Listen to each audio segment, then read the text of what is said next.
Snow blankets the countryside, swallowing up the old wooden house in a heavy silence. The wind howls through the barren land, but inside, that quiet breaks with a tense conversation. Two figures speak in low voices, trading rumors about a terrifying man tearing through battlefields like a phantom. One presses for details. The other describes him, a mercenary with eyes as hollow as death itself. He emerges from nowhere, fights with reckless abandon, and vanishes just as suddenly, only to resurface in another blood-soaked war.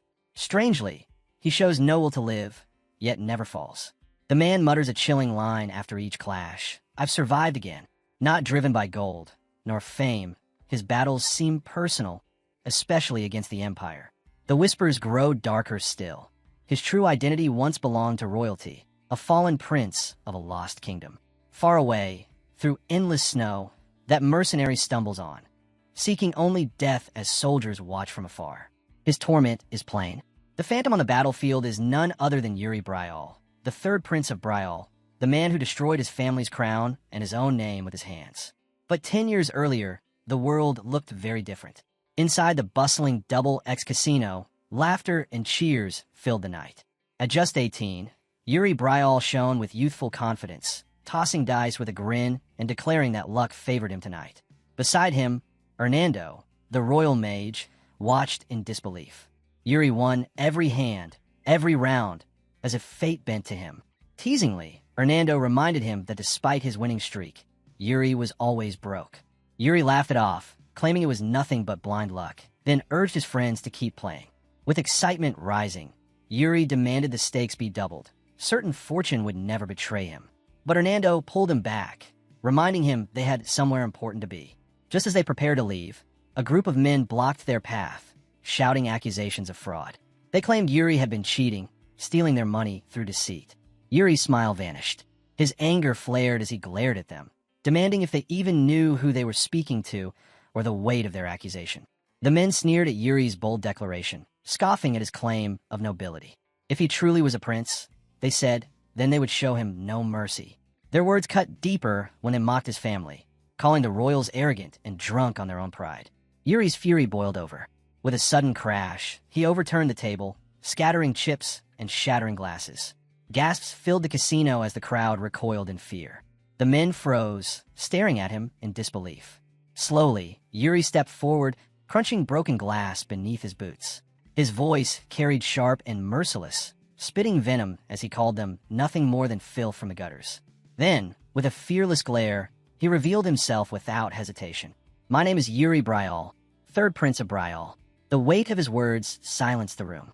He advanced with icy resolve, promising this would mark the rebirth of their lives. From this day forward, everything would change at his hands. His grin only deepened the terror, and one man screamed, breaking the fragile silence as panic gripped the rest. The story shifts to a quieter, darker night. Yuri sat before someone far more dangerous, his tone softer as he tried to excuse his lateness. He explained that his father had summoned him urgently, which caused the delay. He reminded her he had even sent word through a pigeon, pleading with her to forgive him this once. But she was unmoved.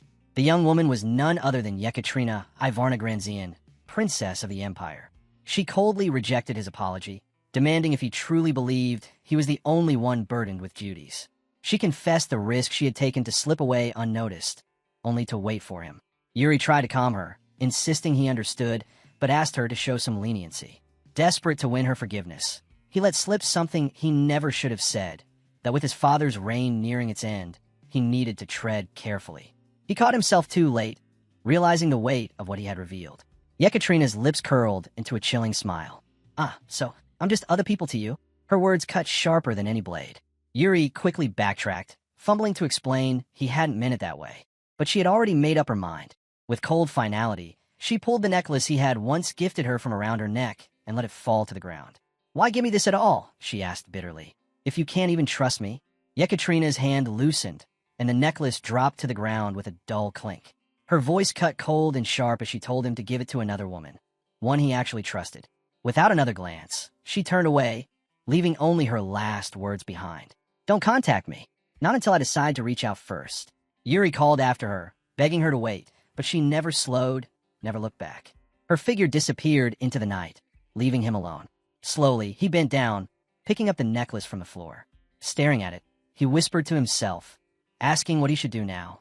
His shoulders sank as he realized just how difficult winning her forgiveness would be this time. But hidden in the shadows, another figure had been watching. The man had listened to every word, waiting for the moment to reveal himself.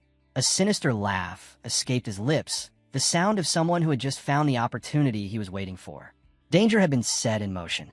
From that night on, the fragile thread between Brial and the Empire began to fray. What started as small provocations soon spiraled, until restraint gave way to war. The day came when time brought Yuri a dire warning. The Empire's invasion was already underway. Brial was caught in its storm. Flames devoured the streets, smoke filled the skies, and the city crumbled under the Empire's relentless assault. Screams echoed as the people fled, panic consuming them. Yuri rushed through the chaos, desperately leading the evacuation of the palace while the fires raged higher, their glow marking the beginning of all-out war. The city burned while its people looked on, despair carved into their faces. That night marked the start of a long and merciless conflict. Years passed. Countless lives were lost. The war dragged on with no end in sight. On the battlefield, a soldier named Joshua fell, gravely wounded. Bloodied soldiers tried to pull Prince Yuri away from danger, but his mind raced elsewhere. He demanded to know about reinforcements. Where was Fiori Brial, the mightiest warrior in the kingdom, the strongest man across the continent? His absence at such a decisive moment gnawed at everyone's spirit. Without him, the war shifted. The Empire gained the upper hand, fear and despair spreading through the ranks. At first, Yuri refused to believe it meant anything. He told himself it was just a coincidence, that his brother's absence was not deliberate. That hope still remained. But battle after battle, near death after near death, the truth pressed down on him. Each memory replayed, each scar reopening, until finally, Yuri could no longer deny the bitter conclusion. The truth weighed on Yuri like a blade at his throat. The one person he had trusted above all else, Princess Yekaterina, had betrayed him. His father's mysterious absence from Brial lined up too perfectly with the Empire's sudden advance. Every piece fell into place, forming a picture too clear to ignore. Yuri prayed it was nothing more than paranoia, a cruel trick of his mind. But the carrier pigeon returned with a single note, its words sealing his despair. Just two hollow words stared back at him. "I'm sorry." That was all it took to break him. Word of Yuri's presence at the front lines spread quickly. His enemies knew that if they struck him down, Brial itself would crumble. The Empire closed in, wave after wave, determined to erase him. Yuri fought with everything he had. His blade clashed, his body moved, but the battles seemed endless. Every strike only led to another enemy, another storm of blades. His arms burned, his chest heaved, but still he endured. The fighting grew brutal. In the chaos, Yuri absorbed blow after blow, his body battered and trembling. His grip on his sword faltered, sweat and blood mixing on his hands.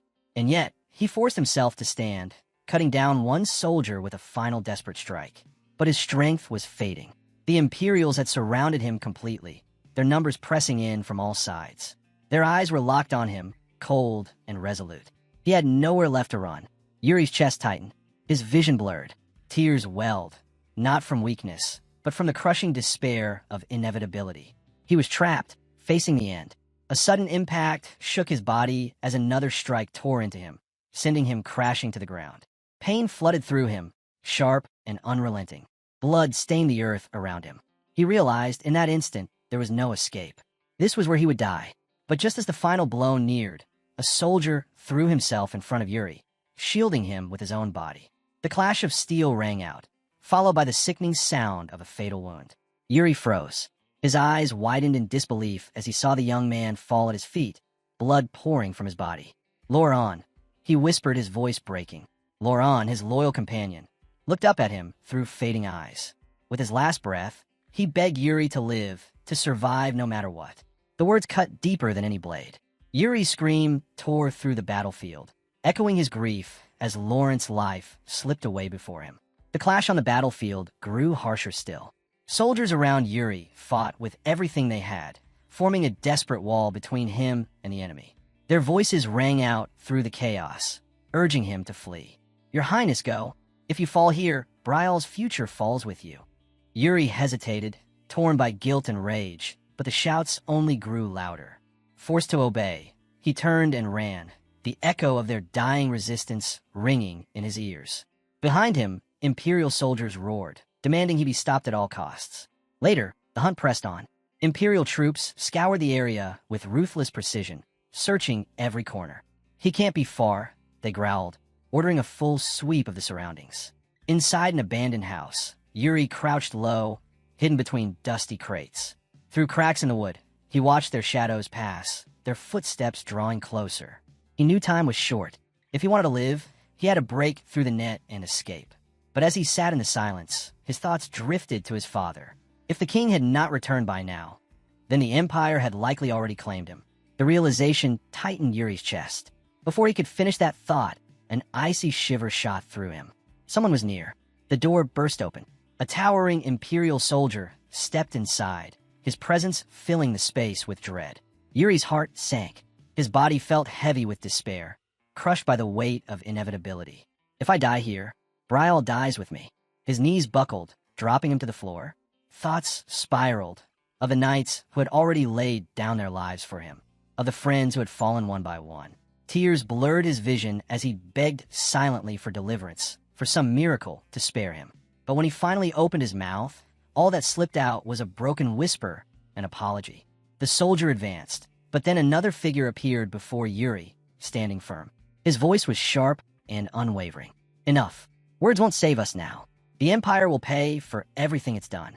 But you, Prince Yuri, you must live. Leave. Now." Before Yuri could protest, the order was clear. Escape while there was still time. The enemy was closing in fast.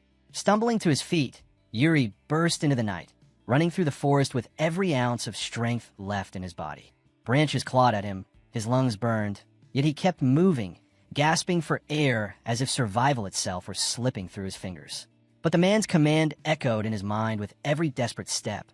Live. Rebuild. Avenge them all. Still, the fire that once burned in Yuri's heart was gone. The ideals he had once clung to now felt like childish illusions, fragile dreams shattered under the cruelty of reality. All that remained were ashes, blood, and death. The rain poured endlessly, soaking Yuri as he staggered forward. Every drop felt like the weight of the past crashing down on him. Images of blood spilled, lives lost, and faces gone forever haunted his steps. He asked himself, with sorrow eating at his heart, what purpose it had all served. Through the downpour, a bitter truth surfaced. He hadn't been fighting for peace. He had been fighting only to punish himself. Somewhere deep inside, he wished for someone strong enough to finally end it, to cut short his torment. That was all he longed for now. A place to die. Back in the present, a voice pierced through the storm, harsh and accusing. "You always threw yourself into the worst battles, the hopeless fronts. You said it was for peace, but all you ever sought was your own destruction. Your selfishness never ended." The words struck like blades. The voice spat again, colder, deadlier. "Even death is too good for you. Die." Yuri Brial, the third prince of Brial. Yuri froze. His blood ran cold. Whoever this was, they knew his past. But that was impossible. Anyone who knew that name was already long gone. Still, the voice pressed harder, hammering the truth into him. "This is all your fault. Every tragedy, every ruin, it was you." Through the rain, the figure emerged. The face came into focus, twisted with fury. Yuri's eyes widened as he whispered a single name in disbelief. Laurent. The man before him was his fallen comrade, the knight who had died protecting him. Yet here he stood, sword in hand, gaze burning with hatred. With a voice like thunder, Laurent roared. "It's your fault Brial kingdom fell. It's your fault the Flandre household's honor. Our oath, our pride, my very faith, all of it was destroyed in a single instant because of you." His blade gleamed as he lunged, rage exploding in a final shout. Yuri didn't move. He simply stood there, staring at the figure charging him. A ghost, a memory, a comrade long dead, now risen only to condemn him. The strike landed. Pain tore through Yuri's body as Laurent's spectral blade pierced him. He gasped, eyes trembling, as the agony coursed through him. Damn it, he thought bitterly. He had believed that death might bring release, that his suffering would finally end. But instead, the guilt crushed him even harder, pressing down even as his life slipped away. In that moment, the pendant around his neck began to glow faintly. And with the last strength of his fading mind, he recalled his father's voice, the command that had once guided him. Brial's successor, Do not abandon honor, no matter what. As Yuri's life slipped away, faint voices began to echo in the darkness. At first, they were distant, almost whispers, but then they grew clearer, calling his name over and over. Yuri Bryal, Yuri Bryal. The sound shook him awake. His eyes shot open as the name thundered in his head, pulling him back from the void. Struggling to focus, he saw a figure looming over him. A strong man, regal in presence, watching with concern. You're finally awake. Do you know you've been unconscious for 3 days? The man asked. Yuri's breath caught. His eyes trembled as despair welled up inside him. That face, could it truly be his father? But his father was dead. The thought twisted inside him, leaving only one conclusion. Is this hell? He muttered. His voice cracked as he looked at the man before him. Father, so you ended up in hell too. He forced a bitter smile, whispering that perhaps it was only right. He had deserved this place. But for his father, the man who had always preached honor, Yuri could hardly believe he was here as well. Yuri reached out, clutching his father's hand, his eyes clouded with sorrow. I suppose it makes sense. A man who spoke of honor, but lived so decadently. Maybe it was only a matter of time. Before he could continue, a sharp smack landed on his head. His father scowled. What kind of nonsense are you spouting?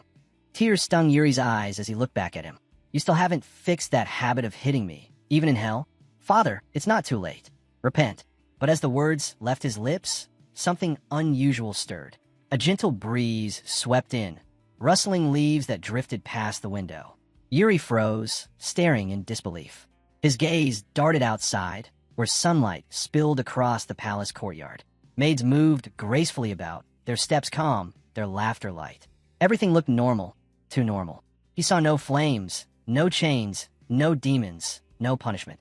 Just life. Confusion pressed into him. If this wasn't hell, then where was he? His father's worried voice snapped him back. Yuri, are you awake? Stay with me.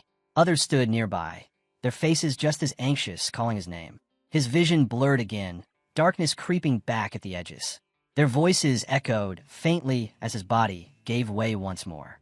At that moment, Yuri realized the truth. He wasn't the broken prince on the battlefield anymore. He was a 13-year-old boy, lying in a deep sleep, trapped in a coma. At first, Yuri wondered if this was all just a dream, his entire life flashing before his eyes at the brink of death. He tried to wake up, to resist, to change something. But no matter what he did, the world around him carried on as if nothing had ended. Then he noticed the events unfolding exactly as they had long ago, step by step, detail by detail. Memories he had buried came alive again, replaying before his eyes. Slowly, painfully, the truth settled in. This was an illusion. He had returned to the spring of his 13th year. The next morning, sunlight spilled into his room as servants drew open the curtains. Their voices called cheerfully, urging him to get up. Your Highness, it's time for your sword training. Startled, Yuri leapt out of bed in a rush, fumbling for his clothes before realizing he hadn't even washed his face yet. The maid, Anna, quickly moved to calm him, her voice gentle. She told him to slow down, promised to help wash his face, and asked him to sit still. But the sound of her voice hit him like a blade to the heart. Memories surged, memories of Anna lying dead, her life taken in his past. Sorrow welled up inside him, heavy and sharp. For a moment, he could only sit there in silence, drowning in regret. Then, suddenly, he called her name. Yes, Your Highness, she replied at once. Yuri looked at her with a strange intensity and blurted out a command. Slap me. 3 times, as hard as you can. Anna froze, shocked. She stammered nervously, asking if he was ordering her to commit treason. But Yuri grinned with playful confidence and told her that if it came from him directly, it wasn't treason at all. He swore he was serious, adding boldly that he always kept his promises. Before she could protest further, bam, the sharp crack echoed through the room as her hand met his cheek with surprising force. The sound carried all the way into the corridor outside.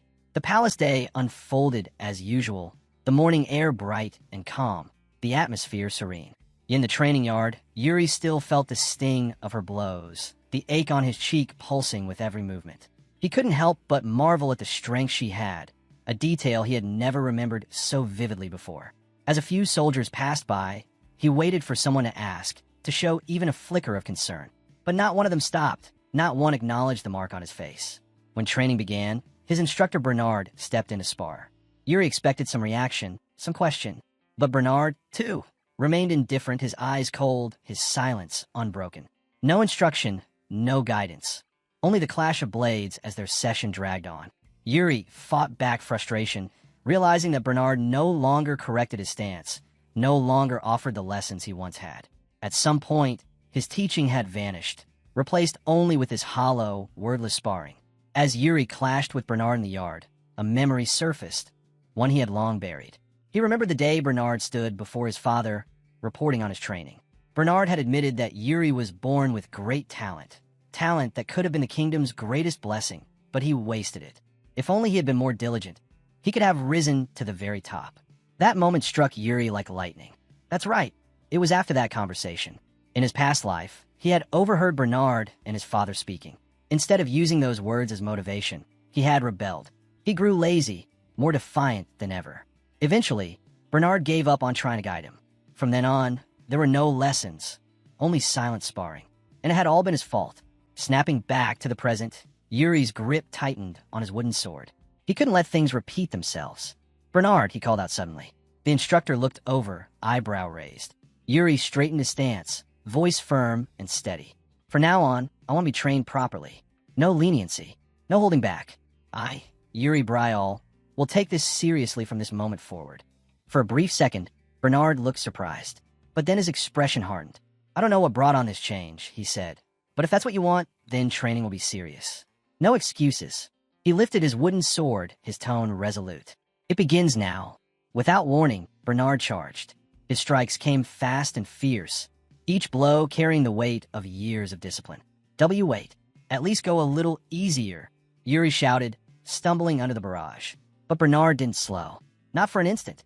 His swings were sharp, precise, merciless. This was the true power of a master, and for the first time, Yuri felt its overwhelming weight. He gritted his teeth, forcing his body into proper stance, adjusting his posture, raising his guard.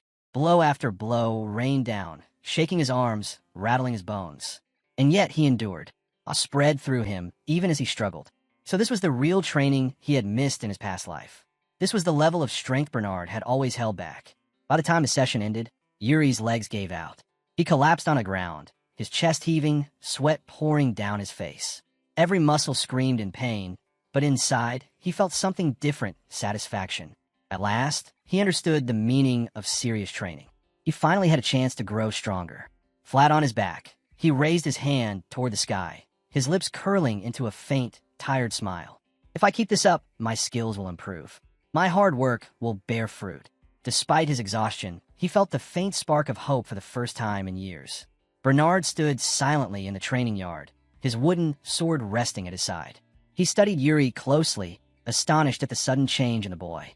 When did the prince mature so much? He wondered, still struggling to reconcile the child he had once trained with the determined figure before him. Just then, the sound of hurried footsteps broke the stillness. Anna rushed in, her voice urgent. "Your Highness, please, come quickly. The king is looking for you." Yuri blinked in surprise. "Father? Why now?" Even Bernard looked unsettled by the sudden summons. But Anna quickly explained, her tone grave. "Count Johannes and his son have just arrived at the palace." The word struck Yuri like a hammer. His body froze, his breath caught. Count Johannes, his son. A vivid image flashed in his mind, Got Bakvar, the traitor, the man whose treachery had led to Bryall's ruin in his past life. Yuri remembered his face all too clearly, and with it came a surge of anger that burned hot in his chest. His eyes narrowed, filled with restrained fury. Turning sharply toward Anna, his voice was cold and commanding. "Anna." "Yes, your highness," she answered, startled by the intensity in his tone. "Where's Got now?"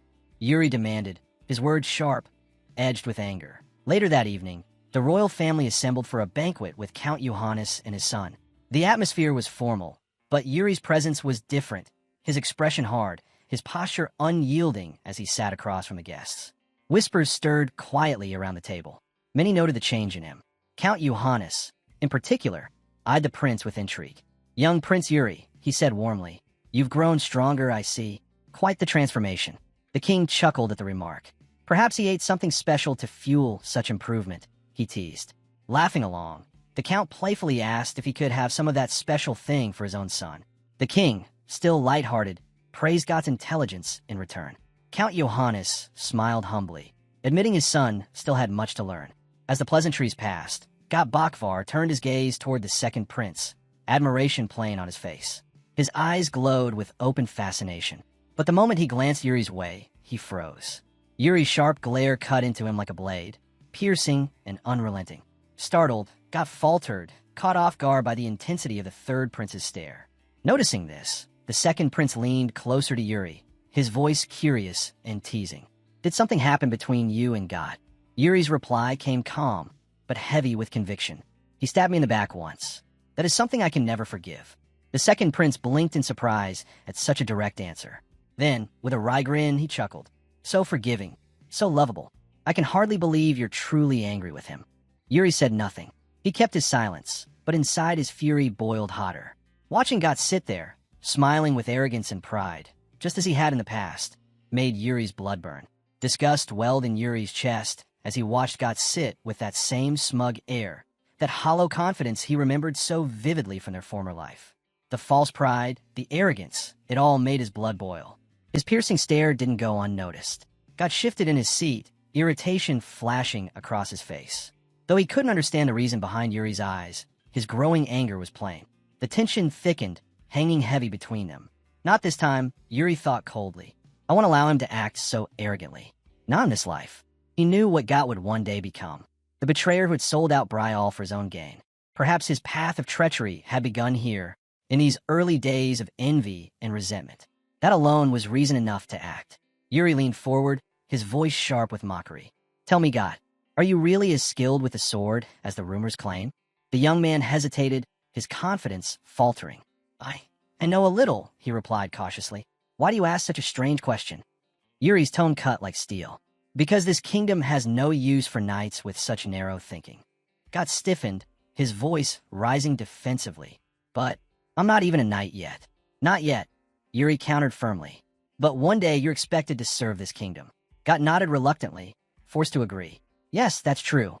Suddenly, Yuri rose with blazing resolve. "Then prove it. Let's fight." He lunged forward without hesitation.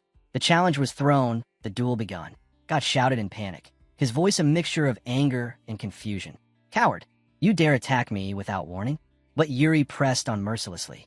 His strikes were sharp, disciplined, and far beyond what Got expected from him. With one powerful blow, he broke through Got's guard, forcing a cry of pain from his lips. "Stop! Enough!" Got screamed, desperation cracking his voice. "At least fight with honor. Follow the rules of proper combat." But Yuri ignored him. Instead of striking with his blade, he let it fall to the ground with a heavy clatter. Got's eyes widened in shock. Then, without hesitation, Yuri drove forward unarmed, delivering a crushing kick that sent Got flying across the floor. The boy hit the ground hard, his scream of agony echoing through the hall. Yuri stood tall over him, gaze cold and unflinching. The memories of betrayal surged through him. Got, who had once sold out Bryal and his father to the Empire in exchange for scraps of favor. Yuri's voice rang heavy with scorn. "Your father is a great count, a respected knight. Do you know what earned him that title and status?" Got looked up, dazed and trembling, his face twisted in confusion. Yuri's eyes narrowed, waiting, demanding. "Well, what do you think it is for?" Yuri's sharp question left Got stammering, struggling to form an answer. The boy's lips moved, but no clear words came out. Despite the anger burning inside him, Yuri extended a hand to him. His voice was steady, firm. "I understand the hunger to survive," he said. "But in this kingdom, I will not allow a single knight to live with weak convictions." Still holding out his hand, he tilted his head slightly. "Was the question too difficult for you?" Got lowered his eyes, embarrassed. "Yes. I'm not sure what you mean, Your Highness." Yuri's gaze grew thoughtful. Then he repeated, pressing the words with weight. "Why is your father a count? Who gave him that power?" When Got still faltered, Yuri seized his arm, pulling him up to his feet. His eyes bore into him as he spoke with sharp clarity. "In whatever situation you face, try to understand its essence. Think about that deeply." Got swallowed hard, then bowed his head. "Yes, Your Highness." The boy left quietly, his steps heavy. Yuri watched him go, his mind turning. Perhaps, this time, the future can change. Before long, the second prince strolled up beside him, his expression playful but curious. "Tell me, Yuri, was all that display real skill? Or was just an act to impress everyone?" Yuri smirked, his tone defiant. "Do you honestly think I'd lose?" His brother's reply came without hesitation, sharp and sarcastic. Yes, I actually do. Yuri blinked, irritated. Is that really how you see me? The second prince laughed openly. You're the kingdom's biggest troublemaker. The gambler prince. Of course I do. Yuri's smile faded, his voice firm. Not anymore. I won't live like I did in the past. And maybe you should stop causing trouble too, brother. That caught the second prince off guard. He stared at Yuri, genuine surprise in his eyes. For a moment, he simply studied him in silence, unable to decide if Yuri had gone completely mad or if he was truly starting to change. Later, after long hours of grueling training, Yuri collapsed onto the ground, gasping for breath. Finally, he groaned, "Training is over." Bernard stepped forward, calling the day's session to an end. His voice was firm, yet praise lingered in his tone. "Well done, Yuri. Impressive effort today." As Yuri wiped sweat from his brow, Bernard moved closer. "Yuri," he said. Yuri turned to him, curious. "Are you ready?" Bernard asked. "To learn the mana style?" The words made Yuri's eyes widen in surprise. His fatigue was instantly replaced by excitement. "You mean, you'll be teaching me your personal style?" But Bernard shook his head. "No, my style isn't strong enough for a prince like you. What you'll learn is far greater." Bernard's tone grew steady as he spoke. "For you, it will be best to learn the Brial method style. It is strong, versatile, and highly effective." At those words, Yuri fell silent. In his past life, he had already mastered the Brial method, reaching an advanced level with it as a mercenary. The techniques were familiar, powerful, but in this new life, he knew it wasn't enough. He needed something more, something beyond his past self. His thoughts churned. "I can't just walk the same path again. If I do, I'll only repeat the same mistakes." Bernard noticed the prince's silence, the way his eyes drifted into thought. With curiosity, he asked, "Are you thinking of pursuing something entirely different from what I've suggested?" Yuri's gaze sharpened. "Tell me, among the royal guards, who has the greatest talent? Someone with exceptional potential." Bernard paused briefly before answering, his voice certain. "If we're talking purely about raw talent, then the best choice is Jared." The name caught Yuri off guard. "Jared?" he echoed, repeating it under his breath as if trying to summon a buried memory. Slowly, fragments of the past returned. He had known Jared during the war. Back then, Jared's swordsmanship had been nothing remarkable, even weak by comparison to others.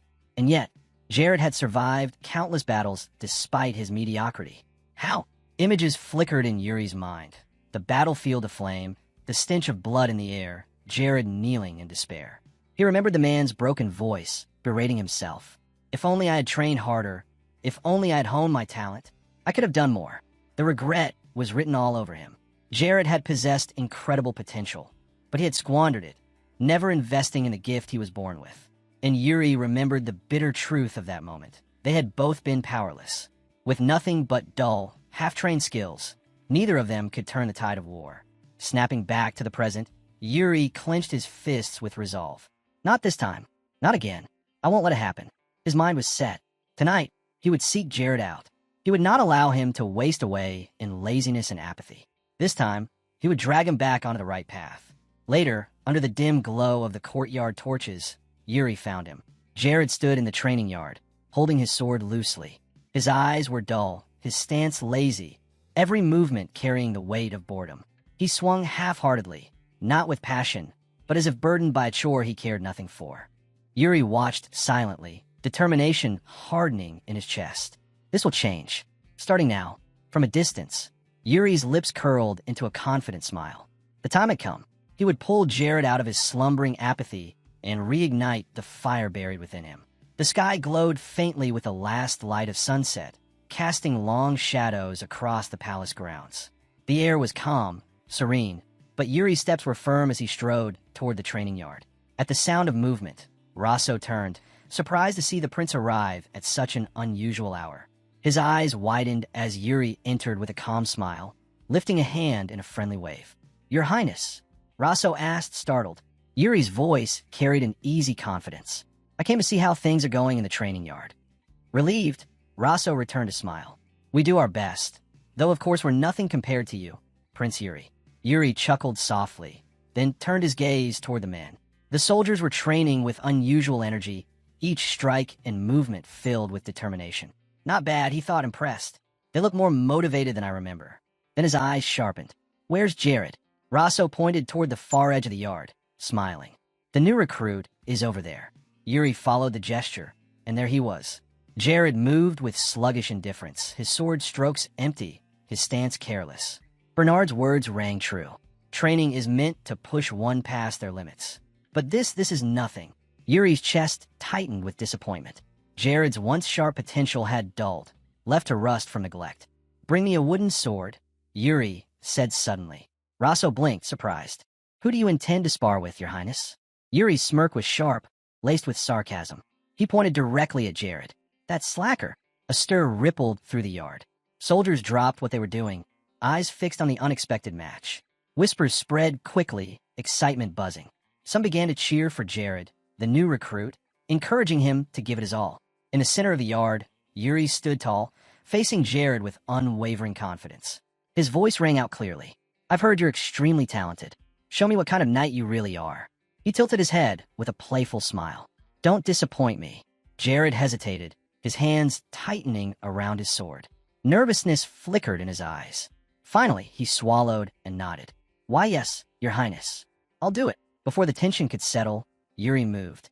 His body shot forward with startling speed, wooden sword cutting through the air. His strike carried force and precision. "Don't disappoint me, Jared," he shouted as the blow came crashing down. Jared's eyes widened in shock, his face twisted with disbelief. He hadn't expected such strength, such overwhelming speed from the prince before him. Steel collides with steel as the two unleash powerful blows, their speed dazzling everyone watching. Each clash sends sparks flying, the duel echoing with raw force. The soldiers can't look away. Jared's movements are sharp and precise. Yet instead of cheering for him, the crowd's voices rise even louder in support of Prince Yuri. Jared quickly realizes that Yuri is far more skilled than he first assumed. But then something feels off. With every exchange, Jared starts to notice a strange pattern in Yuri's rhythm. The distance between each strike is almost unnervingly consistent, and it gnaws at him. At the same time, Yuri is already aware. He has seized complete control of the duel. He's the one dictating the pace, forcing Jared to follow along. A quiet satisfaction builds within him, as though the fight has turned into a stage performance rather than a battle. But Yuri isn't interested in keeping it that way. With a confident declaration, he announces that it's time they fight for real. His speed explodes in an instant. Jared struggles to block the sudden flurry, his arms straining under the surge of power. Blow after blow, Yuri's strikes come down, as sharp and relentless as a beast's instinct. Jared defends desperately, his pride burning at the realization. Prince Yuri is overpowering him. Anger stirs within Jared. He had meant to take things lightly, but now he sees he has no choice but to push himself harder. Gathering his strength, he delivers a crushing strike that sends pain shooting through Yuri. For the first time, the prince falters, realizing that defeating a seasoned knight will not be as simple as he had imagined. Yuri braces against Jared's relentless assault, struggling to hold his ground. In that moment, a thought strikes him. Jared isn't just any opponent. In his past life, Jared had been a true knight, trained and battle-hardened. Even with all the knowledge and skills Yuri carries, victory won't come easily. Driven to his limit, Yuri launches a desperate attack, pouring every ounce of strength into one bold strike. Jared is caught off guard by the reckless move, and Yuri's blade crashes through, forcing him back. The unexpected success electrifies Yuri, filling him with exhilaration. With a wide grin, he lifts his sword high and shouts with unrestrained joy. This is exactly the kind of fight he had been waiting for.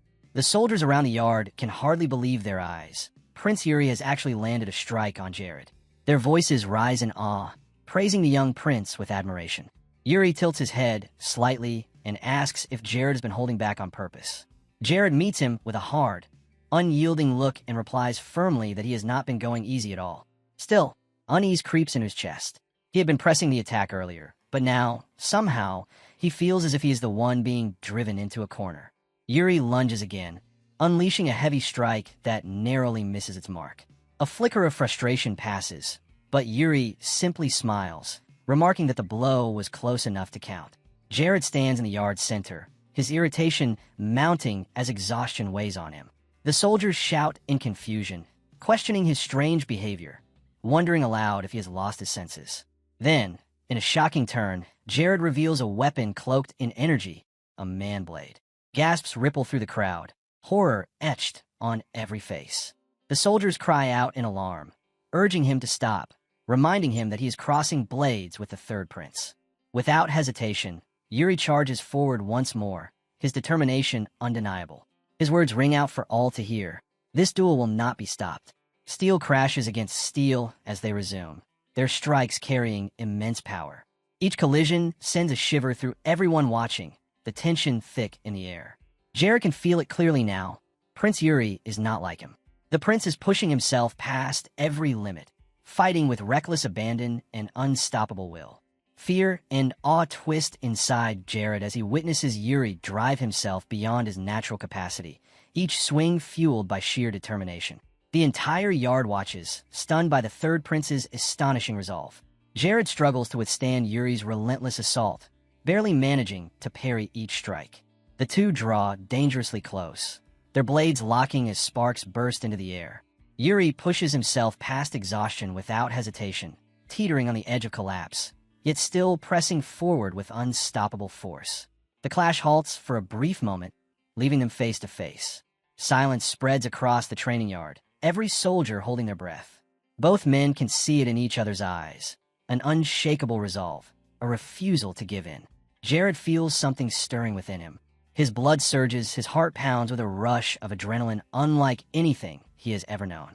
Though he has crossed blades with stronger foes before, none had ever made him feel this same fierce thrill, this raw tension that Prince Yuri now ignites in him. Steel rings again as their blades meet. Yuri's eyes blaze with fierce determination, a fire Jared has never seen in anyone else. For the first time, he wonders, how can this young prince awaken something so powerful inside him?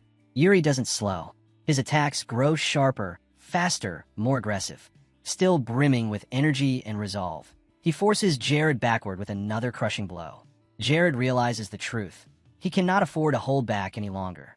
With a furious shout, he channels his frustration into strength, gripping his sword tightly and preparing to strike. Gathering his mana, Jared unleashes a devastating blow, intent on ending the duel in one final clash. The impact is tremendous, their blades colliding with explosive force. The strain is too much. Yuri's sword shatters, fragments scattering as the weapon falls from his hands. Yuri exhales, steadying himself. A calm smile spreads across his face, satisfaction clear in his voice as he declares firmly, "It's over." Jared stands stunned, his chest heaving, a shock plain in his silence. Slowly, Yuri extends his hand. With quiet composure, he tells Jared that he has gained something valuable from their duel. Caught off guard, Jared accepts the hand, shaking it with a mix of confusion and respect. His thoughts churn with admiration. This young prince, with his unyielding spirit and determination, has left a lasting impression on him. It is only then Jared realizes he is still holding Yuri's hand. Yuri quirks a smile and lightly teases him, asking just what he thinks he's doing. Embarrassed, Jared stumbles back with a quick apology, releasing him at once. Some of the soldiers laugh and tease Jared, pointing out that he made the prince bleed and asking if he plans to just stand there like a fool. Their words only make him more flustered, his embarrassment growing as he stammers apologies. Unable to bear it any longer, Jared quickly excuses himself and hurries away. The moment he's gone, Yuri finally lets his body give in. He collapses onto the ground, chest rising and falling with deep breaths. A long sigh escapes him, relief washing over now that the duel has ended. When he opens his eyes, he's almost surprised to find himself lying flat on the dirt, completely drained. The soldiers erupt into cheers, their voices full of excitement as they praise Yuri for the incredible skill he displayed against Jared. Amid the noise, Rosso suddenly senses a presence beside him. Turning curiously, he finds none other than the commander of the Royal Guard, Saint, who has just arrived. The soldiers immediately ask when he got there. With his usual calm demeanor, Saint replies that he has only just arrived. He says nothing else, only stands in silence as a sharp gaze falls on Yuri, still lying on the ground, utterly exhausted. A thoughtful expression lingers on the commander's face, though he keeps whatever is on his mind to himself. A few days later, the palace carries a lighter air. The mood is bright, the gardens peaceful and serene. Jared walks alone through the greenery, his steps slow, his mind lost in thought. Then, a voice breaks the quiet. Someone asks if his shift has ended. Jared looks up, startled to see the third prince himself. Yuri leans casually against a pillar, watching him with calm confidence. "Your Highness," Jared blurts, surprised to find him there. Yuri's lips curl into a faint, knowing smile. A soft chuckle escapes him, carrying that same mysterious confidence as if he's already planning something. He tells Jared to come along, saying there's somewhere they need to go today. Jared hesitates, mumbling that he should train first. Jared finally asks with curiosity where exactly they're headed. Yuri only laughs, telling him to follow quietly without asking questions. Then, seeing the concern on Jared's face, Yuri stops and turns. With a bright, confident smile, he reassures him. If he's worried about danger, there's no need. He's already made arrangements to bring another along. When Jared asks in surprise who this third person could be, Yuri doesn't answer. Instead, he cups his hands around his mouth and shouts loudly, "Hey!" The voice carries across the courtyard, catching the attention of someone in the distance. A man turns sharply at the sound of his name being called. The royal mage, Hernando. Startled, Hernando walks over and asks what the prince wants from him. Without hesitation, Yuri says plainly that he needs his help to go somewhere. Hernando looks uneasy, apologizing as he explains that he already has other matters to attend to. His reluctance is clear, but Yuri only gives a sly smile. With casual confidence, he tells Hernando that he's ready to settle his gambling debts. The words leave Hernando frozen in shock, his eyes widening as if he cannot believe what he just heard. His voice grows serious as he demands confirmation. "Are you truly serious about that?" Yuri answers with a calm, unwavering smile, assuring him that he is. Not only that, he adds that he'll even cover the debt Hernando still owes from last time. With mock sarcasm, Yuri asks if Hernando has ever known him to lie. Hernando smirks. "Not outside the gambling hall," he replies. Yuri laughs lightly, affirming the point. "Exactly, you've never caught me lying outside the gambling hall." But Hernando cuts the moment short with a jab of his own. "That's because I've never seen you outside the gambling hall." The remark leaves Yuri disappointed, though he hides it well. Perhaps he really has been that bad. He wonders silently. Still, he doesn't back down. Reaffirming his promise to repay Hernando's debts, Yuri urges him to join their journey without hesitation. Hernando makes a show of it, agreeing dramatically, but only if Yuri first signs a contract. He produces a document with theatrical flair. Yuri stares at him with a cold, unamused expression, irritation flickering in his eyes. Has a standing as the third prince fallen, so low that Hernando dares treat him this way? Abruptly, Yuri turns to Jared and announces that he will be the guarantor of the agreement. Caught off guard, Jared blurts out, "What?" Yuri remains calm, explaining that he wants Jared to witness and guarantee his word. Still baffled, Jared reluctantly agrees. Overjoyed, Hernando finally accepts, practically buzzing with excitement. He invites Yuri to join him, so they can set off right away, his enthusiasm shining through. As the three prepare for departure, Jared presses once again, still demanding to know where exactly they are headed. With both a knight and a mage now by his side, Jared can't help but grow more and more curious about the prince's true intentions. Yuri halts for a moment, suppressing the sinister curl of his lips. Then, with confidence burning on his face and a spark of excitement in his voice, he declares that they are heading out to plunder the ancestors' dungeon, a clear sign of the dangerous adventure ahead. The trio descends into a hidden passage buried beneath the palace. Jared looks around in surprise, admitting he never even knew such a path existed. His curiosity mounting, he asks the prince what lies at the end of this dark, secret tunnel. Yuri answers calmly, with unwavering confidence. The passage leads to the Mountain of Swords. Jared freezes at the name, astonishment written in his voice as he asks if Yuri means the very same mountain spoken of in their ancestors' legendary tale. Yuri responds with one decisive word, "Yes." As they press onward, Yuri's thoughts drift back to his previous life. He remembers the day the Empire conquered the kingdom of Brial. In those years, a hidden dungeon was discovered inside the Mountain of Swords.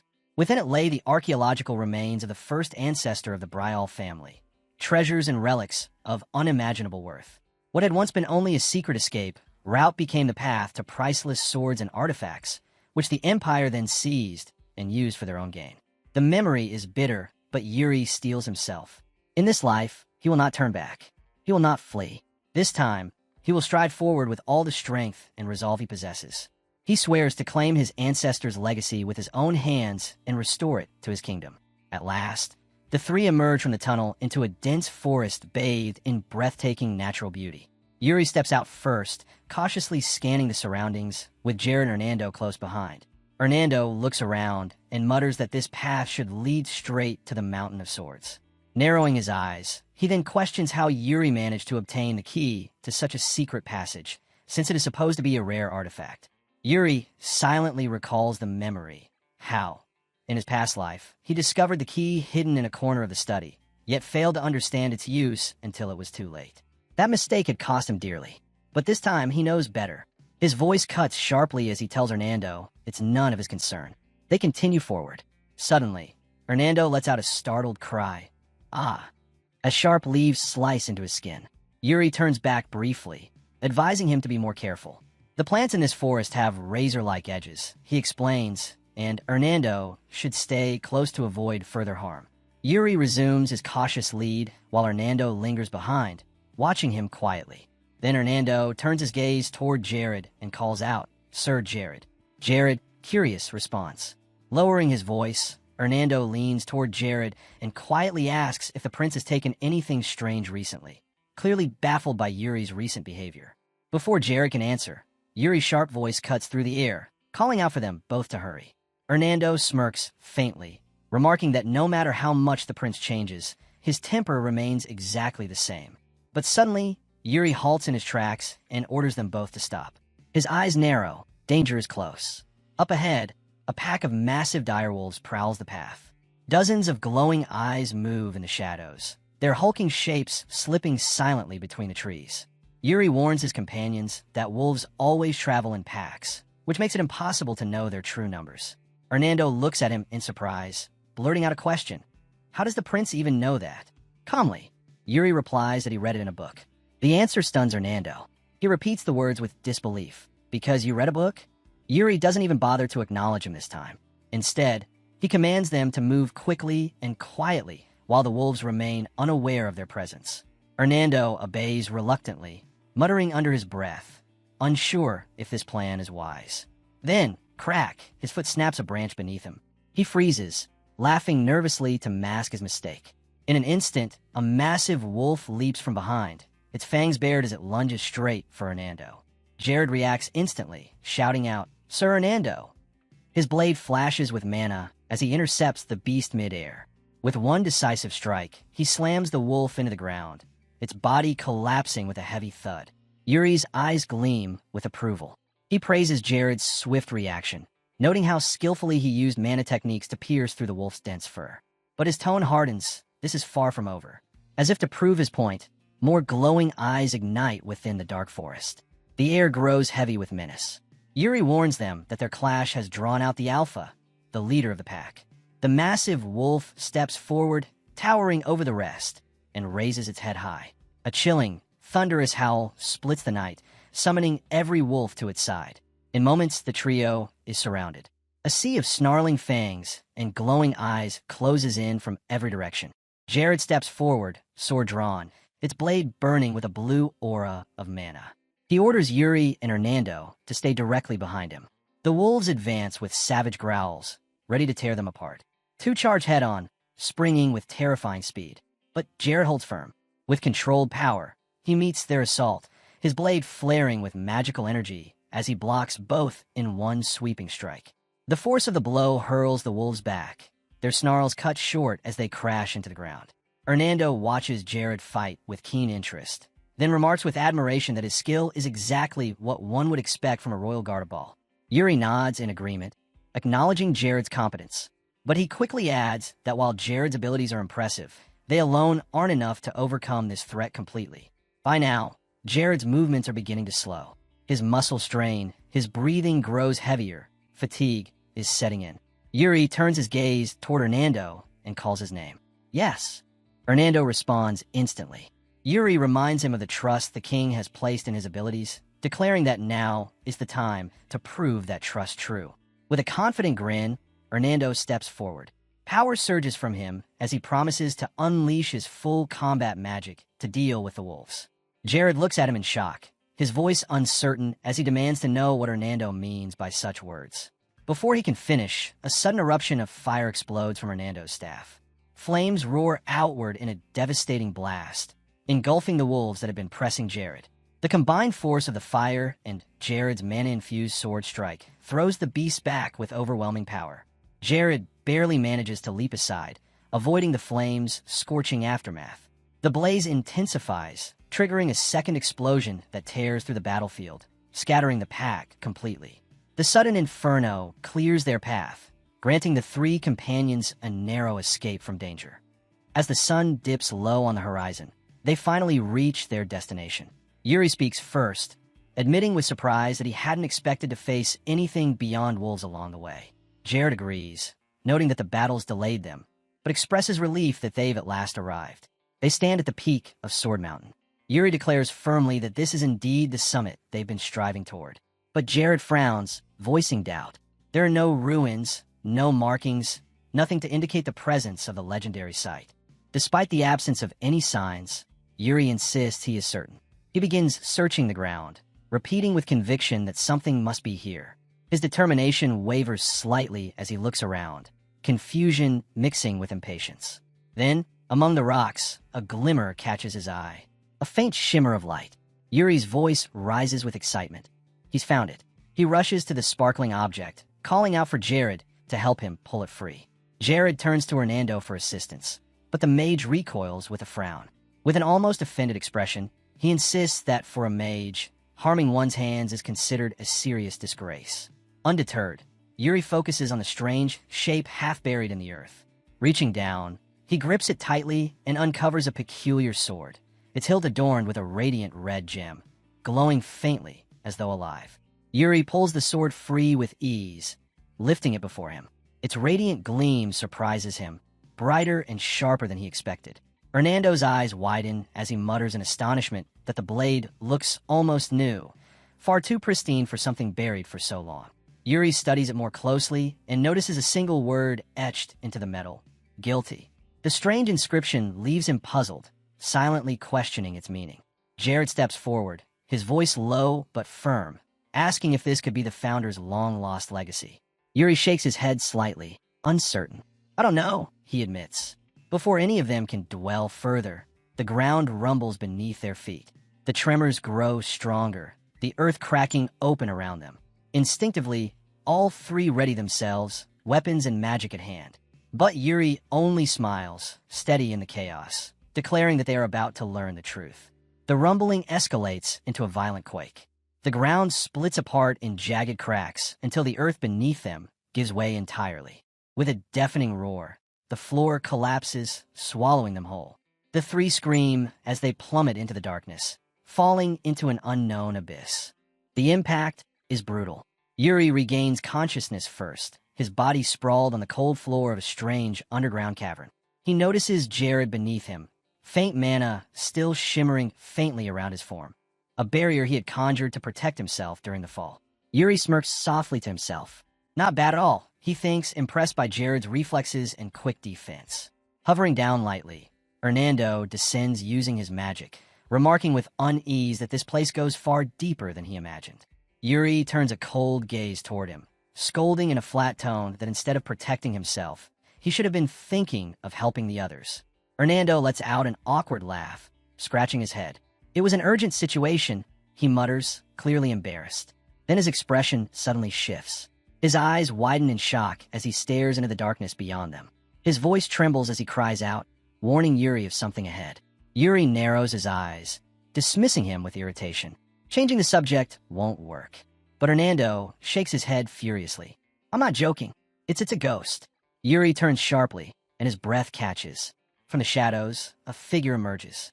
Encased in dark armor, a suffocating aura of death rolls off its form. Yuri, however, remains calm. He watches the knight's movements carefully, his focus unshaken. Inwardly, he knows what they're facing, an undead warrior stronger than any living knight. Yet he speaks with composed confidence, telling Jared there's no need to worry. This Death Knight poses no real threat. Jared stares at him in disbelief, demanding to know how he could possibly be certain of that. "I can feel it," Yuri replies, his tone firm and unwavering. With steady steps, he approaches the armored figure. He explains to Jared that this knight is not an enemy, but a guardian of the Founder's dungeon. A protector, not a killer. And as long as Yuri carries the blood of the Founder, there is no reason for hostility. Stopping just before the figure, Yuri addresses it directly, his voice calm and clear. "Am I right?" But the knight remains silent. Then suddenly, Yuri, Hernando, and Jared shout in unison, their voices full of alarm. Watch out! A massive blade crashes down before Yuri, slamming into the ground with brutal force. The impact shakes the cavern, earth shattering beneath the strike. Dust and debris scatter as the shockwave rattles their bodies. Hernando's face goes pale. For a moment, his heart stops. He's certain Yuri has been split in two. His hand flies to his mouth in horror at the sight. But Yuri, standing untouched, turns and glares at him fiercely. His voice cuts like a blade as he orders Hernando to watch his words. Flustered, Hernando stammers an apology, explaining that he was only worried. At last, the Death Knight speaks. His voice is heavy, echoing with the weight of the grave. He tells Yuri that his bold demeanor reminds him of someone from long ago. Yuri narrows his eyes. Who, he asks. The knight answers with a single name, Eric Bryall. The sound of it shocks both Jared and Hernando. Their eyes widen as the name sinks in. Jared mutters in disbelief, his voice trembling with awe. Everyone in Bryall knows that name. Eric Bryall, the swordsman who conquered the entire continent with nothing but his blade. Yuri reflects quietly to himself. Eric Bryall, the true founder of Bryall, the land of knights, and its first king. His thoughts linger on the weight of that legacy, the sheer history tied to the name. Breaking the silence, Yuri asks the knight if he is the first to have entered this place. Yes, the Death Knight answers firmly. He adds that only one who carries the blood of Bryall could have drawn the sword, an unmistakable reference to Yuri's lineage. Yuri's certainty hardens. The blade in his hand, it is no ordinary relic. This is the legendary sword once wielded by Eric Bryall himself, a treasure without equal. The knight confirms it, his voice steady. It is indeed the sword he once carried into battle. Summoning all of his courage, Yuri raises his hand high and declares with clarity and strength, I am Prince Yuri Bryall, the third prince, rightful heir to Eric. I have come to claim my inheritance. For a long moment, the knight says nothing, his armored figure looming, menacing in silence as he weighs Yuri's words. Then, finally, his voice echoes deep through the chamber. He acknowledges that the time has come. The duty he has awaited for ages must now be fulfilled. With a decisive tone, he announces that he will grant Yuri what he has come for. Stepping forward with steady bravery, the Death Knight begins to lead the way deeper into the chamber. Yuri follows immediately, his expression unwavering. Behind them, Jared hesitates, watching with caution. His thoughts swirl in confusion. This makes no sense. How'd I end up here? Speaking with a Death Knight, standing in the Founder's dungeon. This is far beyond the life I imagined as a royal guard. Yuri's sharp voice suddenly cuts through his thoughts. He calls out Jared's name, demanding to know why he's lagging behind. The sound jolts Jared, his eyes widening in surprise. For an instant, he recalls a distant memory from his previous life, standing bloodied and exhausted on a battlefield, while Yuri's voice shouted at him the very same words, stay on your feet and fight. A long sigh escapes him. He runs a hand through his hair, struggling to comprehend the bizarre, impossible reality before him. Still, he steadies himself. I'm coming, he calls out loudly, gathering his courage at last. The three advance together, stepping into a vast chamber bathed in the radiant glow of enormous blue crystals, their light illuminating the path ahead. At the center of the glowing crystal chamber, the Death Knight stands tall, waiting with unshakable presence. His armored figure radiates an aura that fills the cavern with both tension and dread. Yuri, Jared, and Hernando take their positions, alert and wary, their bodies taut with anticipation. A strange, heavy energy hangs in the air, pressing down on them in this mysterious place. Yuri narrows his eyes, focusing intently ahead. In that moment, a voice not spoken aloud, but echoing in his mind resounds. I hope they are worthy. The words leave everything cloaked in uncertainty and suspense. Then suddenly, the world around Yuri shifts. The crystal-lit chamber vanishes. He blinks, stunned, finding himself transported into an unfamiliar realm. Confused, he scans the surroundings. Where is this place? He mutters in astonishment. His gaze lands on a lone figure in the distance. For a heartbeat, he wonders if it could be the Founder himself. But as the figure draws closer, he realizes with shock that it is no human. A grotesque, terrifying creature stands before him. Without warning, it charges at incredible speed. Yuri raises his blade, straining to block the strike. The clash rattles through his body, forcing a grunt of pain from his lips. GH. The battle is fierce, but But as Yuri steadies himself, he notices something unusual. A strange aura flows off the creature. It's mana. The realization strikes him. This is no ordinary opponent, but a demonstration of a mana method. The creature halts its attack, standing motionless, as though waiting. Yuri understands instinctively. It isn't trying to kill him. It's teaching. The being gestures with its hand, signaling something unclear. Yuri frowns, asking half seriously, "Are you telling me to copy it right now, while we're still fighting?" The creature gives no reply. Yuri lets out a short laugh under his breath. My ancestor must have been out of his mind, training someone who's never learned a mana method like this, in the middle of live combat. He smirks to himself. This kind of madness, only someone living a second life could endure it. Dropping to one knee, Yuri presses his palm firmly against the ground. He focuses, straining to feel it, the faint current of energy pulsing beneath the earth. Slowly, astonishingly, mana begins to flow into his hand. His eyes widen with exhilaration. "So this is how it's done?" he whispers, his voice alive with excitement. With mana finally coursing through him, Yuri raises his voice. "Hey," he calls out to the creature. "I still don't fully understand how to use this, so let's just fight and figure it out." To his surprise, the creature smiles at his words. Both take their stances, blades at the ready. Yuri steadies his breathing. Inwardly, he reminds himself he must grow stronger. The day is coming when the Empire will bare its fangs and invade Bryal. But this time, he vows it will not end the same way. He swears he will shatter their ambitions, no matter the cost. Never again, he promises himself. "I will not repeat the mistakes of my past life." Mana surges through his grip as he channels it into his sword. His eyes sharpen, his voice low but fierce. "The swordsmanship of Erika? Fine, I'll absorb it all." In the blink of an eye, Yuri lunges forward. His gaze burns with absolute focus as he lifts his arm high and brings his blade down in a powerful swing. Steel crashes. The battle begins. Yuri and the creature, both wielding swords infused with mana, locked in fierce combat. The scene shifts. Jared stirs, his eyes fluttering open. His head throbs as he slowly rises, bewilderment etched across his face. He scans the surroundings, confusion twisting his thoughts. "Is this the training grounds?" he mutters, pressing a hand to his temple. "No, this doesn't feel like a dream." Trying to steady himself, Jared steps into the middle of what feels like an arena. A sudden sensation pricks at him. Someone is near. Straightening his posture, Jared shouts firmly into the emptiness, "Stop hiding and face me." A blur of motion flickers across his vision. Someone approaches, walking toward him with measured, confident steps. Jared tightens his grip, preparing for battle. But as the figure emerges, his expression hardens in disbelief. It's himself. A perfect reflection of Jared stands before him, mirroring his stance. Jared narrows his eyes and advances cautiously. "Is this the Death Knight's trial?" He calls out directly. "What's your name? Are you also Jared?" The replica smirks, a sharp gleam in his eye, and responds in a condescending tone. "Don't waste your time trying to fight against fate." The doppelganger sneers, taunting him further. "You joined a royal guard chasing comfort, didn't you? Don't pretend otherwise." His voice drops into a threatening growl. "Stay away from the third prince. The harder you struggle against your destiny, the more miserable your life will become." Jared pants heavily, a flicker of boredom creeping into him as he reflects. My old self would have agreed with those words without hesitation. But then, a sudden image flashes through his mind. Yuri, smirking mockingly, saying, "Isn't that boring? It's just a performance." The memory reignites something deep within him.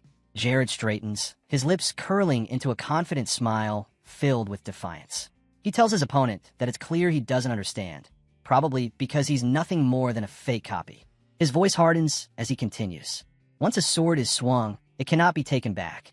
Dwelling on old wounds and clinging to the past only clouds the mind." Raising his blade, now blazing with blue mana, Jared declares boldly, "What an arrogant way of thinking." Then he moves swift, precise, unstoppable. His sword arcs through the air in a storm of rapid, powerful strikes. Mana-infused steel whistles as he unleashes a barrage of attacks. With a sudden leap, Jared soars high, bringing his weapon down in a fierce overhead slash. The clash reverberates as sparks and energy explode on impact. As the battle rages, Jared quickly notices the flaws in his opponent's style. It's simple, predictable. Too much focus on defense, no willingness to take risks. He reflects grimly. He was once like this himself, always choosing safety always hiding behind the shield of defense. But not anymore. That path is hollow, meaningless. Determination fuels his strikes as he launches into an aggressive assault. Each blow is sharper, fiercer, pushing his opponent back. Finally, with one decisive strike, he forces the replica to stagger. Relief escapes him in a long exhale. But then, something shifts. A black aura begins to seep from his opponent, swirling like smoke before erupting violently.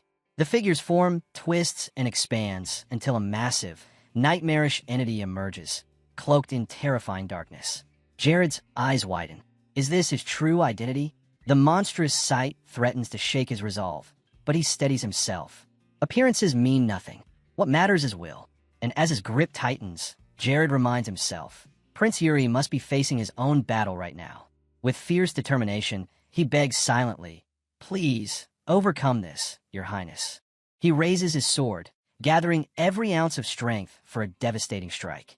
Elsewhere, Yuri lies on the ground, his body battered and weak after enduring a crushing blow.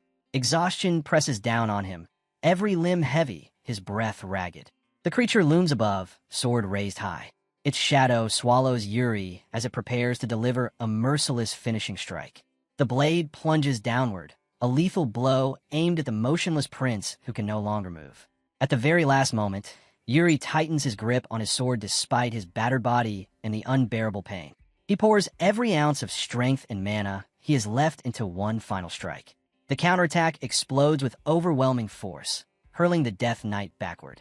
The clash ends, leaving Yuri standing on unsteady legs, chest heaving as he lets out a long, relieved breath, grateful to still be alive. Catching himself, he wonders just how much time has slipped away during this trial. He admits inwardly that the fight nearly pushed him to his limits, yet the endless training he endured kept him alive. Through the heat of this battle, he's gained control over this new mana technique and relearned how to properly wield his blade. His confidence, once shaken, has returned, forged anew in hardship. Just then, he notices the Death Knight's form slowly dissolving, piece by piece. Confused, Yuri mutters under his breath, "It's disappearing." He watches silently, realizing the vanishing figure signals the end of this strange trial. In the blink of an eye, Yuri's senses shift. He opens his eyes in shock, back in reality. Standing before him are Jared and Hernando, both looking deeply worried. Hernando quickly asks, "Sir Jared, is he all right?" Jared reassures him with a calm reply. From behind, a low, sarcastic voice drifts toward Yuri. The Death Knight remarks that he must have just woken from a pleasant dream. Still dazed, Yuri asks vaguely what exactly just happened. The Knight's tone turns serious. He explains this was part of Eric's design, a trial left behind for a future heir of the Bryal bloodline. Memories stir in Yuri's mind. In his past life, he recalls how the Empire had destroyed the Mountain of Swords, and no Bryal descendant ever stepped foot here. He directly asks the Knight if the founder, Eric, himself wielded this mana style. The Knight's answer is simple: no. This is Eric's final legacy. Before his death, he fused his knowledge with an Eastern sword style, and Yuri is the very first to inherit it. Puzzled, Yuri presses further, questioning why this technique was hidden in such a way rather than being passed down openly within the royal family. The Knight explains that this dungeon only reveals itself when the right time comes, and its appearance now is the sign that the power sealed within is meant to be wielded. Yuri, curiosity burning in his voice, asks when exactly that destined time will come. The Death Knight, calm and unwavering, answers that it is not his place to reveal, that Yuri must uncover it for himself. After a moment of silence, Yuri poses another question: what is the name of this style? The Knight responds without hesitation. Eric called it Soul Severance. He then instructs Yuri to kneel, explaining that the time has come to pass on the legacy of his ancestors. The Knight waits as Yuri lowers himself respectfully, one knee to the ground, ready to accept what has been entrusted to him. Placing his hand firmly on Yuri's head, the Knight speaks in a commanding tone: "Never fear your enemies." His words follow with conviction: "Live by what you believe in." Yuri, with reverence, answers clearly: "I will." The Knight presses on: "Fulfill the duty of the Bryal family until the very end." Once again, Yuri responds with solemn resolve: "I will." Finally, gripping Yuri's head with finality, the Knight declares with thunderous clarity: "Remember this. The Bryal family never abandons its honor, even if it means death. That is the vow of Bryal." The following morning, Sunlight filters into Yuri's chamber. His maid, Anna, greets him warmly, smiling as she announces the start of the day. Still weary from the previous night, Yuri exhales heavily, lying in bed as fatigue weighs on him. Concerned, Anna suggests he rest a little longer if he is still tired from staying up so late. But Yuri rises slowly, stretching, and tells her with quiet exhaustion that he had gone to the royal palace archives the night before, implying he had much to do. Anna tilts her head in surprise. "Why would you suddenly go to the archives, my prince?" Yuri answers evenly. "I was searching for a particular record. The memory of last night's research lingers." Alone in the archive room, Yuri had read through ancient documents until he stumbled upon a startling revelation. The founder, Eric Bryall, once had a brother, a man who discarded his honor and erased himself from history, leaving not even his name behind. As the truth dawned on him, Yuri realized this forgotten brother was none other than the Death Knight, the true original master of the sword now in his possession. Before he can linger too long on this thought, Anna urges him to hurry and change. "The king has summoned you urgently." Yuri frowns in confusion. "Why?" She shakes her head. "I don't know, but he asked for you right after meeting with Major Nando." A knot of frustration and unease stirs within Yuri as he prepares to face whatever awaits him next. Yuri quickly realizes that Hernando must have already spoken to the king about what transpired. Later, as he walks alongside Jared, the knight suddenly stops and tells him that he intends to submit a report of today's events to the king. Yuri pauses, turning to him with a hint of doubt. "Is that really necessary?" Jared simply smiles and replies calmly, "I believe it is." The next morning, Yuri recalls that moment with frustration. So, he told the king everything. Standing inside the throne hall, Yuri bows respectfully before his father. "You summon me, your majesty?" The king's voice is firm. He confirms that Hernando has already explained everything that took place, that Yuri not only left the palace without permission, but also ventured into the founder's dungeon at Sword Mountain. Yuri steadies himself and responds, calm but slightly tense. "It wasn't planned. It just happened." The king narrows his gaze with interest. "And the sword, did you find it within the dungeon?" Yuri answers directly, "I did." The king steps closer, studying his son carefully. He mentions how he's heard the same thing from everyone around him, from Anna, Bernard, Saint, even Hernando, that Yuri has changed. Resting a hand gently on Yuri's head, he asks with genuine concern, "What caused this change in you?" Yuri's body stiffens. His grip tightens around the sword, but he remains silent. The king doesn't miss it. His voice sharpens. "Do you not want to answer me?" His serious stare weighs heavily on Yuri. Yuri takes a step back. "It's not that," he mutters. The king immediately notices. "Then why step back so awkwardly?" Yuri glances at him, then answers, "Because you clench your fist." Surprised, the king glances at his hand and slowly releases his fist. His voice softens slightly, though still firm. "Tell me then, what has caused this sudden change?" Yuri meets his father's eyes and finally speaks 3 words. "I had a dream." "A dream?" the king echoes. "Yes," Yuri confirms. His voice steady but heavy, he explains. "In that dream, I committed a crime. A great crime." The king's expression hardens in shock, his gaze piercing. "What crime did you commit in this dream?" Yuri answers without hesitation. "The crime of failing to protect the kingdom of Bryall until the very end." His words shake the king, leaving him deeply unsettled.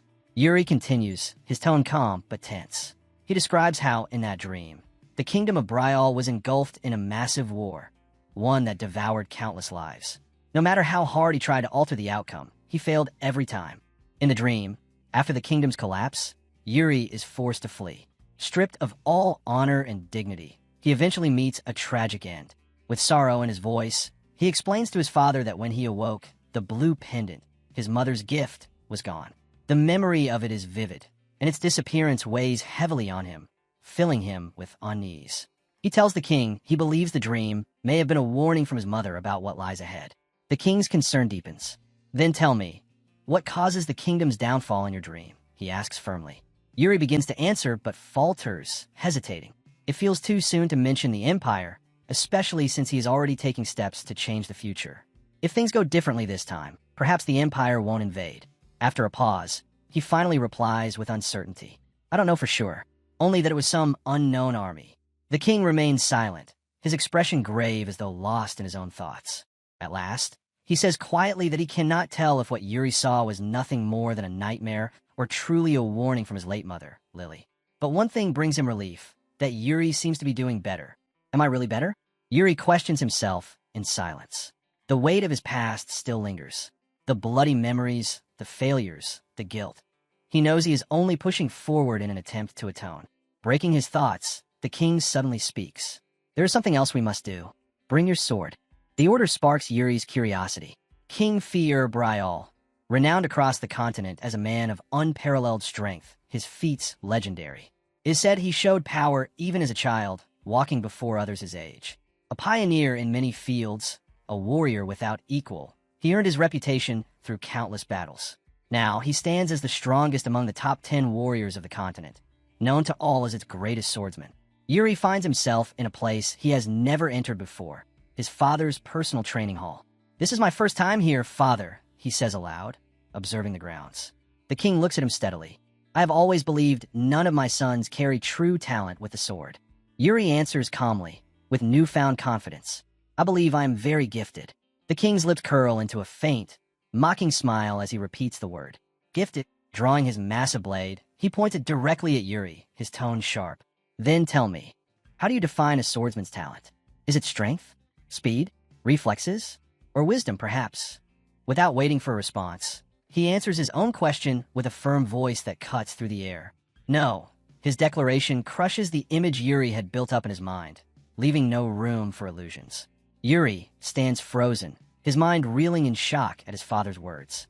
The king, sword in hand, explains that beyond strength, speed, reflexes, and even wisdom, there is something else, something greater.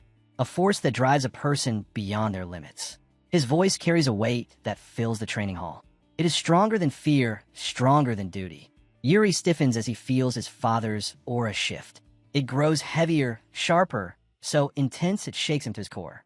The presence is suffocating, terrifying in its sheer power. Then, in a calmer but hesitant tone, the king admits, "I cannot say what it truly is. Perhaps it could be called an inner calling." Confusion clouds Yuri's thoughts.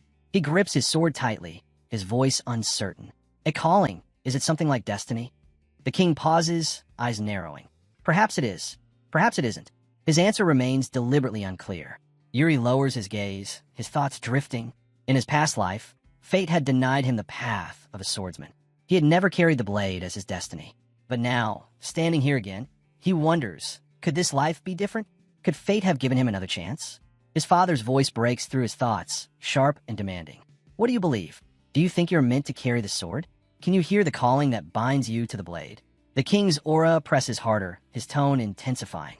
"And when the day comes, when death stands before you, will you still be holding your sword?" A wave of dread washes over Yuri. Fear grips him. His voice trembles as he struggles to respond.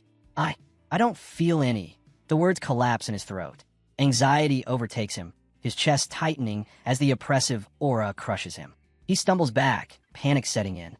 "Father, something's wrong," he gasps. From the shadows behind him, countless red eyes flicker to life, glaring at him with vicious malice. Yuri's breathing quickens. His steps falter as terror grips him. He gasps, his voice breaking. Memories stab into his mind like daggers. A voice echoes in his head. "No, you must run.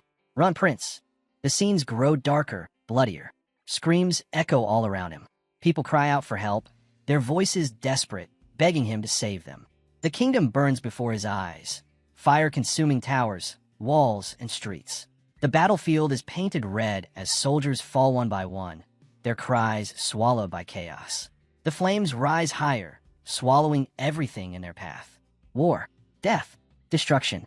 The memories overwhelm him, dragging him back into the nightmare he thought he had escaped. Yuri snaps back into awareness, his chest tightening in panic. What's happening? Why is Bryal burning? Shouts erupt all around him. It's the third prince, the last surviving royal. Enemy soldiers close in, their boots pounding against the earth, echoing through the roar of the flames. Yuri gasps as the truth crashes down on him. The Empire. In horror, he realizes he has returned to that cursed moment, the fall of Bryal. The sight before him is unbearable, the kingdom once more consumed by fire and steel. His voice trembles in disbelief as he demands to know what is happening. An enemy soldier snarls furiously. Death to the Prince of Bryal. He charges at Yuri with full force. Steel meets steel as the clash begins. Sparks explode with every strike, each blow ringing out amid the chaos. The soldier attacks with brutal strength, but Yuri fights back desperately, their blades colliding again and again. Finally, with one powerful swing, Yuri's strike cuts through. The soldier screams in agony and crashes to the ground, defeated. Behind him, Brial's soldiers shout desperately, "Your Highness, go! We'll hold them off, run!" Their voices carry urgency, rising above the battle. "We'll stop them here, just flee." The clash rages on. Steel against steel, cries of pain, the sound of men giving their lives for him. One soldier takes a devastating blow, his scream cutting through the chaos before he collapses. Yuri staggers, overwhelmed, his mind a storm of confusion. Is this real? Or just a dream? The question torments him. Darkness gnaws at his thoughts. Is this truly the fate of Brial? To fall helplessly in the end? The despair threatens to consume him, yet a vow echoes in his heart. He remembers the words he swore. "I will never fear my enemies. I will act according to my beliefs. I will carry the duty of Brial until the end." His resolve ignites. Strength surges back into his body. With a cry, Yuri charges forward, mana coursing through his blade until it glows brilliantly. He swings with all his might, his sword tearing through the air. The sudden strike lands cleanly, cutting down an enemy soldier who cries out in pain as the force sends him reeling. Yuri fights on, his strikes growing sharper and more relentless as he cuts through one soldier after another. But in the midst of his assault, a heavy blow catches him across the face. Pain tears through him, and he staggers back with a cry. He steadies himself, forcing his body to recover, then presses forward again, slashing with everything he has. Another soldier counters fiercely, driving Yuri to the brink, but with great effort, Yuri breaks through and fells him, his chest heaving as exhaustion weighs on him. From among the enemy ranks, one soldier shouts in defiance, "Prince of Brial, you're a dead man walking." More voices follow, demanding his surrender as they see him bloodied and worn. But Yuri stands tall, his voice ringing out with unwavering resolve. The people of Brial never abandon their honor, even in the face of death. Summoning the last of his strength, Yuri launches forward with a desperate strike, his sword blazing with mana. His roar echoes through the flames as he repeats to himself the vow of Brial. Carry the duty until the end. Then suddenly, everything shifts. His eyes snap open, and he finds himself in an entirely different place. The words of his vow still spill from his lips. A voice reaches him, soft at first. "Can you hear me?" A gentle hand rests upon his shoulder. Then, sharply a call breaks through. Yuri, startled, he gasps out, "Father." The haze clears, and his father stands before him. "The Black Army." Yuri mutters aloud, naming what he had just seen, his tone grim and certain. King Fear steps closer, his voice steady. "Calm yourself. What you saw was nothing more than an illusion." Yuri grips his sword tightly, the vision still fresh in his mind. Doubt lingers in his heart as he wonders what was real and what was not. The king studies him in silence, then lays a hand firmly on Yuri's shoulder. His words are calm, but final. "You will wield a sword." Though shaken, Yuri steadies himself. Confusion fades, replaced by conviction. A bold smile crosses his face. "Yes, I made my decision." His head lifts high as he meets his father's eyes with confidence. But the king's gaze is heavy, filled not with pride, but with worry. Sadness lines his features as he looks at his son. Yuri notices it instantly. Why is father looking at me like that? The thought unsettles him. Does he think I'm about to die, or something? Yuri forces a light smile, trying to ease the heaviness in the air. "Don't worry so much, father," he says, his tone half playful. Then, with bold confidence, he adds cheerfully, "I'm a genius, after all." The king's lips curve faintly at his son's attempt to lighten the mood. Then, without warning, he raises his hand toward Yuri. The sudden gesture catches Yuri off guard, leaving him momentarily stunned. The following day, Bernard stands outside, his eyes on the training yard, lost in thought. The sound of approaching footsteps pulls him back, and he turns. "Your Highness?" he asks. Prince Yuri approaches, and Bernard immediately notices the injury on his face. With a teasing grin, he asks, "And who's responsible for that wound this time?" Yuri answers plainly, "My father."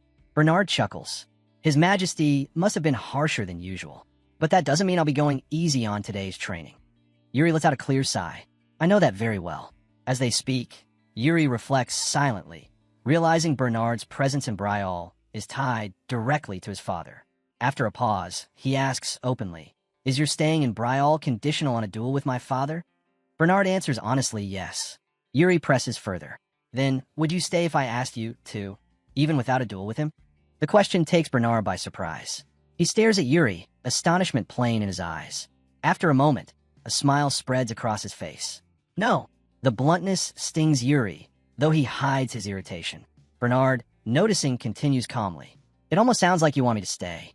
Then, with a faint grin, he adds, "Perhaps I'll consider it, if you can show me something convincing." "What kind of thing?" Yuri asks. Bernard's eyes sharpen with interest. "I want to see the dueling style of your predecessor, Eric Bryall." Yuri blinks in shock. "You want me to teach you the founding king's dueling style?" Bernard nods, unshaken. "It piqued my curiosity." But Yuri quickly shakes his head. "I can't do that." Inside, he thinks grimly. Of course Bernard, the man known as the Sword Demon, would demand something like this. But even so, he cannot oblige. Bernard shrugs lightly. "It doesn't matter if you haven't fully mastered it. I've already taken that into account." "That's not the reason," Yuri replies firmly. "It's not because I haven't mastered it. It's because it won't benefit you. That style is completely bound to the mana technique I use." Bernard raises a brow, surprised. "I've never heard of such a thing. Mana is only used to enhance sword techniques, nothing more." Yuri nods firmly. "That's exactly why I can't teach you. Without the mana, it would be like handing you only half the style, never the whole thing." Bernard falls silent, stroking his chin in thought. After a long pause, he finally says, "All right." Yuri's eyes widen, his face lighting up with joy. "Are you serious?" Bernard smiles. "I am. Even if it's only half the technique, I'll stay in Bryall. As long as you're willing to teach me this sword style. I'm certain it will still benefit me." Yuri can't help but think to himself that Bernard is unbelievably self-assured. Still, excitement bursts through him. Then it's settled. "But you'll have to stay in Bryall permanently," he adds with a playful grin. Bernard chuckles. "All right." With that, Bernard asks him to begin the demonstration. The two square off, taking their stances. Yuri steadies his breath, then channels mana through his blade until it glows with a blue aura. "This is my style, Soul Severance." Just as Yuri prepares to move, Bernard interrupts. "There's something I haven't told you." The words make Yuri pause, curiosity rising. Bernard speaks plainly. "I always intended to stay in Bryall. Besides, the king asked me to remain for at least 10 more years." He laughs lightly, the corner of his mouth lifting into a smile. Yuri blinks in surprise, then frowns. "Then why aren't you attacking? You're just standing there." Bernard grins. "Because I'll start the first move." With that, he raises his sword, his own mana surging powerfully. Yuri's eyes widen at the sheer force of the incoming strike. "Why would you say that now, of all times?" he shouts in frustration as the blades collide. The clash is explosive, each strike violent, sparks bursting into the air with every meeting of steel and mana. Later that day, Yuri lies on his bed, lost in thought. His mind drifts over everything that has changed. The future is already shifting. He recalls the terrifying visions of Bryall's fall, but now he sees another path, one where the kingdom endures, untouched by the destruction he once witnessed. Even without making any great moves yet, things are already different. Bernard's decision to remain in Bryall is proof. At first, Yuri admits to himself that the weight of altering the future feels unbearable. But now, certainty fills him. The change has already begun. Step by step, he makes a firm vow. Though the struggle is far from over, this time, the Empire will be stopped, no matter the cost. He repeats the promise within his mind, reinforcing his resolve with unshakable determination. Just then, Anna enters the room, her tone almost pleading. "Please, Your Highness, don't get into trouble this time." Yuri sits up quickly, startled. "Why are you saying that?" She frowns. "Do you really not know? You get into trouble almost every day." Yuri tilts his head, puzzled. "Then why today in particular?" Anna straightens, her voice serious. "Because tomorrow, you must attend the Senate meeting. The king himself told me you cannot miss it. Haven't you been informed?" Yuri sighs, irritation flashing across his face. "So it's tomorrow morning, and the whole Senate will be present." Anna nods, worry clear in her tone. "Yes, and there will be difficult men there, frightening, stubborn ones. Please, I beg you, don't strike anyone." Yuri chuckles, gently taking her hands. "Don't worry, I don't act so recklessly anymore." She peers at him nervously. "Are you truly sure?" Yuri laughs again, confident. "I'm sure." The following morning, the Senate chamber fills with members gathered for the long-awaited meeting. The atmosphere is heavy, anticipation buzzing in the grand hall. Suddenly, a furious voice breaks the air. "No!" The shout is followed by the thunderous slam of a hand against the table. Yuri sits calmly, his gaze fixed on the man who erupted. Inwardly, he can't help thinking Anna was right to be worried. The man shouting is none other than Duke Yjernerd. The Duke begins the meeting with open defiance. The mana technique Prince Yuri is practicing is not officially recognized. It is inappropriate. Yuri narrows his eyes slightly, glancing at the others in the chamber. This meeting was meant to address the kingdom's governance. Yet here they are, questioning the king's decisions instead. Disappointment swells inside him as realization sets in. This gathering isn't about guiding the kingdom. It has turned into a stage to challenge his father's authority. And at last, Yuri understands why the king chooses to avoid these halls. Duke Yjernerd presses his objection. It would be far better if Prince Yuri learned Bryal's traditional sword style rather than this unapproved one. Before he can continue, another senator rises in protest. How can you call it unrecognized when the founding king himself left this style behind? The Duke narrows his eyes, his voice sharp. And how do we know that is true? What proof exists that this technique truly comes from the founder? The remark stirs anger across the hall. Are you doubting the prince's own words? One attendee demands. Yjernerd raises a hand calmly. I merely wish to ensure the prince's safety. Nothing more. Shouldn't we verify such claims before allowing him to rely on a style we know little about? Yuri finally speaks, his expression calm, a faint smile playing on his lips. I must thank Duke Yjernerd for his concern. Truly, I'm touched, so much so that you've dedicated an entire council session to discuss my personal mana technique. The words drip with subtle sarcasm, but beneath his composure, Yuri seethes. Memories of his past life cut through him. Yjernerd, the man who betrayed Bryal, the one who bent his knee to the Empire after the kingdom's fall. Hatred coils in his chest. Yjernerd, unfazed, turns toward the captain of the royal guard. And what do you think, Captain Sand? Sand hesitates before answering carefully. At this stage, I can't make a definitive judgment. Every mana style carries strengths and weaknesses. Its effectiveness depends greatly on the individual who wields it. The Duke seizes upon the words instantly.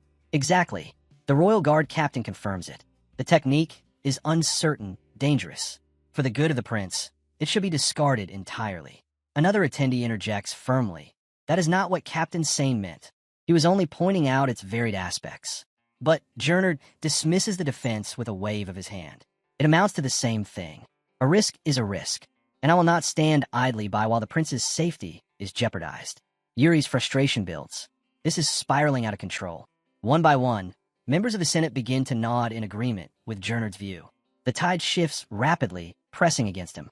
He clenches his fist beneath the table. If I had only just started learning Soul Severance, I could change paths. But it's already intertwined with my very core.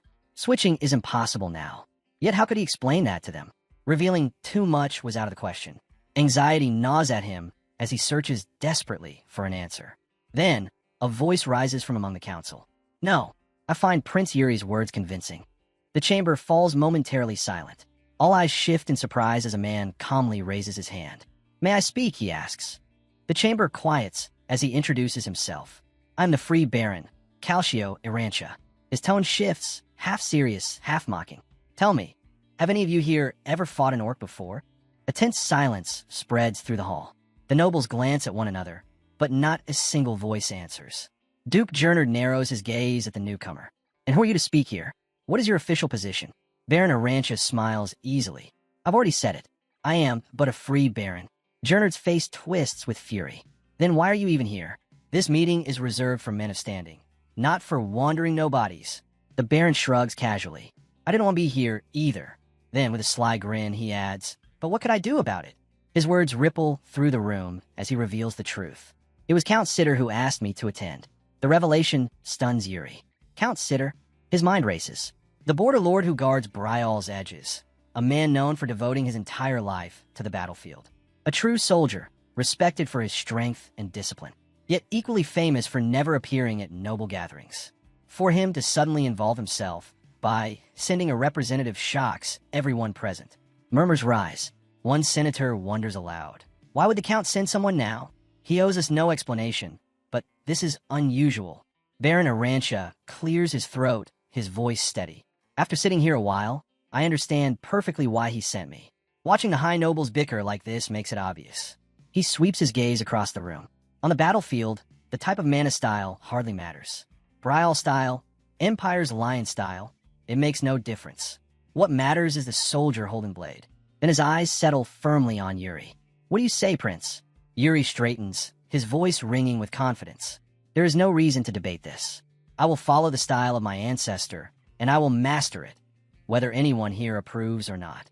The Baron nods approvingly, then adds, his tone firm. If the prince himself chooses to uphold the founder's will, then those with no part in it have no business interfering. His words sharpen, laced with sarcasm.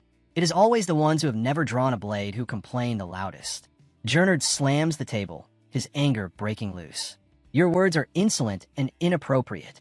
Baron Arantia speaks steadily, offering an apology for his bluntness, then explains that life at the front, where battles with orcs happen every day, shapes the way soldiers talk. He then looks around and asks the nobles directly, how many of them have ever faced an orc in combat? Following that, he questions whether they honestly think such creatures care about what mana style is used against them. Even though his reasoning is hard to deny, one noble insists that the prince is too young to make the right calls. At that moment, Yuri steps in with a sharp tone, saying if they fear poor decisions so much, then perhaps they should abandon mana styles completely and start from zero. He asks if that noble even understands how absurd that would be. Baron Arantia smirks, noting that the prince clearly has no plans to step down, and then asks mockingly if they intend to rip the prince's mana core out by force. The noble snaps back angrily, saying that isn't his meaning, but Baron Arantia only smiles slyly and asks what all the noise is for then. Turning to Yuri, he asks if the prince agrees with his stance.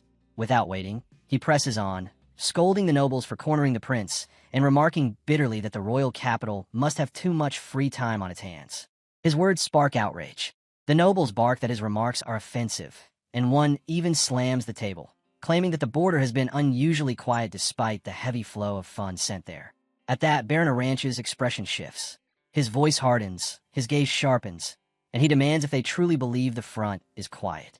He reveals that hundreds of soldiers die there every day, accusing them of ignoring the daily reports. He adds that on the very day he departed, from men fell in battle, and he himself had to cover the body of a friend he had just eaten breakfast with. His tone turns grim as he explains that orcs never rest. Their entire existence is battle and slaughter. His words silence the chamber completely. Yuri then sinks into thought. The image of the orcs weighs on his mind, and he begins to suspect that this danger may not be confined to Breeze borders alone. His memory stirs. He recalls the ongoing border conflict with the Duchy of Klein, and in his mind, the map of the frontier takes shape with striking clarity. Yuri recalls the brutal reality at the borderlands between Brial and Klein, orc raids tearing through towns, leaving devastation and countless deaths in their wake. With urgency, he asks whether the orcs' behavior has shifted recently. The representative confirms grimly that they've grown more vicious, more feral than ever before. Yuri then presses further, asking sharply, what about Klein?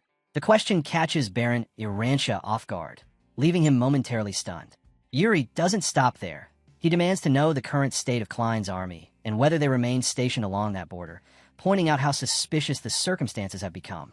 Baron Arantia, visibly unsettled, explains that Klein's border forces have inexplicably pulled back, offering no warning or reason. His tone grows heavy as he describes the aftermath. Towns wiped out, civilians either slaughtered or enslaved, the entire region reduced to horror and ruin. Yuri's mind races. The timing feels too precise to be coincidence, hinting at the shadows of civil unrest, or perhaps a carefully orchestrated plot. The meeting takes an abrupt turn when someone suddenly raises a trivial issue. The third son of a duke, causing trouble again. Irritation surges through Yuri. The room falls into a strained silence, the nobles shifting uneasily under the weight of his frustration. Breaking it, Yuri declares firmly that the meeting is over. Lord Gernard tries to interject, but Yuri cuts him off, insisting they should be addressing urgent threats, not wasting time on disputes over his mana technique. His voice sharpens as he declares their focus must be on Klein and the orc menace, not petty quarrels about a teenager. The scene shifts elsewhere. A faint glow reveals a figure communicating through a magic crystal with a cloaked presence whose voice cuts through the stillness, asking if the rumors are true, that the third prince has indeed changed. The man before the crystal confirms it. The voice then turns its attention to Baron Arantia, asking his judgment of Prince Yuri after their encounter. Arantia replies with confidence, saying the prince's gaze is sharp, his resolve clear. The mysterious figure instructs him to keep watching Yuri, stressing that the prince warrants serious attention. When Arantia offers to dig deeper, the voice firmly grants permission, commanding him to act if necessary. The exchange ends. The crystal darkens, and the chamber is swallowed in silence. Baron Arantia sits at his window, staring down at the quiet street below. With biting sarcasm, he mutters that the city looks calm and safe while soldiers are spilling blood on the border every single day. As he keeps watching, something unexpected catches his eye. He freezes, then narrows his gaze in disbelief. Was that the third prince? For a moment, he questions what he just saw, convincing himself it can't possibly be real. Meanwhile, Yuri is indeed walking through the streets under the cover of night, a companion by his side. He remarks that they've slipped out of the palace exactly as planned.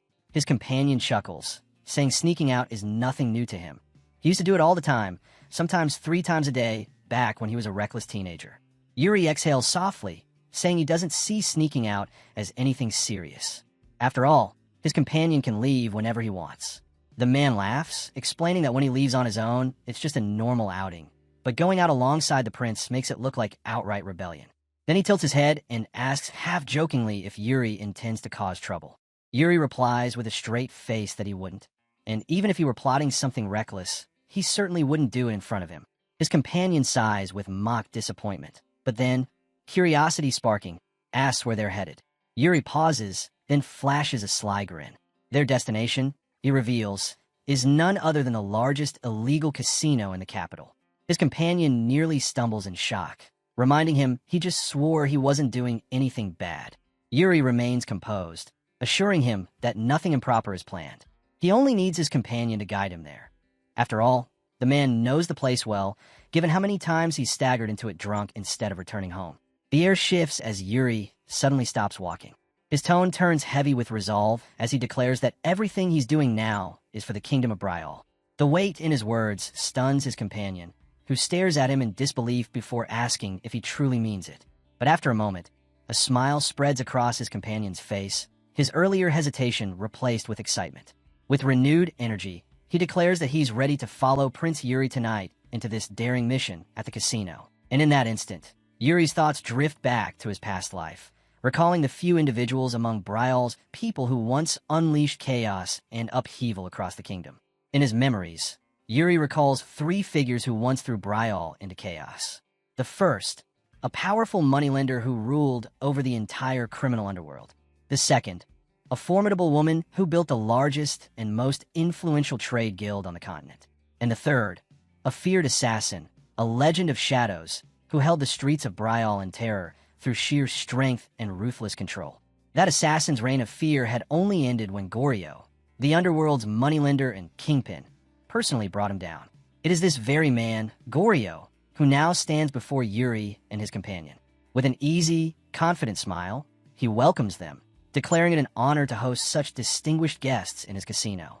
Yuri meets his gaze calmly, asking with a faint smile if Goryo already knows who he is.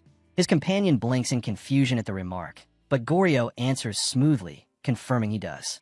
He addresses them as the royal mage and the third prince, adding that it is only natural to greet such figures personally. Yuri's expression sharpens. He makes it clear he hasn't come for games or amusement. Goryo's eyes glimmer with interest at the statement, and with a mysterious smile, he gestures to a set of seats he has prepared. The 3 sit down. Yuri's companion leans closer, whispering irritably, asking why Yuri claimed they weren't there to gamble. Yuri answers firmly, telling him to stay silent.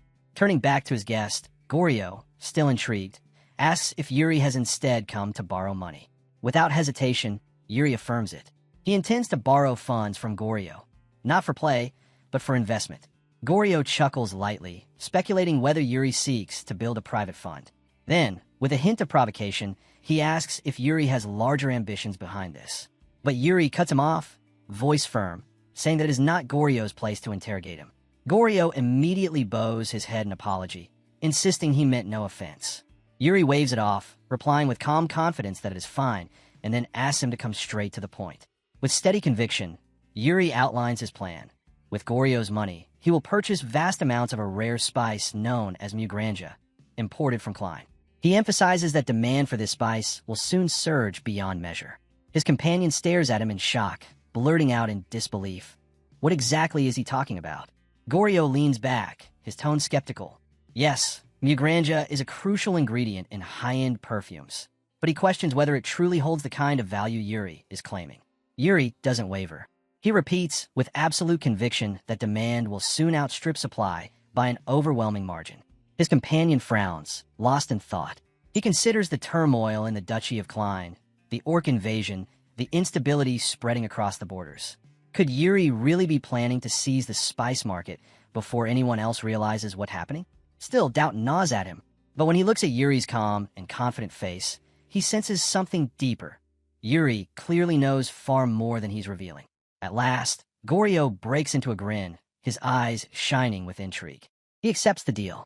Yuri immediately presses the point, asking how much Goryo is willing to put in, not as a Prince of Bryal, but as an equal partner in investment.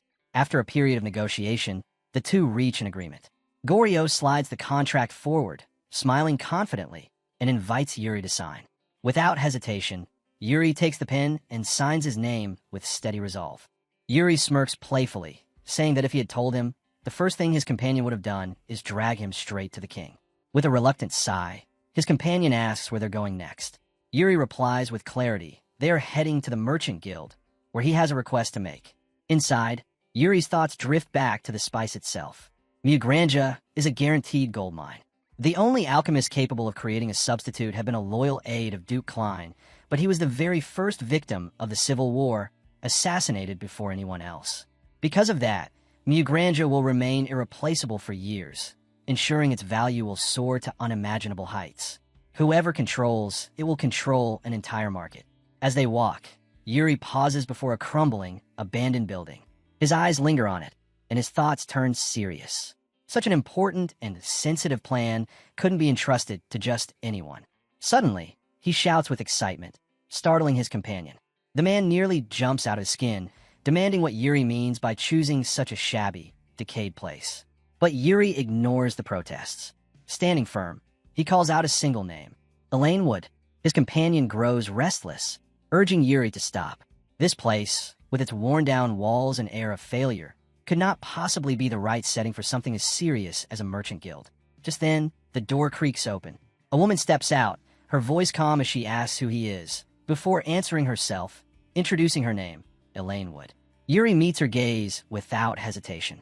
He introduces himself clearly as Prince Yuri Bryal, the third prince, and requests that she take on a task for him. Elaine places a hand against her chest, her face showing surprise and confusion at the sudden declaration. Before she can respond, Yuri's companion explodes in shock, shouting at him with anger and disbelief, demanding if he's completely lost his mind. Yuri sighs, speaking with sarcasm. He points out that his companion has grown far too casual, talking to him as if he weren't a prince. His companion retorts sharply, saying anyone would react the same way. How could Yuri expect to buy rare spices through a business that looks so ruined and hopeless? But Yuri, inwardly, remains calm. He knows Elaine's current state is temporary. What others see as failure, he sees as potential. In his past life, Elaine Wood rose from nothing to become one of the greatest merchants on the continent, leading a trade guild that grew into a vast empire no one had imagined. Unlike Goryo, who cloaks himself with false smiles and shady methods, Elaine treats every promise as absolute, honoring every agreement as if it were sacred. Yuri smiles inwardly, determined. In his past life, Elaine had already become a legend, but this time, with his guidance, she would surpass even that, becoming something greater than the world has ever seen. Beside him, his companion groans, looking utterly drained. He asks if Yuri is finally done with all these wild schemes, hoping desperately this will be the end of it. But Yuri lifts a finger, his lips curling into a sly smile. There's still one more thing left, he declares. His companion shouts in disbelief, demanding to know what else Yuri has planned. He tries to stop him, but Yuri is already walking ahead. Panting as he runs to catch up, his companion gasps, asking what Yuri is plotting this time and where they're headed now. Inside, Yuri reviews his plan with steady confidence. Step 1 was borrowing from Goryo. Step 2 was securing Elaine's guild. Now, the final step remains, finding the last key figure to complete everything. The two make their way into a rundown district, where silence clings to the streets and shadows swallow the light. In the shadows of the ruined streets, a frail young man slumps against the wall, his figure lost in misery. Further ahead, the sounds of a violent scuffle echo from an alley where men fight recklessly. Yuri keeps walking, eyes steady, scanning the darkness. His steps slow as certainty fills him. What he's searching for is here. Then, his gaze fixes on a small gathering of youths. A clear image flashes in his mind. He's found her. Yuri approaches calmly, his presence composed and confident. With a polite smile, he greets them, "Hello." Then, with steady assurance, he introduces himself. "I am Yuri, third prince of the kingdom of Bryal." The boys look at each other, stunned. One blurts out, asking if he's really a prince. Yuri answers firmly that he is. And in that moment, recognition strikes. The figure before him is no ordinary girl. This is Asuna, the notorious assassin who, in his previous life, had slain Goryo and once belonged to the Crimson Moon cult. In his mind, he speaks her name, Asuna. She stares at him cautiously, disbelief flickering in her eyes. "Are you truly a prince?" she asks again, her voice edged with unease at the thought of royalty standing here in such a place. Yuri's voice is calm as he reassures her. She has nothing to fear. He has come only to help. Asana says nothing, her silence thick with tension. Yuri then turns to his companion and extends his hand. "Give it to me." His companion stiffens, fear in his voice as he fumbles out a pouch. Here you go." Yuri takes it, but his eyes shift suddenly. A small girl clings tightly to Asana's arm. His thoughts darken. So this is the reason. In his past life, he remembers Asuna had borrowed heavily from Goryo to treat this very child. That debt had destroyed her, dragging her into despair until she became the feared assassin she was destined to be.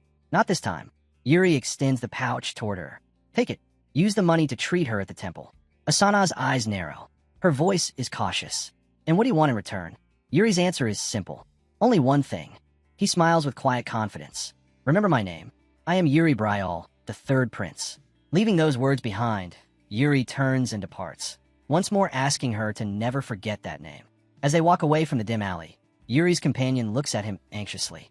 He can't understand why Yuri would hand over so much money to a beggar.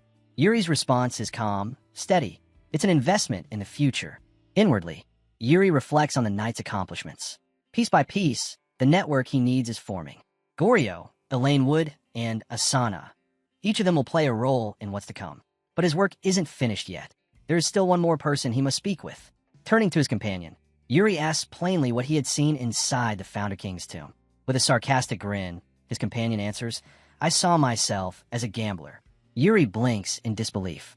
"What?" His companion chuckles, explaining he saw himself wagering his life in Barley's casino, deep within the Empire. He shrugs, adding that it suited him perfectly. Yuri sighs, clearly unimpressed, and turns his head away. "It doesn't matter what happened today." "Yeah," his companion mutters back.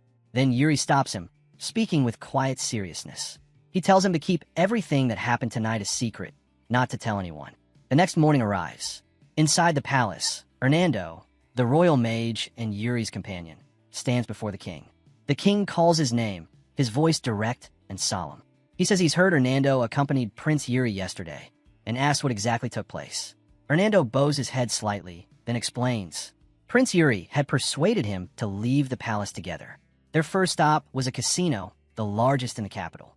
The king frowns, his eyes narrowing. Did the prince actually gamble there? Hernando answers without hesitation. Yes, the prince did gamble. The king leans back, disappointed. He mutters that he had thought Yuri skilled at cards, only to learn he lost everything Hernando had lent him. And after that, the king presses. Hernando continues smoothly. Prince Yuri went to Goryo and borrowed money. Then, he visited a dilapidated merchant guild and left a large sum there. Later, he gave another pouch of money to an orphan in the city, before walking through the streets to observe how the common folk lived. Hernando ends with a faint smile, adding that the prince seemed genuinely fascinated by the lives of ordinary people. The king listens in silence, before asking with interest, did he return to the palace afterward? Yes, Hernando replies firmly. That is all. The king nods, murmuring that he understands. Then his gaze turns distant, his expression unreadable as he falls into heavy thought. After a long pause, the king suddenly speaks again, asking Hernando if he plans to attend the upcoming royal ball. Hernando answers the king with a cheerful smile, saying he will indeed attend the royal ball. The king raises an eyebrow, mildly surprised, remarking that he thought Hernando had no interest in such courtly events. Hernando shrugs lightly, still smiling, and replies that people can always change their minds. He adds that it has been a long time since he last joined a dance, and this time, he is actually looking forward to it. Meanwhile, in the training yard, Prince Yuri is pushing himself hard under Bernard's guidance, his breath heavy from the strain. Suddenly, Yuri pauses mid-practice, glancing around with a look of curiosity. With a mischievous tone, he tells Bernard that he seems to be quite popular. Bernard frowns slightly. "Excuse me." Yuri points out that the maids nearby keep stealing glances at him and jokes that Bernard should attend the ball. After all, people will surely be waiting for him there. Bernard dismisses the idea bluntly, saying he has no interest at all. Yuri shifts the topic, bringing it back to their training. He mentions that Bernard was right before. This sword technique has no set form or stance. It's about flowing with the situation. Bernard tilts his head slightly, explaining that Yuri still doesn't fully grasp the nature of a mana style that doubles as a sword art. To truly understand it, Yuri would need to see it applied in real battle, and that is not easily arranged. Still, he admits with clear surprise that Yuri's progress is remarkable. He praises him for his control of mana and his swift growth, saying he hadn't expected such talent. Yuri feels a flicker of guilt. In truth, he is working to erase his old sword style completely, forcing himself to replace it with this new one. Yet somehow, the process feels almost natural. Bernard steps closer, his tone steady. He cautions Yuri not to rush. His concern is genuine. Yuri's growth is too fast, and his body is still young, not yet fully matured. If he pushes too far, too quickly, the risk could be dangerous. Yuri blinks in surprise, asking if Bernard is truly worried about him. Bernard answers plainly, yes, he is. Yuri has achieved far more than most at his age, but the danger of overstraining himself is real. Yuri responds with confidence, assuring Bernard there is no need for concern. He insists he will keep his balance. Then, with renewed resolve, he asks Bernard to continue the training. Bernard hesitates briefly. Are you sure? Yuri nods firmly. I am. As they resume, Yuri suddenly asks if they can spar with real swords instead of wooden ones, driven by a burning desire to grow stronger as quickly as possible. Bernard accepts Yuri's challenge, and the two face each other with sharp focus, swords drawn. Yuri, with a playful smirk, suggests a wager. If he can land a single strike, Bernard must attend the royal ball. Bernard dismisses it instantly. Frustrated, Yuri presses him, demanding to know why he refuses. Bernard replies calmly that he'll win anyway, and besides, if Yuri were to lose, he'd simply cancel the bet. The remark irritates Yuri, and with renewed determination, he lets mana surge around his blade. We'll see soon enough, he declares boldly. He charges forward, his voice ringing with confidence as he vows that this time he will land a hit. But no matter how hard he pushes, Yuri is unable to strike Bernard cleanly, the duel ending without resolution. Days later, the evening of the royal ball arrives. Carriages gleam as they roll toward the palace, horses stepping in elegant rhythm. Inside one of them sits George Ivana Granolin, the Empire's second prince. With a warm smile, he teases his companion, noting she hasn't stopped staring out the window. The young woman turns, her face bright with excitement. Princess Yekaterina Ivana Granolin answers with a glowing smile, admitting she's simply thrilled. It's been far too long since she last attended such an event. Her expression softens as she adds that there's a certain someone she hopes to meet at the ball tonight. That night, under glittering lights in the Grand Palace, someone asks Yuri for his thoughts on the lavish venue. He hesitates, then admits that it feels too extravagant, decorated beyond reason. Anna, standing beside him, answers with a gentle smile. She reminds him that he once loved such splendor. Then she proudly announces that she has finished preparing him for the ball. Yuri looks at her quietly for a moment, before suddenly asking her to dance. Anna's eyes widen, her face flushing with surprise. He explains simply that he wants to practice, and he has no one else to do it with. Her nerves spike, and she stammers, asking if this is really necessary. Yuri tilts his head slightly, confused by her reaction. With clear unease, Anna blurts out if he's planning to trip her or make her fall. Yuri immediately assures her he would never do such a thing. His tone is steady as he adds that he isn't teasing her. Stepping closer, he meets her eyes and tells her calmly to follow his lead, slowly. Anna takes a breath, still nervous, but nods. As they begin to move together, she glances at him with a faint smile and asks if he's trying to make fun of her, adding quickly that she's actually a pretty good dancer. As the dance continues, Yuri asks Anna lightly if she often dances, and with whom. Anna lifts her chin with a playful smile, saying she is quite well known for it, but she has never danced with someone as short as him before. Yuri chuckles, telling her not to worry. The height difference won't be a problem for much longer. A moment later, he calmly points out that she has stepped on his foot. Anna laughs, apologizing, admitting she slipped up.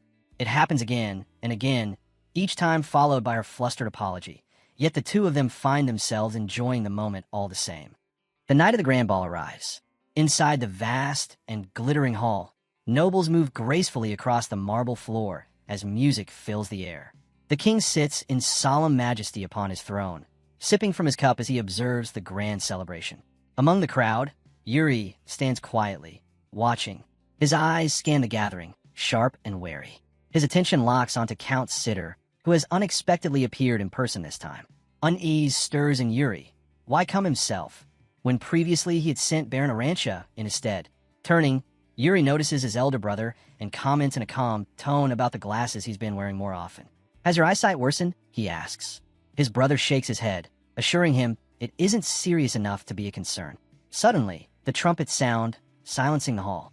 An announcement rings out. An important guest has arrived. The doors open, and the Empire's second prince, George Ivana Granzian, steps inside, moving forward with confident composure. He approaches the king, the two exchanging formal greetings with respect. George then declares that he has come with his sister. All eyes turn as Princess Yekaterina Ivarna Granzian enters, her presence commanding the room. She walks with poise and elegance, each step drawing every gaze in the hall. Yuri freezes, struck with disbelief. His chest tightens as old memories flood in, memories of his past life, when Yekaterina had once been so close to him. Their bond had been strong, but this time his resolve hardens. He will not repeat that mistake. He vows not to approach her. Meanwhile, his elder brother steps forward, offering his hand in a polite, formal gesture.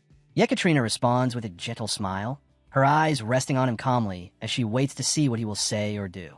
Yuri remains where he is, standing in the midst of the hall. The whispers of the guests ripple around him, a tide of murmurs and curiosity. He feels tension pressing on him, unease coiling in his chest. Quietly, he exhales and turns slightly aside, trying to steady himself and maintain his composure. Across the hall, Cedric glides across the floor with one of the noble ladies, his movements refined, his manners flawless. Every smile is warm, every word perfectly measured. A guest nearby comments with admiration that this is exactly what one would expect from such a gracious and kind-hearted man. Watching from a distance, Yuri feels a sting of inferiority as he compares himself to his older brother. Then, before his eyes, a young man steps forward and invites Princess Yekaterina to dance. She accepts with her usual gentle smile, and together they step into the music. Yuri watches silently, sadness and anger twisting inside him. Despite his vow to stay away, his emotions betray him, refusing to be controlled. At that moment, Anna appears at his side, holding a tray and offering him a slice of cake with a kind smile. Yuri shakes his head politely, saying he doesn't need it, and instead asks if she's not tired from working without pause. Anna beams, saying it's nothing compared to looking after someone important, her words clearly directed at him. Yuri chuckles and teases her to bring him a mountain of cake then. Before leaving, Anna reminds him softly to take care of himself, her voice warm and gentle. Left alone again, Yuri sighs, trying to push away the storm of thoughts weighing down on him. Then, he senses someone drawing near. He raises his head and finds himself face to face with George Ivarna Granzian, the Empire's second prince. A sharp image of him forms in Yuri's mind. Memories surge forward. George, the brilliant commander who had led the Imperial forces in the invasion of Bryal in his past life. Yuri quickly steps forward, schooling his expression, and introduces himself clearly. I am Prince Yuri Bryal, the third prince. Inside, he repeats to himself not to show hostility. Not now, not here. George gives him a cold smile, his tone carrying a dark edge. Yes, you're the one. The smile sharpens into something more sinister as his aura presses down on Yuri. The weight is suffocating, like eyes boring through to his very soul. Yuri's chest tightens under the pressure, his body filled with discomfort, but he stands firm. George asks him his age, remarking that he has heard Yuri has just turned 13. Then, with a step back and a mysterious smile, he adds, "As expected of Fear's son, you do have some talent." The words ignite Yuri's fury. His fists clench in silence. Despite George's young appearance, his presence is terrifyingly powerful, so much so that it feels almost unreal. Yuri's fists tighten, his nails digging into his palms as rage surges within him. Imperial princes, nothing but villains, he thinks bitterly. Then, a sudden crash breaks the tension. Anna stumbles forward, colliding with Prince George. The tray slips from her hands, wine spilling across the embroidered insignia on his clothes. She falls to the floor, her body trembling, her voice cracking as she cries out in panic, begging forgiveness over and over. Prince George looks down at her with a mocking smile, his voice dripping with cruelty. "That's a problem," he says coldly, before declaring that she has committed a grave mistake. Anna kneels on the ground, shaking violently as George towers over her. His words cut through the air like ice. "Under imperial law," he says slowly, "the punishment is death." The hall falls into stunned silence. All eyes fix on the scene. Anna's face pales as she pleads, her terror consuming her. Yuri's fury burns hotter, his body tensing, recognizing what this truly is. George is deliberately humiliating Brial before its own king. With a chilling smile, George clarifies the punishment. A beheading will suffice. At that moment, the king's voice breaks through, sharp and commanding. "This is my ball. If you wish to see blood, spill it on your own soil, not mine." George only smiles wider, turning to offer a shallow apology. His tone carries a dangerous edge as he continues. He reminds the king that relations between the Empire and Brial have always rested on respect, but implies Brial no longer shows the Empire that courtesy. He then invokes the name of Gatentia, a word that makes the room shift uneasily. He recalls how, during that incident, the king himself had slain a knight of the Empire. Yet the Emperor, choosing to preserve peace, had accepted it without reprisal. George insists that now he is doing the same, acting only to safeguard the honor and stability of both nations. Yuri feels his chest tighten. The memory of Gatentia echoes sharply in his mind, his father's blade cutting down an imperial knight.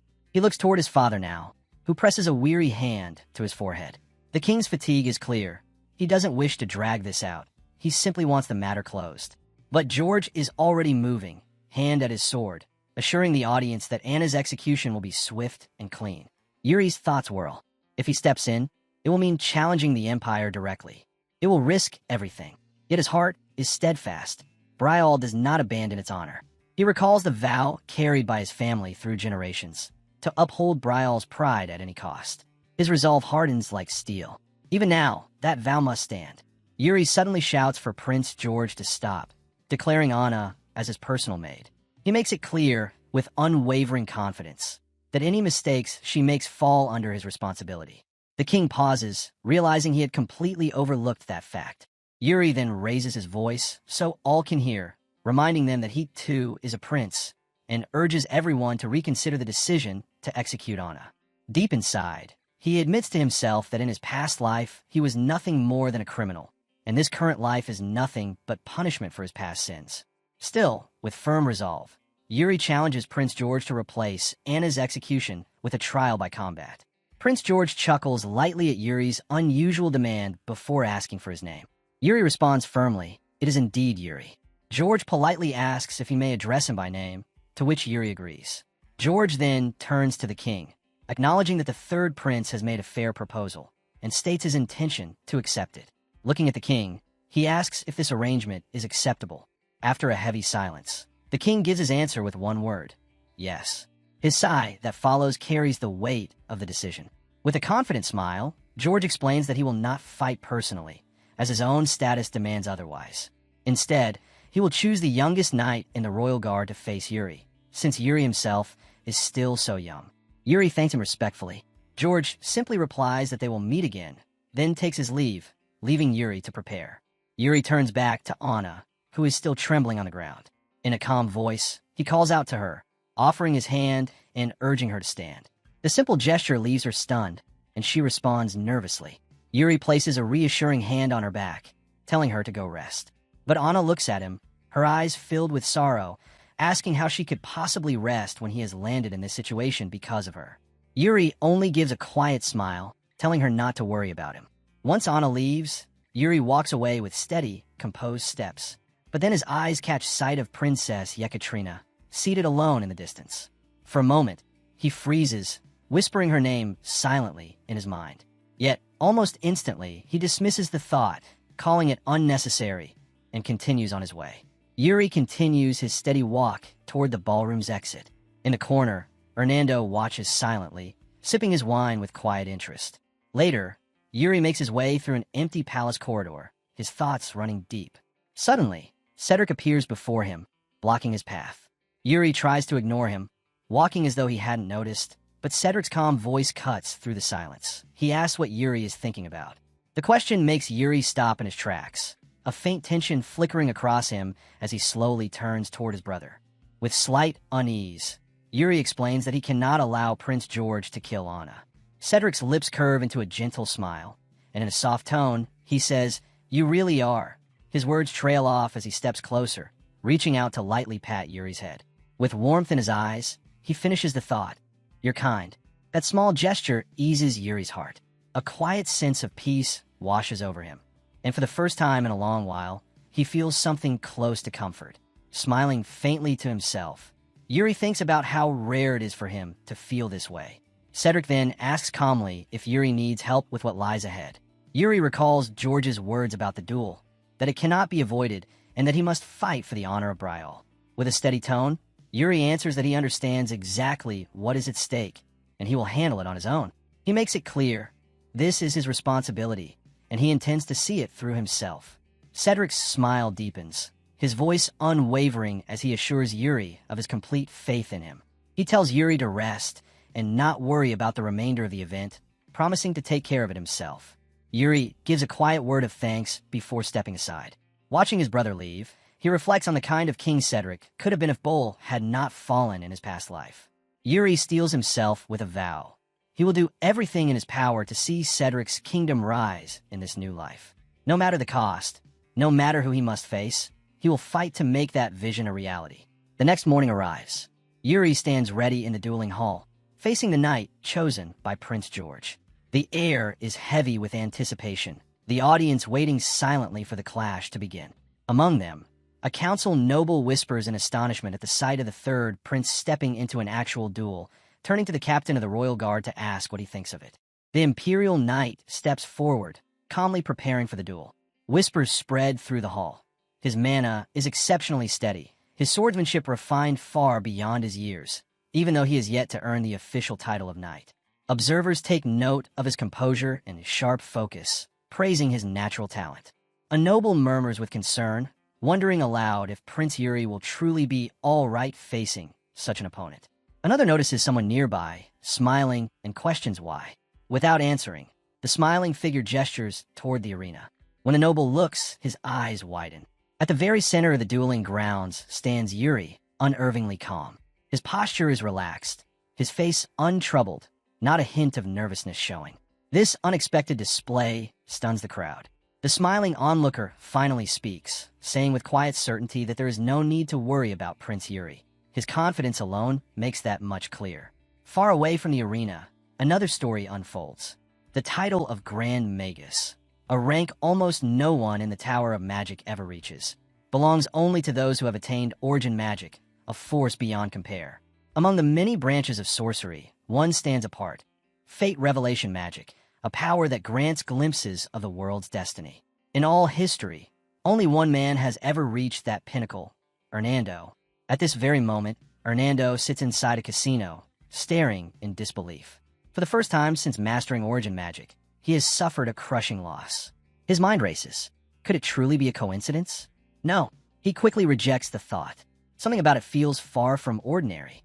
For all his mastery, Hernando realizes he cannot see anything when it comes to Prince Yuri. He can read the fortunes of others, feel the flow of luck around them with ease. But with Yuri, there is nothing.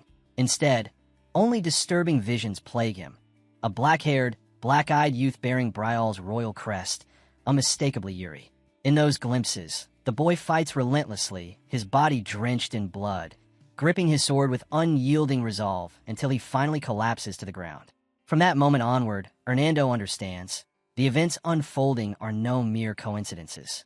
Everything is beginning to circle around one figure, Prince Yuri. In watching the boy's recent, unpredictable actions, Hernando finds his belief cemented.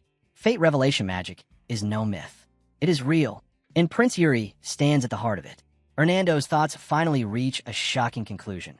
Prince Yuri is someone untouched by fate, a man with no predetermined destiny. Back in the dueling arena, the tension builds. From the stands, a voice calls down mockingly, asking if Yuri plans to keep waving his sword around or if he is actually ready to fight. Prince George then steps forward, asking calmly if Yuri needs more time to prepare. Yuri answers without hesitation, his tone steady and confident. He is ready at any moment. The Imperial Knight responds just as firmly, declaring that he too is prepared. The king rises, his voice ringing out across the arena as he officially announces the start of the duel. The crowd falls silent. Yuri and his opponent lock eyes, each waiting for the other to move. Then, with explosive resolve, Yuri makes the first strike. He charges forward without a hint of fear, his blade slicing through the air toward his opponent. The Imperial Knight reacts instantly, and the clash begins. Steel crashes against steel as Yuri drives his sword straight toward the knight's face, nearly landing a decisive blow.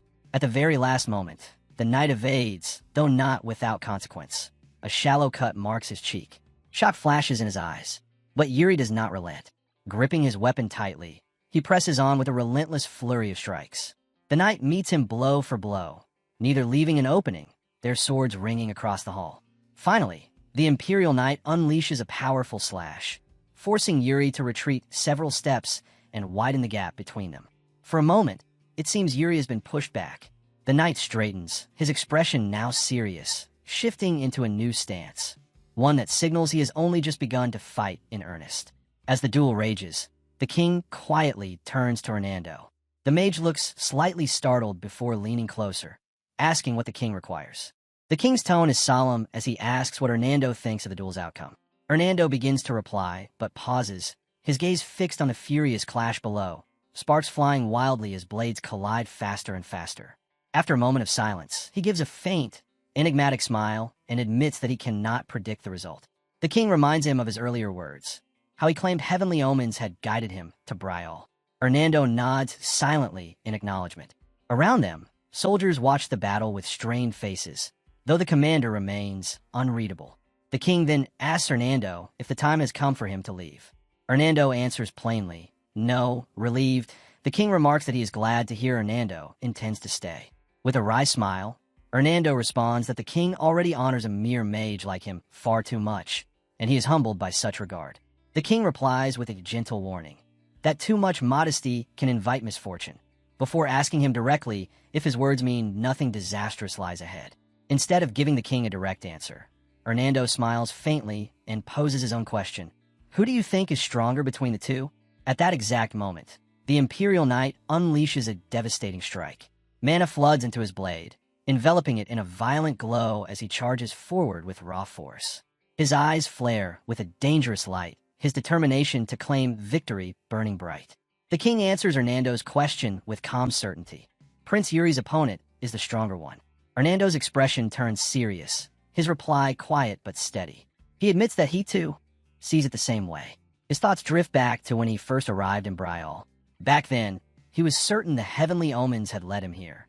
The signs were clear. The one who could alter the world's fate would be found in this land.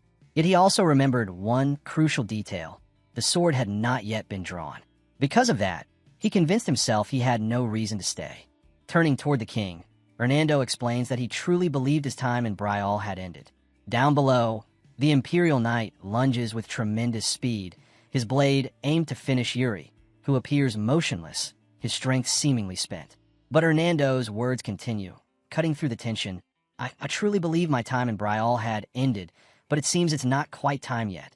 And at that very instant, Yuri lifts his face, a bright smile flashing across it. What everyone thought was exhaustion had only been a ruse. All this time, he had merely been testing his opponent's strength. Mana surges through his body, flowing directly into his sword until the weapon vibrates with raw power. With newfound vigor, he declares boldly, "That's enough testing. It's time to finish this match." In a sudden burst of speed, Yuri darts forward, his movements sharper and faster than before. The Imperial Knight's eyes widen in shock.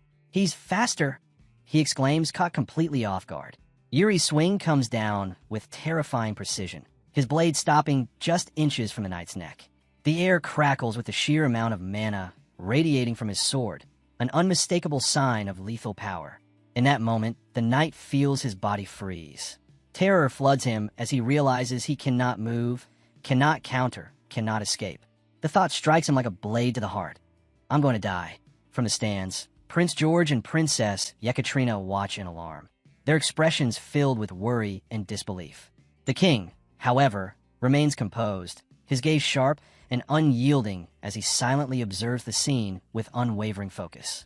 Gasps ripple through the audience, disbelief echoing across the hall at Prince Yuri's sudden display of strength. Voices shout in shock, unable to comprehend what just happened before their eyes. Major Nando, however, only smiles with full confidence, as though he had foreseen this outcome from the very beginning. The soldiers cry out, stunned that Yuri managed to twist his sword at the perfect moment. Down in the dueling arena, the Imperial Knight stands frozen in disbelief. His weapon lies shattered, broken under the force of Yuri's strike. His voice trembles as he stammers the words, "I lost." In an instant, the hall erupts. Those who stand behind Yuri burst into cheers, their voices rising in praise of the third prince. Yuri himself responds with a calm smile. The palace fills with thunderous celebration, the sound of victory reverberating everywhere. Hernando, watching quietly, recalls why he first came to Brial. He had followed celestial signs, believing they would guide him to his purpose. But instead, he has found someone who defies them altogether. Elsewhere, Prince George is seen smiling faintly, while Hernando's thoughts deepen. Life has become death, and death has turned to life. The fate of the present was rewritten the moment the third prince's sword awoke. He continues, his mind clear. Every step Yuri takes now is a step against the will of the heavens. Yuri has become someone who stands entirely outside the bounds of fate. As the crowd cheers, Yuri smiles with radiant confidence, his heart brimming with resolve. Hernando's inner voice follows closely. Yuri Brial is the one who transcends destiny. Truly astonishing. I cannot wait to see how far he will go. Yuri thinks to himself with equal certainty. From this moment on, I will change the fate of the entire world. Hernando lingers on his own thoughts.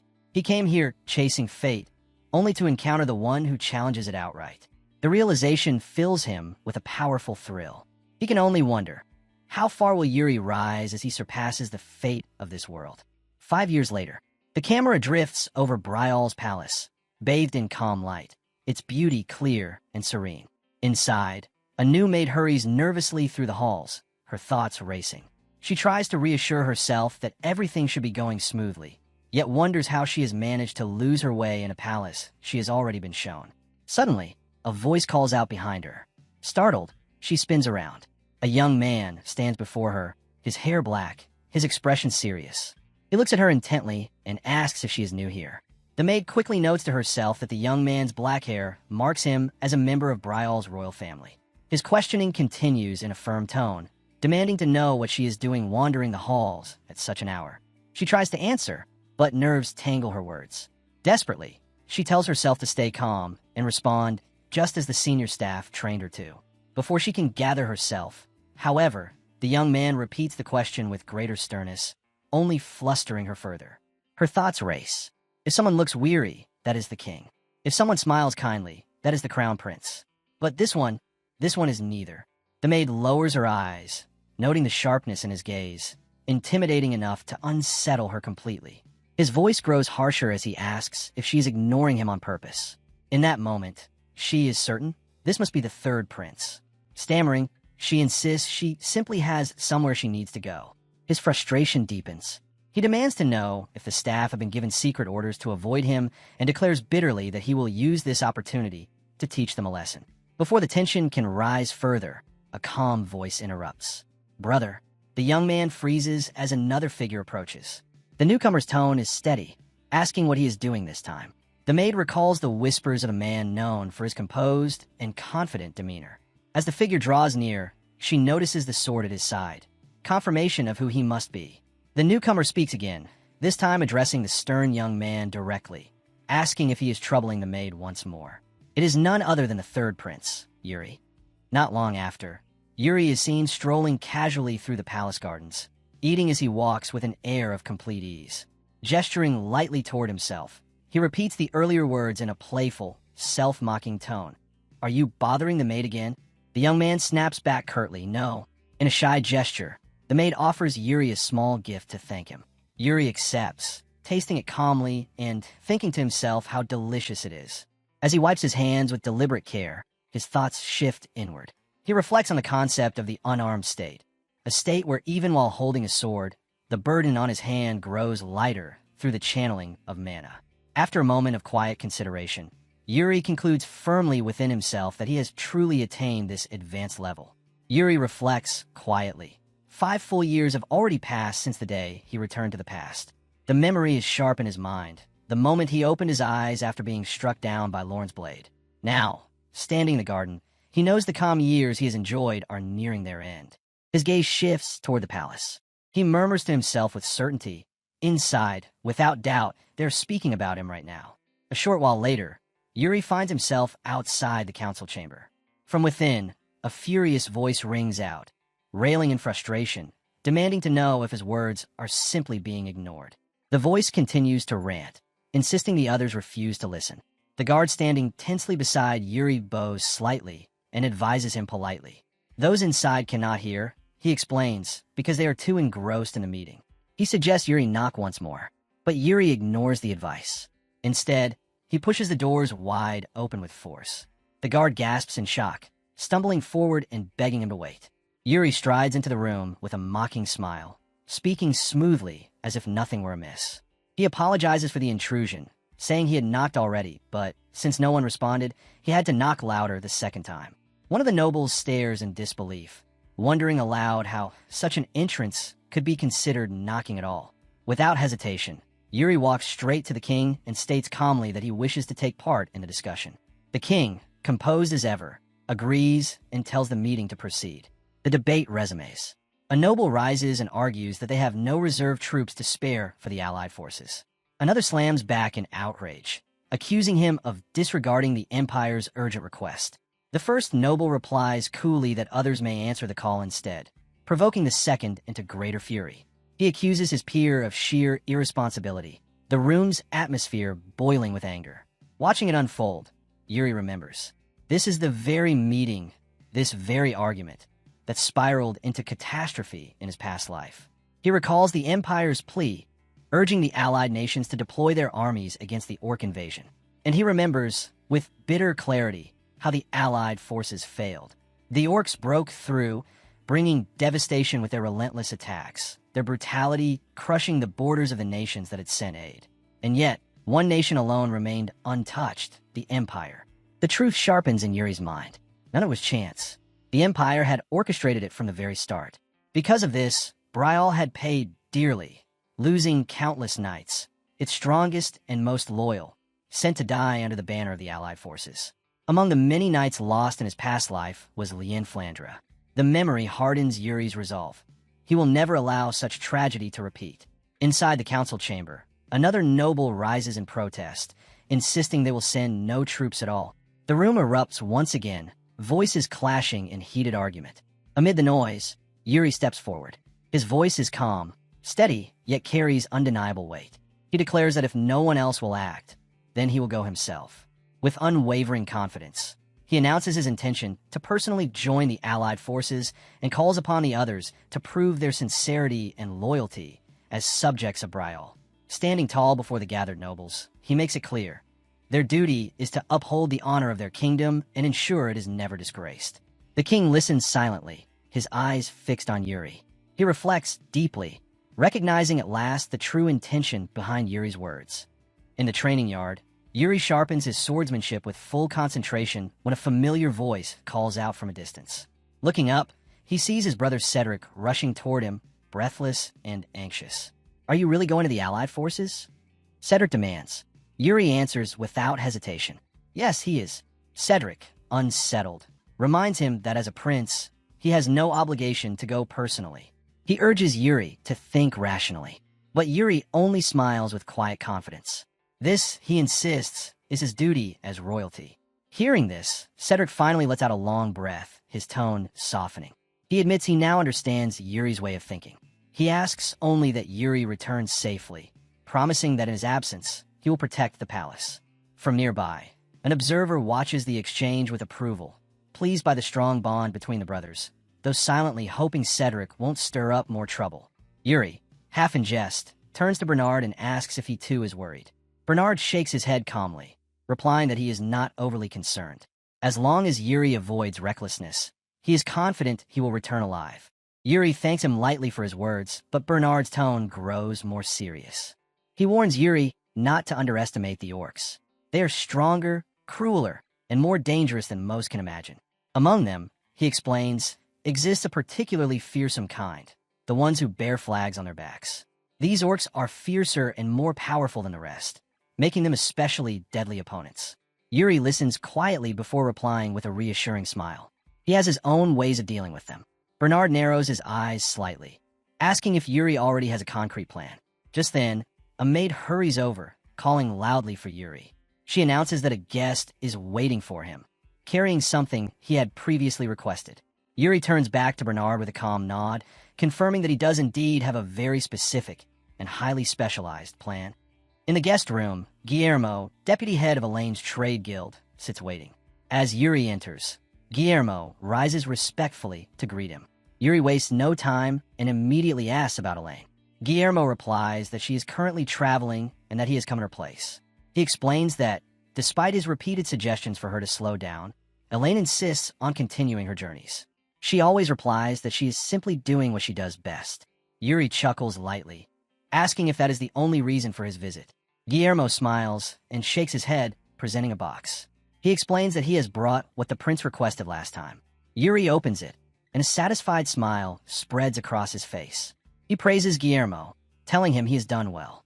Inside lies the item he has been eagerly awaiting for so long, a set of special daggers known as Elementarian. The sight fills him with a quiet, deep joy.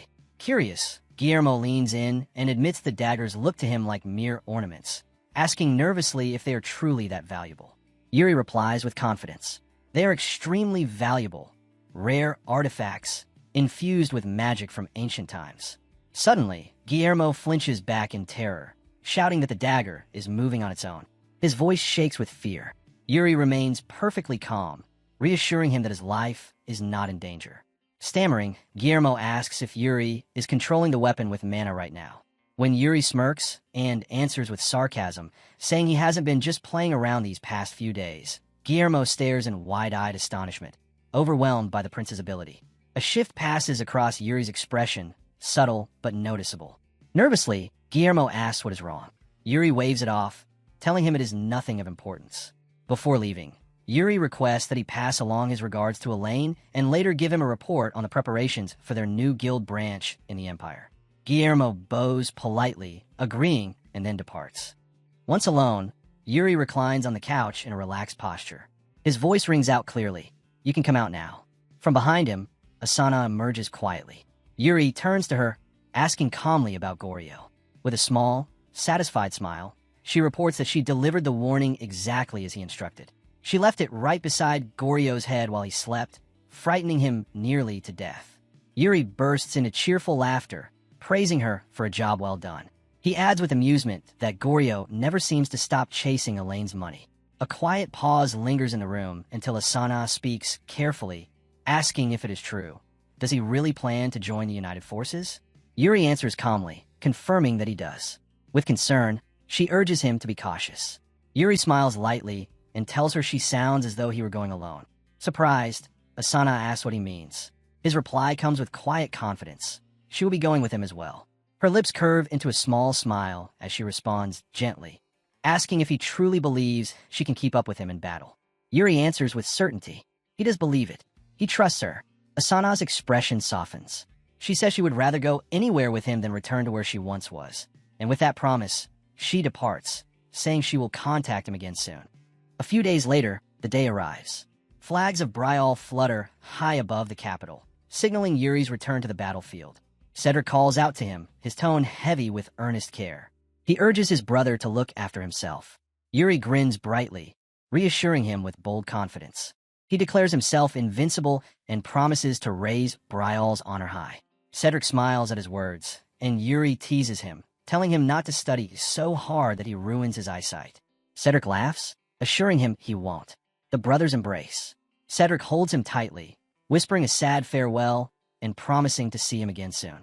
Yuri's reply is warm, certain he will return.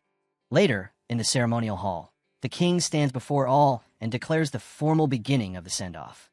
Yuri stands in the center, his posture straight, his expression filled with unwavering seriousness as he awaits the proceedings. The king looks at him and asks quietly if he is nervous. Yuri answers without hesitation, he is not. The king then instructs him to turn around. Yuri obeys, his eyes widening slightly at the sight.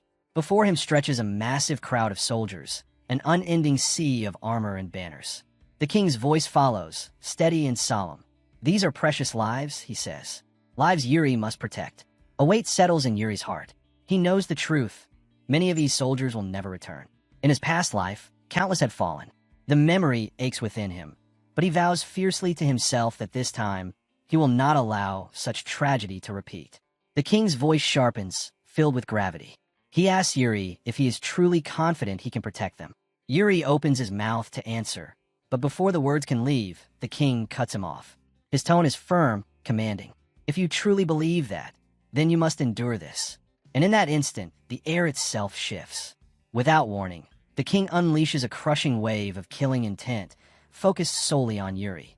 It strikes him suddenly, mercilessly, an overwhelming force that comes without the slightest hint of caution. The crushing wave of killing intent slams into Yuri, freezing him in place. His body refuses to respond, completely paralyzed. In that instant, he senses death itself bearing down on him. He knows without doubt that if he tries to evade, he will die. But deep within, he asks himself a single question. Can I endure this? His answer is resolute. Yes, I can. In a surge of defiance, Yuri unleashes his mana. Brilliant blue light bursts forth, blazing around him with immense force. He strikes with everything he has, channeling his energy into a single, devastating blow. The sudden clash collides violently with the force pressing against him. A massive explosion erupts, shockwaves ripping through the hall. As the dust settles, Yuri sees the king standing before him. The king wears a confident smile and tells him simply, "Well done." Yuri, startled, can hardly believe what just happened. The king explains calmly. It was his substitute for a departure letter. Then, with stern authority, he orders Yuri not to delay, and above all, to return alive. Yuri meets his gaze and replies firmly, "He will."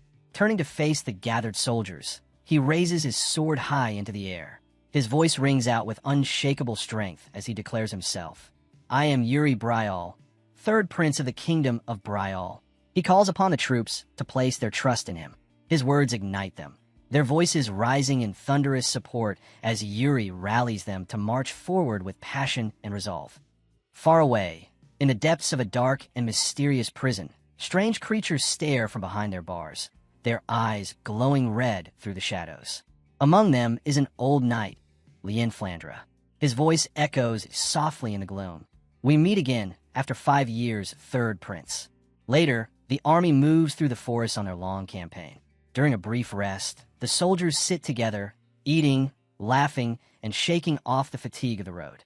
Yuri sits among them, quietly observing, before wiping his mouth and rising to his feet. He walks straight to Sir Raymond, the commander. "The road feels endless," Yuri remarks lightly. "How long have you been traveling?" Raymond unfolds a map and points carefully, his eyes tracing their route. "We're nearing Sitter," he explains. "We'll arrive soon." From there, the path continues through Gid and into Balshad. As they speak, a knight of Bryal approaches slowly, unnoticed by either of them. Yuri continues speaking with Sir Raymond, asking if their marching pace is sustainable. Raymond nods confidently. "Of course." Just then, the approaching knight finally speaks, addressing Yuri directly as third prince. Both Yuri and Raymond turn toward him. The sight of the man freezes Yuri's breath. Memories from his past life flood back in an instant. The knight before him is Laurent Flandra, the Death Knight who once killed him. Count Francis' eldest son, Laurent, stands now before the prince. He drops to one knee, lowering his head in respect. "It is an honor to meet you, Your Highness," he says. Yuri stiffens, replying hesitantly, "Laurent." Raising his head, Laurent speaks with the gravity of a pledge. "There is something I have long wished to tell you." Unease flickers across Yuri's face. Beads of sweat form as he asks carefully, "And what is that?" Lawrence's eyes glimmer with unwavering admiration. His voice is steady. "I admire you, my prince." Yuri stares in disbelief. "You what?" Laurent explains with certainty. He recalls the words of his father, how the prince once raised his sword to protect a servant girl, how he stood his ground with honor. Hearing that story years ago had captivated him. Since then, Yuri had become his idol. "That is the true code of a knight," Laurent declares firmly. "And ever since I heard of your actions, I have admired you deeply." Yuri, at a loss for words, stands frozen in awkward silence, while Lawrence's gaze remains fixed on him with pure loyalty. At last, Yuri forces a small smile. He helps Laurent rise, telling him he too has heard much about him from his father, and that it is good to finally meet. But Laurent shakes his head fiercely, shouting, "No, it is I who am honored to meet you." The air hangs thick until Sir Robert arrives, interrupting the moment. "Your Highness, it's time to move on." Yuri quickly nods. "All right." Before they depart, Robert leans closer and offers a warning. The destination ahead is Count Sitter's estate. "He is not the most welcoming man," Robert says cautiously. "Please don't take it too personally if he does not greet you warmly." Later that night, under the silver glow of the moon, Count Sitter's estate comes into view. A large banner has been hung at the gate, boldly welcoming the third prince of Briol.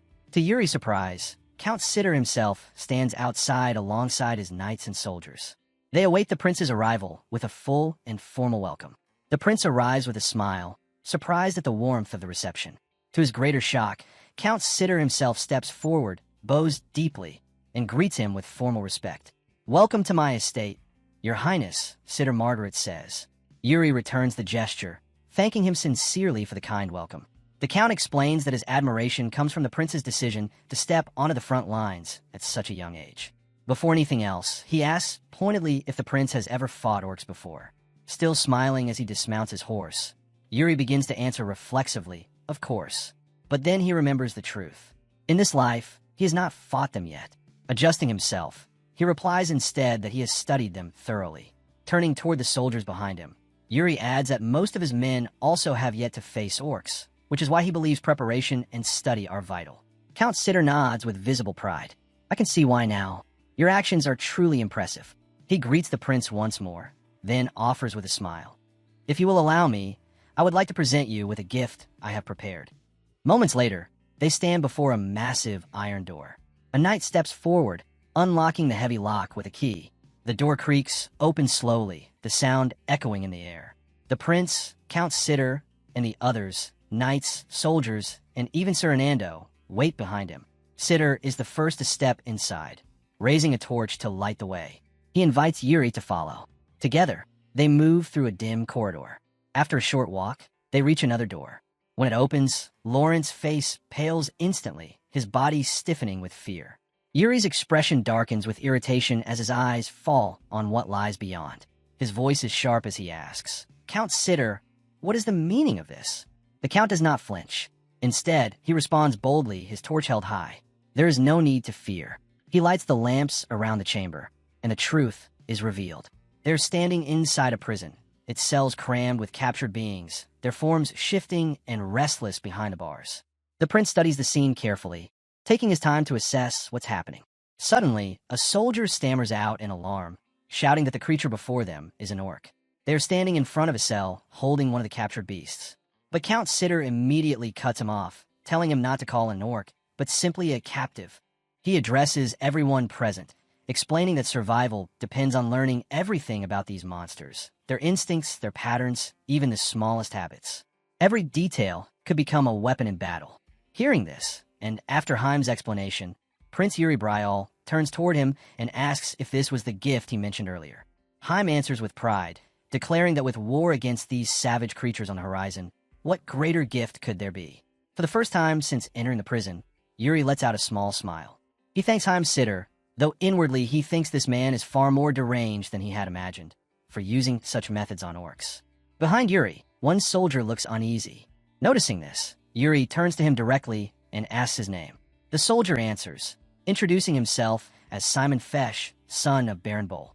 Yuri then tells him to voice his thoughts aloud as he stands there watching the imprisoned orc. Simon respectfully admits that he feels this treatment goes too far, that torturing the captive seems excessive, even for an enemy of war. Yuri shifts his gaze back to the orc and calmly agrees, saying Simon may be right to think that way for now. But then, he makes it clear that such an outlook will not last. Turning back to Heim, Yuri orders him to open the cell. Heim complies without hesitation. The third prince looks to Simon once more, confirming his name. When Simon nods, Yuri steps aside as the orc emerges from its cell. With a steady tone, Yuri declares that this is now real combat, then orders Simon to face the freed orc. The room falls silent as everyone holds their ground, waiting for the clash to begin. Simon steadies himself, prepared for the orc's strike. But instead of charging, the creature lets out a deafening roar, then suddenly drops to its knees. With brutal force, it slams its forehead against the ground, over and over, as though begging for mercy in its own tongue. The sight throws Simon off completely. His fighting spirit fades, replaced with pity. Watching the orc's self-destruction makes him feel as if he's committing a cruel act just by standing there. Summoning his resolve, Simon faces the prince directly and declares that he refuses to fight, that he will not raise his blade against a helpless prisoner. What Simon doesn't realize is that the orc's display is nothing but a trick. The moment he lowers his guard, the beast springs up from behind. Before he can react, a massive fist smashes into the side of his helmet. The impact is so fierce, it leaves an imprint of the orc's knuckles in the steel. Simon spits blood and nearly collapses on the spot. The other soldiers cry out his name, rushing forward, but they're too late. The orc has already clamped its arms around Simon, locking him in a crushing chokehold. The knights instinctively prepare to intervene, but before they can act, Count Sitter steps forward and raises his voice. He orders them to stand down, assuring them that most of the orc's tendons have already been severed. Standing calmly at Yuri's side, he calls out to the prince, declaring that this ruthless betrayal is the true nature of an orc. Give them an inch, and they'll take a mile, he says firmly. One of the knights shouts in desperation, urging the third prince to save Simon immediately. But Count Sitter cuts him off again, telling them to stay calm. Simon won't die, he explains, though the chokehold will certainly make him suffer. The orc keeps its crushing hold on Simon, growling words in its own tongue while the soldiers tense, ready to strike. Yet Yuri and Count Sitter remain composed. Yuri leans toward the Count and quietly asks if this means the orc has taken Simon hostage. Count Sitter admits he isn't sure, but says he'll summon an interpreter. At his command, a hooded figure steps from behind a pillar, face mostly hidden in shadow. The being's race is unclear, but its name is Corey. Prince Yuri's eyes narrow in surprise, sensing something unusual about this figure, even from where it stands in the darkness. Corey listens closely to the orc's guttural speech, then translates. The orc is threatening to break the knight's bones one by one unless everyone lowers their weapons. As soon as the words are spoken, the orc tightens its grip around Simon's neck, making him choke and cry out in agony. Yuri wastes no time. He calls out to Hernando, telling him it's his turn. Hernando steps forward, nodding in acknowledgement as he begins chanting a spell. With precision, he releases his magic, striking the orc and throwing it into confusion. Seizing the moment, Hernando signals that it's now Yuri's move. Without hesitation, the third prince surges forward. He commends Hernando for his work as he darts in, prying Simon from the orc's hold and pulling him to safety before retreating to the others. The orc snaps back to its senses, slamming its foot into the ground with tremendous force. Its roar shakes the air as it clenches its fists, consumed by rage. Watching this unfold, Yuri turns to the Count and asks for confirmation. This orc isn't ordinary, is it? Count Sitter answers coldly that Yuri is correct. Though smaller than most of its kind, this one is a veteran of countless battles. His voice hardens as he recalls how they captured it. It was in the midst of devouring a knight alive. He warns them all. This orc has taken many lives already. One of the knights bursts out in anger, cursing the orc and declaring that he doesn't care if it still has Simon. He'll kill the beast right here and now. But before he can act, Prince Yuri steps in front of him, blocking his path. With firm authority, Yuri orders him to stand down. Though reluctant, the knight lowers his weapon and mutters that he understands. Yuri, however, makes it clear he isn't rebuking him. Instead, he directs the knight's attention behind the orc, pointing out that every one of its kin is watching for a chance to strike. He explains that this creature isn't unique. Every orc is like that. And in the plains, they will encounter far worse. Placing a reassuring hand on the knight's shoulder, Yuri reminds him to stay sharp. This is training. He must take this opportunity to learn the proper way to kill an orc. The night continues with Yuri's men locked in combat, honing their skills against the captives. One orc becomes particularly feral, seizing a fire lamp and hurling it at them. Hernando swiftly reacts, raising a shimmering barrier of magic that blocks the flames. In that instant, Sir Raymond charges forward, his sword glowing with mana. With one precise strike, he cuts down the raging orc, his expression cold and unreadable. The creature collapses face first onto the ground, silence following its fall. But Raymond senses danger again. He spins, spotting another orc lunging straight at a knight. The knight stands his ground, calm and unwavering. The orc's full force crashes against him, yet his mana-infused blade holds firm. After a brief, intense struggle, the knight triumphs, his opponent slain at his feet. Breathing heavily, the knight gazes down at the lifeless orc, taking in the weight of his victory. Prince Yuri Bryal, who has been silently observing their training, begins to clap. He praises the knight for his efforts, though he adds that he knows the victory doesn't feel right. Yuri explains that this unease comes from fighting captives too weak to truly resist. Still, he reminds them all that this experience will greatly improve their odds of survival once the real war with the orcs begins. He instructs them to remember this, and to give their thanks to Count Sitter. Count Sitter steps forward, building on Yuri's words. He acknowledges that the knights may feel these actions go against their code of chivalry. But then, with a sharp edge in his voice, he tells them they must realize these creatures are not worthy of such honor. Finally, he beckons them to follow him, saying there is something more they must see.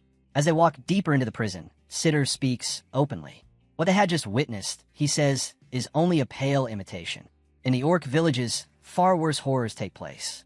They approach another chamber, and before allowing the knights inside, Heim warns them to brace themselves. What they're about to see, he says, are the true acts of the orcs. Prince Yuri, his expression hardening, mutters inwardly that he already knows what awaits them. The knights step inside and freeze. Their words stumble as they try to describe what they see. These are half-orcs. One of them finally manages to say, the creatures are chained, yet they strain forward, reaching out the moment the knights enter. Yuri, still stern, turns to Count Sitter and remarks that there are far more of them than he expected. Sitter confirms it, admitting he too is surprised. Though half-orcs are rarely born, their numbers here are unsettling. He then delivers his final lecture of the night. Orcs capture humans and use them for their own vile amusement. These half-orcs are the result of that cruelty. Hearing this, the young knights are overcome with revulsion, shaken by the depths of the orcs' barbarity. Prince Yuri turns to Count Sitter and asks if he despises the orcs. The Count stays silent for a moment before finally answering, his words heavy and sharp.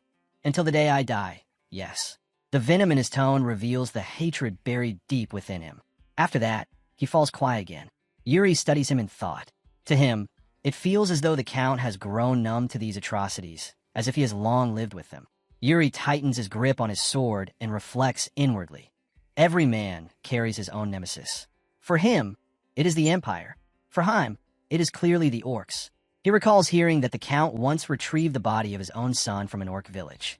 Looking at him now, Yuri realizes that the memory of that day has never faded, just as his own memory of his kingdom's fall will never leave him. The night passes, and soon dusk settles over the Count's estate. Prince Yuri and his troops prepare to depart. Before they leave, Count Sitter calls out, "Your Highness." He presents someone to the prince, the translator from the prison.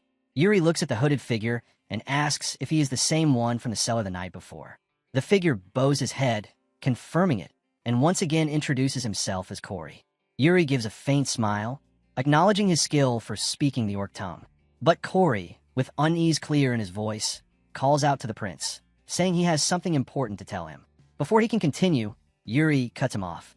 He tells Corey to stop, that he already knows what he's about to say.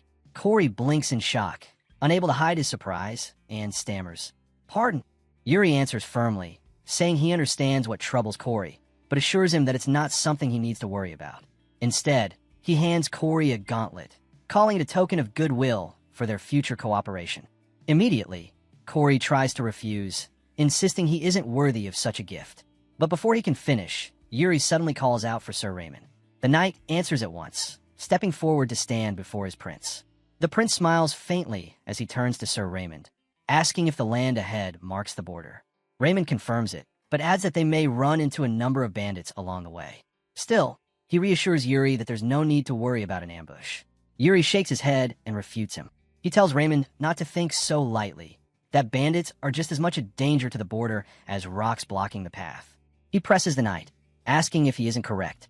Then he firmly declares that they will wipe out the bandits as they cross the mountains.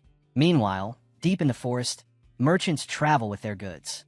Suddenly, riders thunder down the path, the bandits who claim this mountain as their own.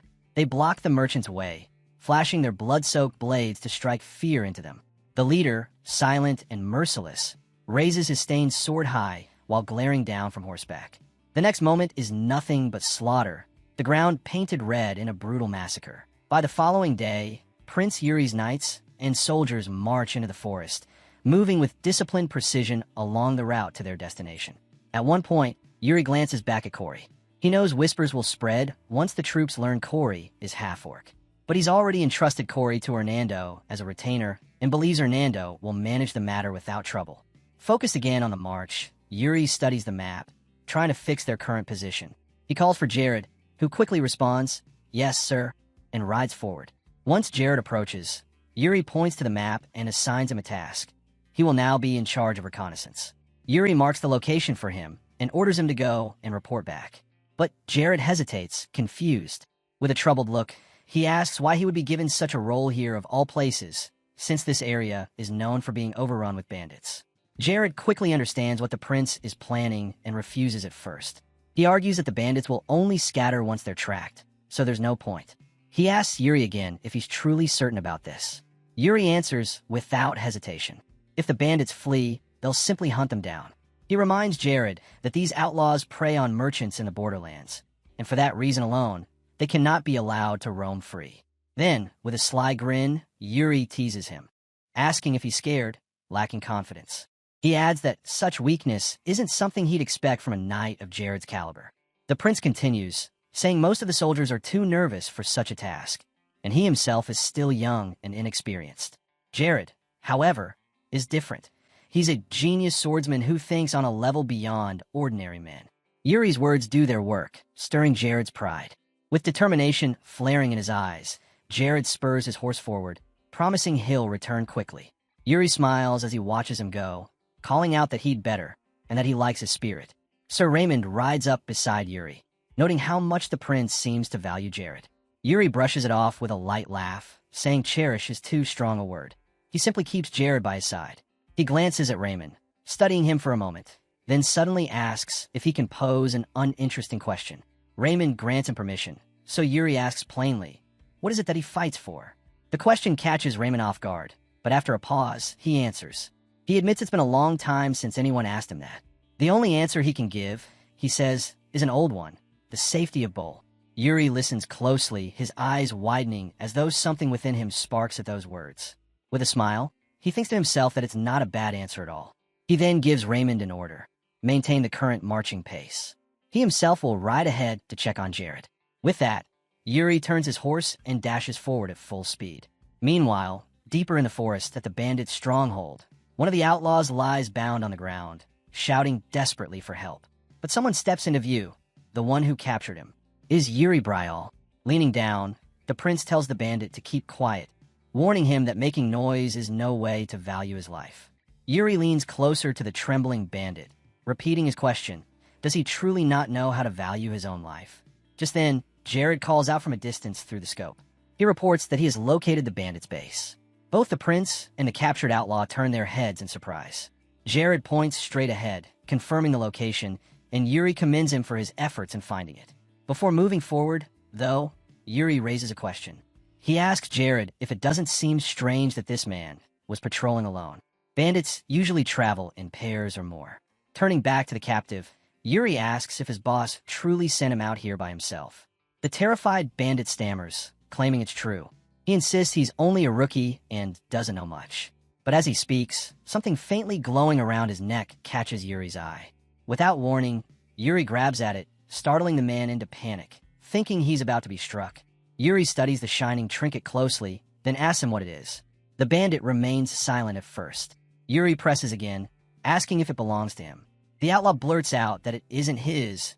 It was given to him by his boss, who ordered him to wear it whenever he went on patrol. Yuri doesn't believe him. His suspicion sharpens as he slowly draws his sword, remarking that the item looks very much like an artifact. He demands to know what kind of magic is embedded within it. Overcome with fear at the sight of the drawn blade, the bandit cries out, begging for mercy, insisting he knows nothing. Is that so? Yuri responds coldly. Then, after a moment, he sheathes his sword and smiles. In that case, I'll just capture your boss and ask him myself. Time passes. Later, in the mountains, Yuri watches the bandit's movements through the scope. Suddenly, someone rushes toward him, calling out urgently, "Your Highness!" Jared and his men arrive swiftly, reporting to the prince. He explains that, as instructed, their forces have been stationed along all likely escape routes, and scouts have been sent to monitor the bandits' movements inside the camp. Yuri listens, then praises Jared with a bright smile, telling him he's done well. He adds that if they stir things up from within, the bandits will trap themselves. Jared blinks in confusion, asking what the prince means by stirring things up. Yuri offers no answer.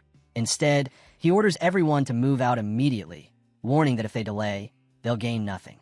Mounting his horse, Yuri suddenly surges forward at full speed, leaving the others behind. Jared shouts after him in shock, calling for him to wait, his voice echoing through the trees. "Your Highness, it's dangerous to go alone." But Yuri doesn't slow down. He rides straight into the heart of the bandit camp and bellows a command to his soldiers. Charge! The bandits, caught off guard while going about their routines, are thrown into chaos. Confusion spreads as the thundering of hooves closes in from all directions. In the midst of the uproar, Yuri and his horse crash into the camp with devastating force, scattering everything in their path. The bandits who are thrown to the ground stare in shock as Yuri looms over them. With a dark edge in his voice, he mocks them, laughing as he calls them what they are, bandits. By evening, the rest of Yuri's soldiers storm into the camp, their voices frantic as they cry out for their prince. When they finally reach him, they stop short, gasping for breath.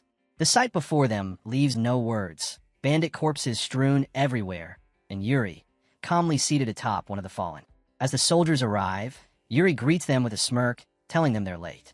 Jared, still shaken, scolds the prince, asking why he acted so recklessly. Charging in alone, he says, was far too dangerous. But Yuri dismisses his concerns, firing back with his own question. Why didn't they follow him right away? Now Jared is just nagging. Turning to Sir Raymond, Yuri asks if any bandits managed to escape. Raymond answers firmly that none slipped away. Every bandit was eliminated, and not a single casualty fell among their men. Good, Yuri replies with energy. He rises to his feet, claps his hands, and declares that now it's time to steal what the bandits left behind and prepare a meal. Soon after, meat roasts over open flames, and Yuri announces the night's dinner, skewers cooked field style. He offers one to Jared, who still hasn't recovered from the shock. Jared refuses, muttering that it won't smell good anyway. Yuri laughs it off, saying that's the best part, though it seems Jared hasn't learned how to appreciate it yet. He then tells the men they'll camp here for the night and resume marching tomorrow. The soldiers answer in unison, sure. Meanwhile, the bandit leader, the one Yuri had been sitting on earlier, tries to crawl away unnoticed. Continuing his discussion with Yuri, Raymond brings up their next destination, Gid. Before they reach Balshad, the Allied rally point, they'll cross paths with another kingdom's army there, as their routes overlap. Acting as if he hasn't noticed the bandits' movements, Yuri suddenly drives a brutal kick into him. Teeth fly as the bandit crashes down, spitting blood. Without pause, Yuri asks Raymond which kingdom they'll be meeting at Gid. Raymond's expression hardens as he replies, "It's the Holy Kingdom." Yuri smiles at the name, recalling that it's the country famed for holy magic. Good, he says, with enthusiasm. He adds that if they befriend them, perhaps the Holy Kingdom's people will heal them. But Raymond, after a moment of hesitation, admits quietly that he isn't so sure about that. Sir Raymond lowers his voice as he continues, telling the prince of a rumor. The commander of the Allied forces is none other than the princess of the Holy Kingdom. Yet, because she is said to be on the weaker side in the struggle for power, whispers claim she is desperate to prove herself. To secure her position, she will go to any lengths to deliver results in this campaign. Prince Yuri Bryal strokes his chin, repeating to himself, the princess of the Holy Kingdom. A brief laugh escapes him as he sinks into thought. Seeing his concern, Raymond suggests he investigate further before drawing conclusions. But Yuri simply smiles and shakes his head. There's no need, he says. He will meet her face to face soon enough. He gazes up at the starlit sky with a calm smile, his mind turning toward Balshad, the assembly point of the Allied forces. The midpoint to Balshad is Gid, a city tasked with supplying provisions to the armies.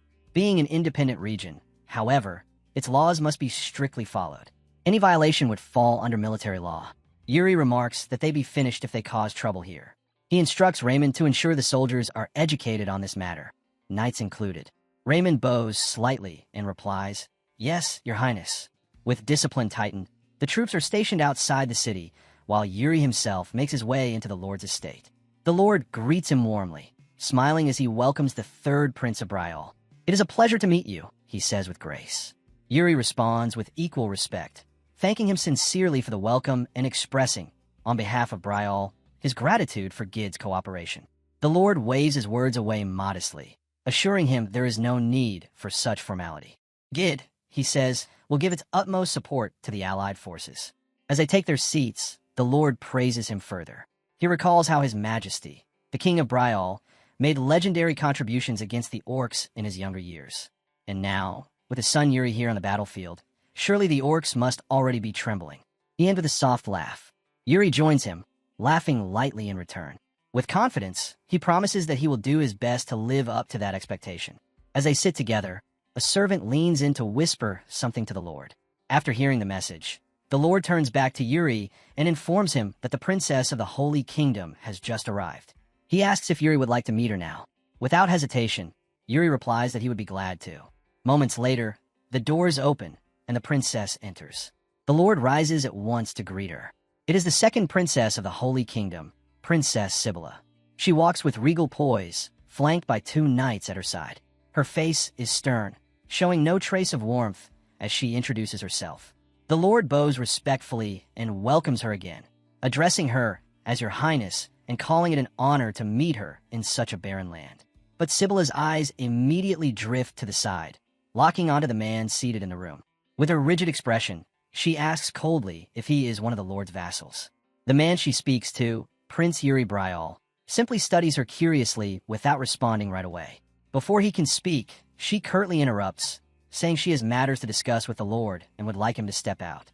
Sensing the misunderstanding, the Lord quickly tries to intervene, intending to properly introduce the prince. But before he can finish, one of the holy knights bursts out angrily. His voice booms through the room as he yells at Yuri for his insolence. "How dare you remain seated before Her Highness? When she speaks, you stand," he roars, scolding relentlessly. Yuri only smiles. Then, without restraint, he responds casually, "Well, I'm the third Prince of Bol." The words hit like a thunderclap.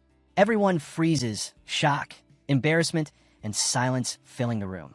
Those who have been rude just moments before are struck dumb, fumbling for words to break the tension.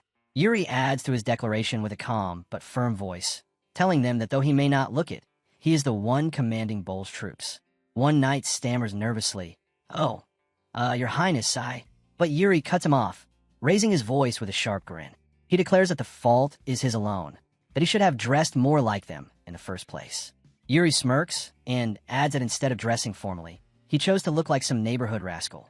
His playful jab only deepens the knight's embarrassment. Flustered, the holy knights bow their heads low, offering heartfelt apologies. They admit their discourtesy and beg the prince to forgive them. Later, as tea is served, Yuri turns to the Lord and asks if he truly looks shabby in this outfit. The Lord chuckles warmly and assures him that he does not.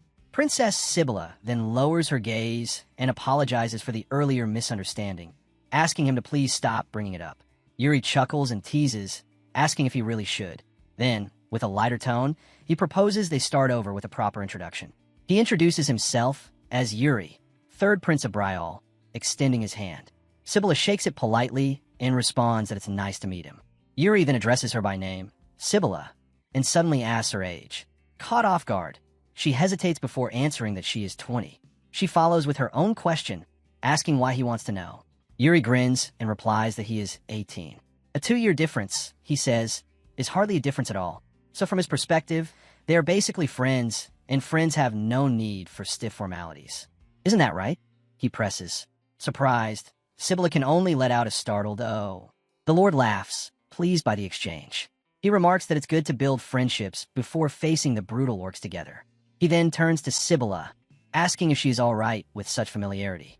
Though hesitant, She nods and agrees. Once the introductions are properly settled, Yuri addresses Sibylla again. He mentions that on his way to Gid, he noticed he hadn't seen any troops. He asks if her knights had arrived in advance. Sibylla confirms that is correct. The rest of the army will arrive tomorrow. Yuri rubs his chin in thought, remarking that he hopes nothing bad happens. His words strike a nerve, and Sibylla bristles with anger. She snaps that the rules and discipline of the Holy Kingdom are beyond doubt. Then she sharply asks if he's implying there will be conflict. Calm and composed, Yuri shakes his head. No, he tells her he was speaking of external conflict, not internal. He explains that orcs sometimes appear even within secure borders, and despite their size, they're capable of launching ambushes. The Lord, smiling, supports Yuri's warning. He adds that the orcs are cunning creatures, far more deceptive than their massive size suggests. Yuri ends the matter by saying that, of course, this is the Holy Kingdom they're talking about, so he's sure there won't be problems. Still, he cautions Sibylla to remain alert. Time passes, and the meeting draws to a close. Later, in the city, Yuri takes a stroll with Hernando. Hernando asks him what he thought of the Holy Kingdom's paladins. Without hesitation, Yuri answers that they're far too rigid, and that Princess Sibylla will have a hard time managing them. With a small grin, Hernando then asks if Yuri likes the princess, since he seems a bit concerned about her. Yuri admits that maybe he does, but quickly changes the subject as he digs into his pocket. Pulling out the item he had taken from the bandits, he holds it up and asks Hernando if he's sure it came from here. Hernando nods toward a nearby shop, saying this is the only place in the region that sells such items. Yuri asks if the bandit captain was telling the truth, that this thing could lure orcs. Hernando replies carefully, saying that what the bandit captain actually claimed is that orcs would go berserk and rush at whoever carries it, drawn to its aura like addicts to a drug of war. He admits it could be an artifact, but scoffs at the thought, saying it's too crudely made to be worth calling one. He doubts it would function well. As they linger talking in front of the shop, the owner grows impatient. Finally, he snaps, shouting at them to leave if they're not going to buy anything. Yuri and Hernando exchange a glance, then turn to go. They mutter that it seems no such items are left here. Likely, the bandits bought them all. As they walk away, Yuri smiles faintly, saying it's unfortunate. Just then, Hernando notices something. He calls out urgently to Yuri, pointing ahead. Yuri follows his gaze and sees a group of Bull's soldiers slipping into a building. Hernando narrows his eyes at the building and tells the prince it looks like gambling is going on inside that bar. Yuri's eyes light up with interest. Oh, he says, almost amused. Then, with a sudden spark of energy, he declares that if soldiers of Bryal are caught gambling, he can't just stand by and let it happen. Clearly up to something, he and Hernando stride toward the building together. On the way, Yuri mutters that this army is in dire need of discipline. Hernando nods in agreement, replying that the prince is absolutely right. Elsewhere in the city, within the Holy Kingdom's quarters, a knight approaches Princess Sibylla and asks if she has spoken with the Lord. She answers with a simple yes. The knight smirks mockingly. His name is Finnick, the vice commander of the Holy Kingdom's forces. With thinly veiled contempt, he remarks that he has heard rumors about the third prince of Bryal, that his reputation is in shambles. He scoffs at the idea of such an eccentric figure being in charge, saying the once proud Bryal knights are nothing but a thing of the past. Sibylla's tone sharpens as she calls his name. She warns him there's no need to insult Bryal, but Finnick brushes her off with a dismissive whatever and continues. He mocks Yuri's ragged attire, saying he looked more like a common mercenary than a prince, and that his conduct was even worse. Sibylla's gaze hardens, her silence carrying a sharp warning. But Finnick ignores it and pushes further, his words turning venomous. He sneers that he wouldn't be surprised if Bryal ends up short one prince before this campaign is through. That is enough for her. With a stern edge in her voice, Sibylla orders him to watch his words and stop crossing the line. Finnick only shrugs and casually answers, "Yes, Your Highness." Then, as if her warning meant nothing, he answers her earlier question. She asks if there are any problems with the main forces, and he replies in a curt, dismissive tone that there are none at all. He insists there's nothing for her to worry about, that he has everything under control. He and the other knight begin to walk past her, but before leaving fully, Finnick turns back and remarks smugly that if she doesn't mind, he and his men will be patrolling the city. Sibylla says nothing in return. Instead, she exhales a long sigh, left alone with her unsettled thoughts. That evening, the inn was filled with noise and warmth. Laughter, chatter, and the clinking of mugs echoing through the room. The door creaked open, and Finnick entered with his knights, their steps firm, their faces stern. But the moment Fennec's eyes swept across the scene, his expression hardened. One of his men leaned in and asked who those people were. Fennec's reply was cold. They were Bryal's soldiers. His voice carried disdain as he muttered that Bull's forces were being reckless, letting these men run wild in the city. To see them sitting around, even gambling openly, made him grit his teeth. He exhaled sharply and shook his head. Do they have no discipline at all? A knight from the Holy Kingdom gave a dry laugh. Isn't it obvious? With a commander like theirs, of course his soldiers would follow suit. Fennec's jaw tightened. The sight disgusted him even more. This is unacceptable, he declared. As a paladin of the Holy Kingdom, I won't stand by and ignore this. He raised his voice, calling out to the men at the tables. What do you think you're doing here? The gamblers froze mid-play, cards still in their hands, and turned their eyes toward him. Fennec stepped forward. You're soldiers, not gamblers. Even if you're from another kingdom, I won't tolerate this behavior. Do you take the Allied forces for a joke? His hand shot out, pointing directly at them, his tone sharp, cutting through the lively atmosphere. Just as he was about to continue, a hand touched his shoulder. A voice calmly asked what he had just said. Fennec turned, and his breath caught.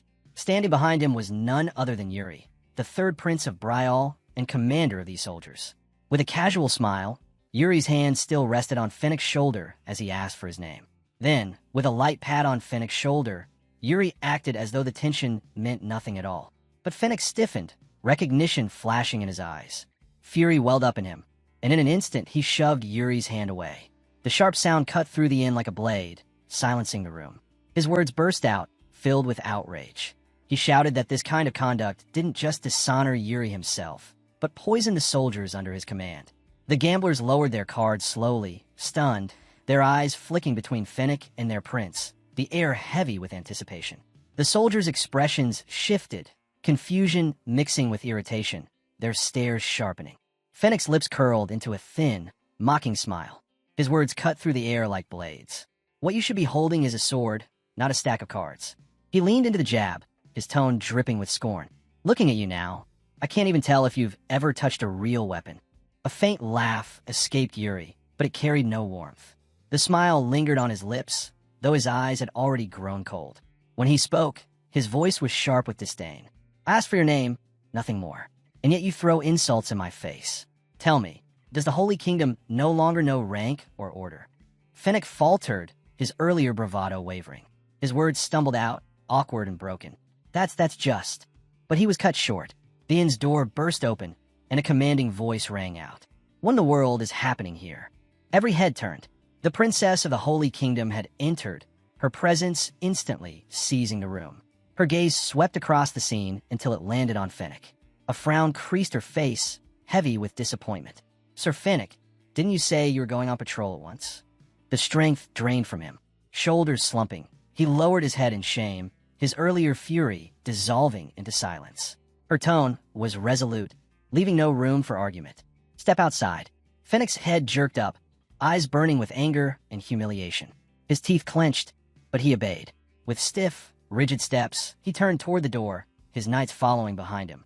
The princess watched his retreat with stern disapproval before shifting her attention back to Yuri.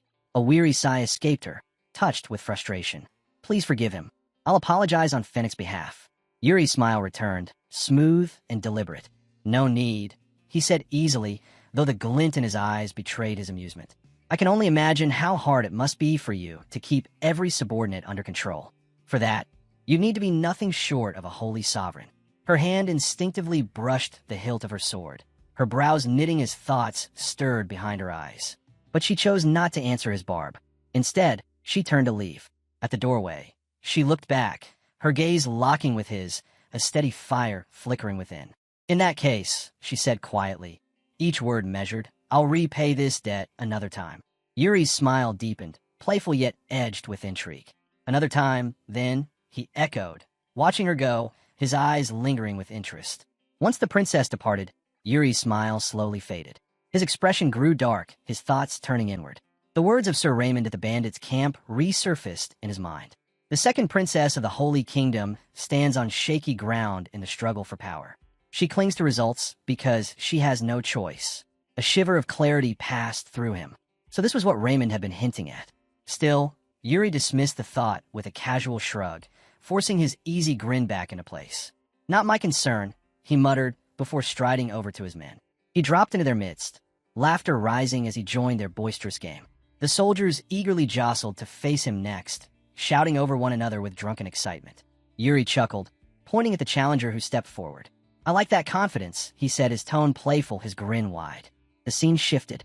Outside, Sir Fennec stood with his knights, his annoyance heavy in the air as the princess approached. His frustration broke loose the moment he saw her. "Have you already made friends with the third Prince of Brial?" he demanded, his words sharp, brimming with resentment. Her reply was calm, her voice steady. "Is that really the problem right now?"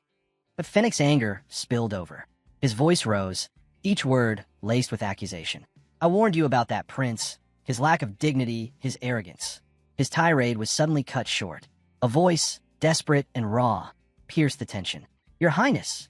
Both turned sharply, their argument instantly forgotten. A rider thundered toward them, blood streaking his armor, his horse foaming and stumbling with exhaustion. The soldier barely managed to dismount before collapsing to one knee. "Forgive my disrespect," he gasped out, chest heaving, "but this cannot wait." The princess stepped forward, her face paling as dread crept in. "What message do you bring?" The soldier's voice cracked, trembling with urgency. "The main forces, they've been attacked by the orcs." The words struck like lightning, freezing both Fennec and the princess in stunned silence. Moments later, the princess mounted her steed, now clad in her full battle armor, her figure commanding and resolute. The time for hesitation had ended. The field of war awaited. The Lord of Gid stood beside the princess, his voice carrying both respect and unease as he addressed her. "Your Highness, are you leaving at once?" She gave a firm nod. "I am." But before she could depart, the Lord hesitated, then spoke, his words heavy with caution. "Forgive me if this sounds improper, but I must say it. What are your thoughts on requesting aid from the Brial forces?" Her eyes fixed on him, sharp and thoughtful, weighing his suggestion in silence. The Lord pressed on, his tone earnest. "If we wish to reduce losses among our allied troops, this may be the wisest course." He barely finished when Fennec burst in, his voice loud and unyielding. "Nonsense!" His glare burned with defiance. "The Holy Kingdom handles its own battles. Or are you suggesting we knights of the Holy Kingdom could be bested by mere orcs?" The Lord stiffened, his face drawn tight with unease. He forced an awkward laugh, waving his hands quickly. No, that's not what I meant at all." Before the tension could boil over, the princess intervened. Her voice was steady, composed. "It's all right." She offered the Lord a small, reassuring smile. "I know your concerns come from loyalty, but trust me, this will end without trouble. Still, I thank you for speaking your mind." With that, she seized her reins, determination flashing in her eyes. Her command rang out clear. "Knights, ride!" The ground trembled as hooves thundered, her forces surging forward behind her, a storm of steel and resolve rushing to the aid of their main army. The Lord of Gid remained where he stood, his face shadowed with lingering worry as he watched them disappear into the distance. At his side, a soldier shifted uneasily before muttering, "The Knights of the Holy Kingdom. They are truly stubborn." The Lord gave a solemn nod, especially that vice commander, Fennec. But it can't be helped. His expression hardened as he straightened, voice turning firm. "Send word to the third prince in the Brial camp." The soldier bowed deeply. "Yes, my lord." Before the soldier departed, the Lord of Gid's tone turned sharp, leaving no room for hesitation. "Go quickly. Waste no time." The soldier bowed low, then sped off on horseback. Time passed, and soon he arrived at the Brial camp. Dropping to one knee, he delivered the message to the third prince. Yuri unsealed the letter, his expression tightening as his eyes moved across the words. A shadow of concern darkened his face. Sir Raymond approached. "What does it say?" Yuri's voice was heavy as he answered. "The Holy Kingdom's main force has been struck by the orcs." Raymond froze, disbelief flickering across his features. "What?" Yuri continued, his tone low. "The Lord of Gid is asking us, as part of the Alliance, to join in wiping out the orcs nearby." Raymond's brows drew tight with confusion. "But why would Gid be the one to ask this of us, and not the Holy Kingdom themselves?" For a moment, Yuri was silent. Then the image of the Holy Kingdom's vice commander surfaced in his mind, and a faint smirk tugged at his lips. Most likely, someone was being stubborn. He straightened, his voice turning brisk. "Prepare to move, Raymond." Raymond thumped a fist against his chest. "As you command, Your Highness." Yuri's eyes shifted to the messenger. "What's your name?" The soldier's reply was slightly breathless. "Roy, Your Highness." "Roy." Yuri nodded. Go to the bar by the talisman market. Tell my knights to assemble here. And one more thing. A mischievous glint lit his gaze. Say this. The third prince will only take the first 10 who arrive. That'll make them run. Roy's eyes widened with sudden clarity. Yes, your highness. Understood. He mounted at once and tore off into the night, dust trailing behind him. Yuri watched him go, then set the letter down beside the lantern.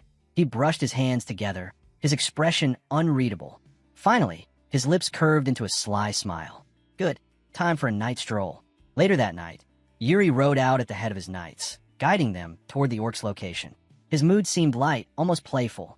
Turning to his men, he called out with a grin. You're not still drunk, are you? Not a chance, your highness, they roared back, swords raised high, their spirits blazing with vigor. Yuri burst into laughter at his knight's roaring reply. Good, that's what I like to hear. Turning to the right, his gaze fell on Jared. The man's complexion was pale, his posture unsteady. Yuri smirked lightly. What's wrong, Jared? You look like death warmed over. Jared muttered weakly. I'm fine, though the words carried no conviction.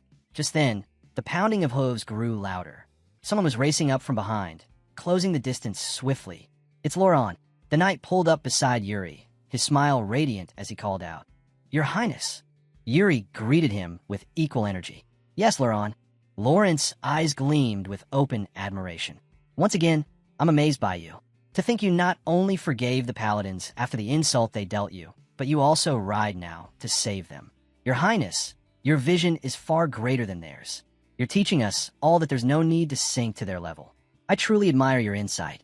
Yuri gave a small, awkward laugh, waving it off. It's nothing like that.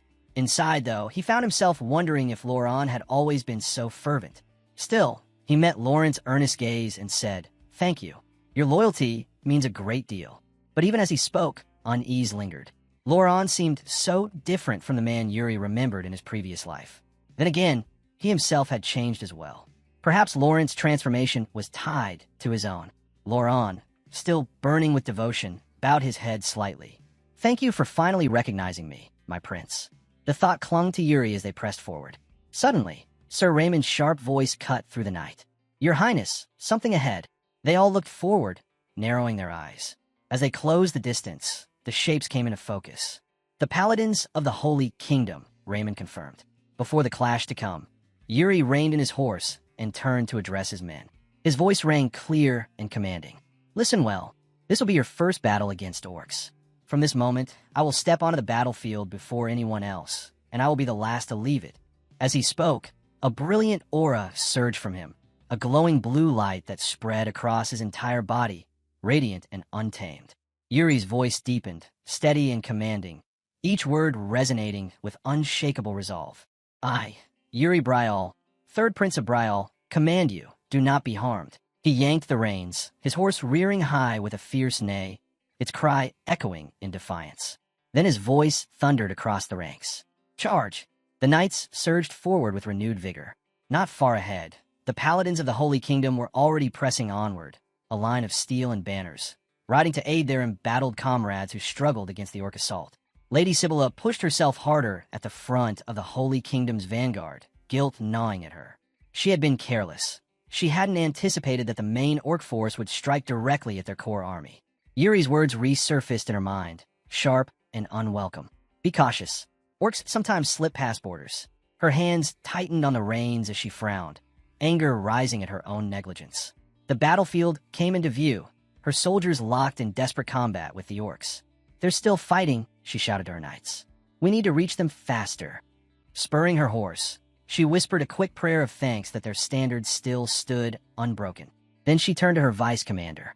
Sir Fennec, the paladins will strike at the orc commander directly. Lead the charge. Fennec's answer came without hesitation. Yes, your highness. He rallied the others, his voice carrying across their line. Form up.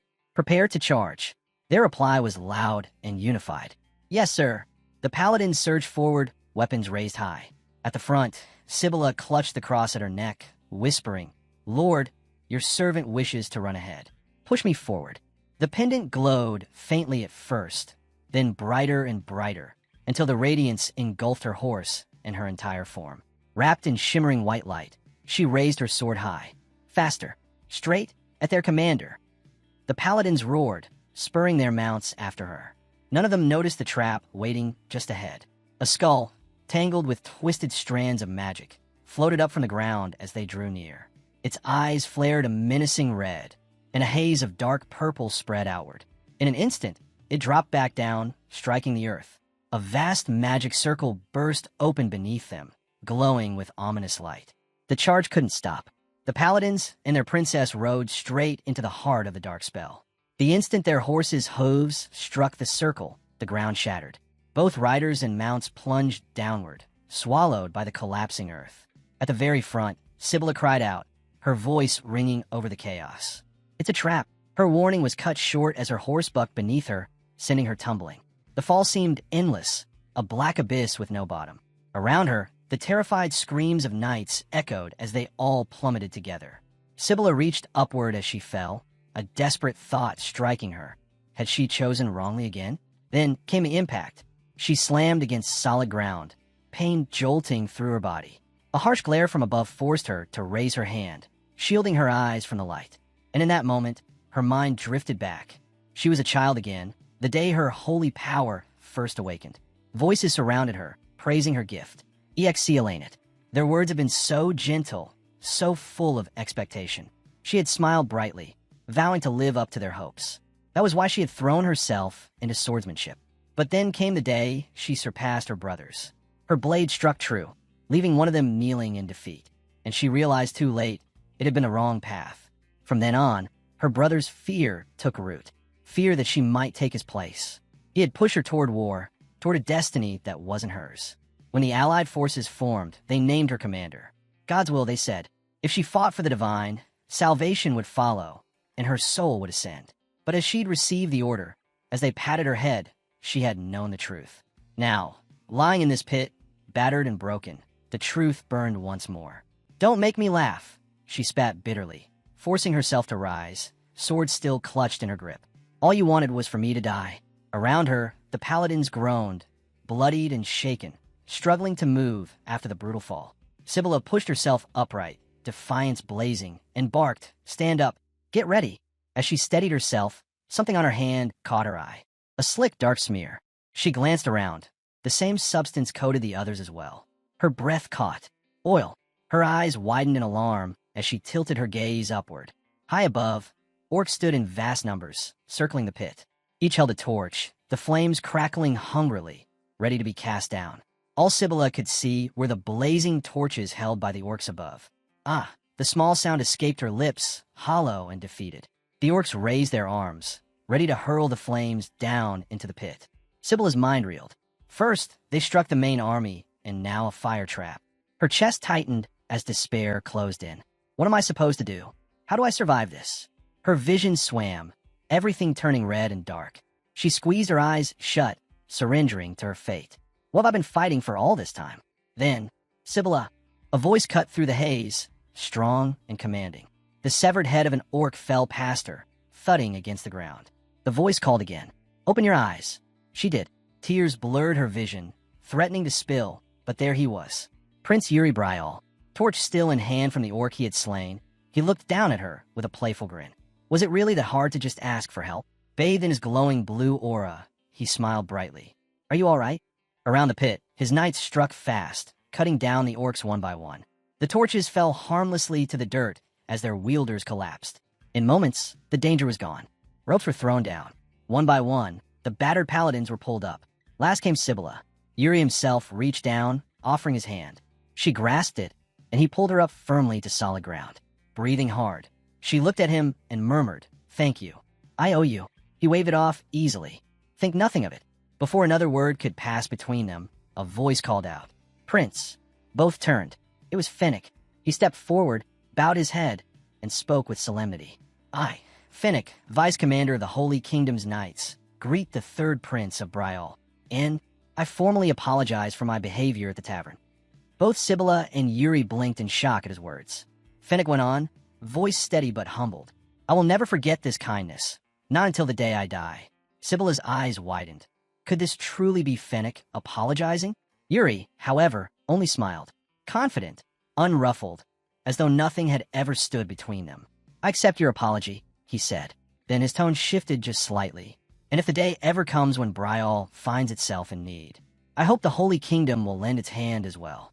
A piercing scream cut through the night, snapping Yuri's attention toward the battlefield. Steel still clashed violently, soldiers struggling against the crushing weight of the orcs' massive maces. But above the chaos, one orc lifted a great horn to his lips and blew. The low, thunderous note reverberated across the field. Yuri's hand tightened around his sword hilt. His instincts screamed danger. Yet, instead of pressing the attack, the orcs abruptly broke away, turning their backs and retreating in unison. Yuri's eyes narrowed. So, they flee because they failed to crush the paladins? His voice hardened into a growl. I won't allow it. His command rang out, sharp and unyielding. After them. Don't let a single one escape. Yes, your highness, his knights roared, charging after the retreating orcs. But then, a flag rose high above the orc ranks. 3 banners, each marked with the same sigil, rippled in the night wind. Yuri's expression darkened instantly. An orcful. The ground quaked as a towering figure emerged. Each colossal step split the earth beneath its weight. A giant orc, its massive frame adorned with a flag draped across its back, marched forward with murderous intent. Its roar shattered the air. Sibylla's voice trembled with urgency. Yuri! But he raised a hand, signaling her to hold back, his eyes locked on the monster. The orcful hefted a massive bow, its arrow glowing with twisted, dark mana. The string drew taut, then released with a thunderous snap. The blackened projectile screamed through the air, ripping toward Yuri with devastating speed. Yet Yuri stood still, unflinching. His stance was unwavering, his gaze focused. At the last instant, his eyes flared with brilliant blue light. Channeling his mana, he swung. Bam! His blade cleaved the arrow in 2, the fragments scattering harmlessly across the ground. Lowering his weapon, he spoke calmly, his words almost casual against the storm of magic around them. It seems the orc commander is rather upset by my presence. Mana surged from his body, brighter and stronger than before, cloaking both himself and his sword in a radiant glow. A confident smile tugged at his lips. Very well, he said softly, his voice carrying like steel. I'll answer his challenge. Sword raised, aura blazing, Yuri stepped forward. Each stride was deliberate, powerful, commanding the battlefield as the orcs pulled back in anticipation of what was to come. Yuri put some distance between himself and the others, planting his feet firmly into a fighting stance. His voice carried back with steady confidence. I'll return soon. Wait, don't go alone. Sibylla called after him, her worry plain. But he didn't slow. Without another word, he charged forward. A cluster of orcs noticed his advance. One broke off, muscles flexing as it braced with a long spear. It bellowed something guttural in its tongue, then hurled the weapon with terrifying force. The spear tore through the air, a blur racing straight for Yuri's face. He saw it, but he didn't stop, sword still at his side, his eyes narrowed, focusing entirely on the strike. And then, a memory surged back.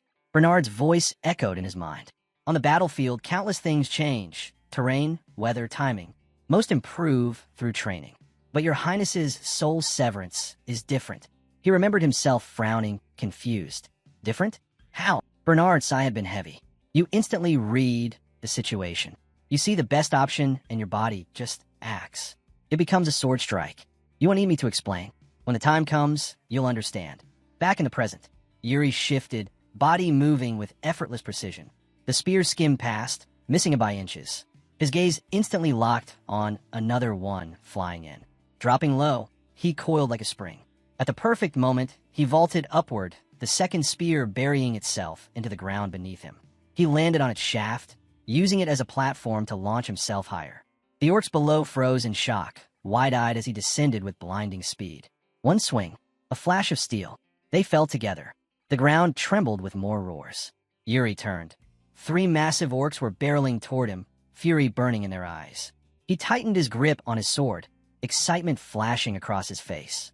3 at once, he mused, energy surging through him. It's been far too long since I tasted battle. There's no way I'm letting this chance slip by. Yuri shifted into a perfect stance, memories of his past life flooding back. His eyes sharpened, locking onto the onrushing orcs. And then, his vision changed. Lines appeared across their bodies, glowing trails mapping the weakest points, the perfect paths for his blade. I see it, he muttered, his voice steady. The path of my sword. He moved. The first orc fell instantly, cut down along the lines only he could see. The next charge brought two more into view, the lines dancing across their bodies as well. Without hesitation, he followed the path his mind revealed. His strikes were fast, exact, merciless. The orcs never had a chance to counter. It was pure slaughter, one-sided absolute. When the last of them collapsed, Yuri slid his sword back into its sheath. My body still can't keep up with my thoughts, he admitted with a low sigh. Then, with a faint smirk, he added, for now, that will have to do. His eyes drifted to the fallen orc's weapons. One spear in particular caught his attention. He strode over, lifted it, and raised it high above his head. His voice rang out, filled with fury. Orcful. The massive orc commander turned, its gaze falling on him. Yuri's grip tightened on the spear, mana flooding into it until it shimmered with power. Then, with a single, fluid motion, he hurled it with devastating force. The orcful didn't move. Standing proud, it raised its great axe to block, arrogant in its strength. Yuri's grin widened. Bam! The spear struck, not the orc itself, but the pole strapped to its back. The Orcish flag, their proud emblem of strength, splintered into fragments as the pole shattered. Shards rained to the ground. The lesser orcs froze in shock, staring wide-eyed. The orcful's teeth ground together, a deep growl reverberating from its chest. Its back was bare now, its symbol of dominance reduced to broken wood. It barked a harsh command in its guttural tongue. And just like that, the orc ranks began to withdraw. Yuri watched them turn away, his smirk sharp and confident. So instead of charging, you cut your losses. Fine. Consider that my reply to your arrow. The battlefield quieted around him. Yuri! Sibylla's voice rang out. She was finally reaching him, her horse pounding the dirt as she called his name. Sibylla rushed up to him, her voice urgent. Are you hurt? Yuri turned toward her, his smile bright and easy. Nope, I'm fine. Together, they looked out at the battlefield. The orcs were in full retreat, scattered and beaten, their soldiers pressing them back. Looks like it's over, Yuri said calmly. Then, glancing at her, he asked with a hint of amusement, so, how does it feel? Your first victory as part of the Alliance. For a moment, Sibylla couldn't speak. Then a soft, relieved smile touched her lips. She lowered her head, slightly in gratitude. Thank you. Truly, it's thanks to you. Yuri accepted her words with a simple smile. But in the shadow of the forest, the retreating orcs halted. Their commander stood tall, trembling with fury. With a roar, he slammed his fist into a tree, splintering the wood. His monstrous face twisted, tusks bared, one glowing red, eye burning in the dark. He growled something low and chilling in the orc tongue. The air itself seemed to shudder with his rage. That night, back in the city of Gid, the taverns overflowed with noise. Soldiers laughed and drank, mugs slamming against tables, the air thick with celebration. Outside, drunk men staggered, singing off-key, while inside, stories of the battle flowed like the ale. Sir Jared was in the middle of it all, animated as he retold what had happened. I'm telling you, it was unbelievable. His Highness dashed forward, caught the torch midair, just whoosh, and threw it right back. The soldiers leaned in, wide-eyed or written on their faces. One muttered, strange. I'd heard the prince was a poor fighter. Thought he lived off gambling, actually. And I've even seen him play cards. He's damn good at it. At that, Loran, sitting nearby, shot up indignantly. His voice rang out, full of conviction. Lies. All of it. He placed a hand firmly over his chest, his face red with pride. The blood of the king runs strongest in Prince Yuri. I swear it. His words tumbled out, brimming with admiration. You haven't seen anything yet. His deeds are countless, each one proof of his greatness. And I'll tell you every single one if I must. The soldiers exchanged looks, some chuckling, others nodding, as Loran launched into his impassioned praise, unwilling to let a single rumor stand unchallenged. At a distance, someone quietly listens in on the chatter between the knight and his soldiers. One soldier nudges another, pointing out that Loran is completely drunk, questioning who even let him touch alcohol. Their voices slowly fade away, leaving only the quiet murmur of the place. The eavesdropper, Yuri's personal assassin, calmly takes a spoonful of her meal. Her thoughts stir. Prince Yuri. He's far too unusual to be just another noble. He had seen through the assassination technique she'd concealed her entire life. She sets her spoon down, reflecting further. And now, he walks into the heart of a battlefield without hesitation. To her, it always seems as though Yuri stays several moves ahead of everyone, at times giving the impression he can glimpse the future itself. She turns slightly, spotting the innkeeper, and beckons him closer. When he approaches, she tells him she's searching for someone. The innkeeper nods. Yes, who are you looking for? She describes a man with dark brown hair, a sword at his waist, and remarkable swordsmanship. The innkeeper scratches his head, admitting he can't recall anyone who fits that description from memory. She narrows the search with one more detail. The man struggles with the continental language, carrying a noticeable accent. That jogs the innkeeper's memory. Ah, now that you mention it, I'm not sure about the hair color, but I do recall a man who spoke awkwardly. He ordered risotto, asked for no spices, and wanted directions to Balshad. Taking in this information, the woman produces a silver coin and places it in his hand with a simple, "All right. Thank you for the information." The innkeeper chuckles, delighted but slightly flustered. I wasn't expecting a reward, but since you insist, thank you, ma'am. She turns her gaze to the window, lost in thought. Balshad, that's where the Allied forces are gathering. Staring into the distance, she concludes silently. So, he's heading the same way as His Highness. I'll need to move quickly and find him first. A clear image forms in her mind, the back of the man she's searching for. She recognizes him instantly. One of the continent's 10 strongest, a swordsman from the east. After the battle at Gid, Prince Yuri Bryal and his soldiers press on toward their next destination. Each night, they set up camp, far more prepared this time, having learned from the Holy Kingdom's example. As the soldiers work, Yuri observes with approval. He turns to Sir Raymond, remarking that he's glad the men are already used to this routine. He had worried he might need to start from scratch. Sir Raymond, equally satisfied, replies that after setting up camp so many times, the soldiers' bodies simply remember what to do. Yuri praises him, saying it's thanks to Raymond's guidance, and that he's done an excellent job. Then, pointing ahead, the prince tells him he'll go scout around and leaves camp management in Raymond's hands. Raymond bows his head. Yes, Your Highness. Sometime later, Yuri walks alone through the forest. Despite the presence of many soldiers nearby, the silence feels heavy. He narrows his eyes, considering the possibility of a night ambush being higher than expected. Suddenly, a harsh voice breaks the stillness. You little bastard. The prince quickly moves toward the sound, slipping into the bushes for cover. From there, he sees a troubling sight, several soldiers surrounding Corey. Corey kneels on the ground while the men stand on either side of him. One scolds him, reminding him that he'd ordered Corey not to leave his sight. Corey stays silent, tears slipping down his face as insults are hurled at him. Dirty half-orc. The bullying escalates. One accuses Corey of being a spy, tricking the prince under false loyalty. Corey shakes his head desperately, his voice breaking as he insists it isn't true, repeating over and over that he would never do such a thing. But the soldier sneers, grabbing Corey's hand and yanking off the gauntlet the prince had given him. Not true. My ass. You probably stole this too. Corey immediately reaches out, trying to reclaim it. He pleads, insisting he never stole anything, begging for it to be returned. The soldier refuses, declaring he'll destroy it, while another laughs cruelly. Corey's voice cracks as he begs again. And in that instant, Prince Yuri steps out from the shadows. Yuri's voice cuts through the tension as he calls out, "You there!" The soldiers freeze, turning to see him step forward. His eyes narrow as he demands, "What are you doing here while everyone else is working hard to set up camp?" The men stumble over their words, trying to excuse themselves. "Your Highness, you see this guy here." But Yuri doesn't let them finish. His gaze sharpens into something that makes their knees tremble. "It seems you didn't hear me clearly. I'll say it again. Get lost." The two soldiers snap upright, shouting, "Yes, sir." They drop the gauntlet, scramble to their feet, and run off, yelling apologies as they disappear into the distance. Yuri turns his attention to Corey. "Are you all right?" he asks. Corey doesn't answer at first, only staring in shock. Finally, he picks up the fallen gauntlet, holds it close with his eyes shut, and whispers, "Yes, thank you, Your Highness." The prince sits beside him, lowering his voice.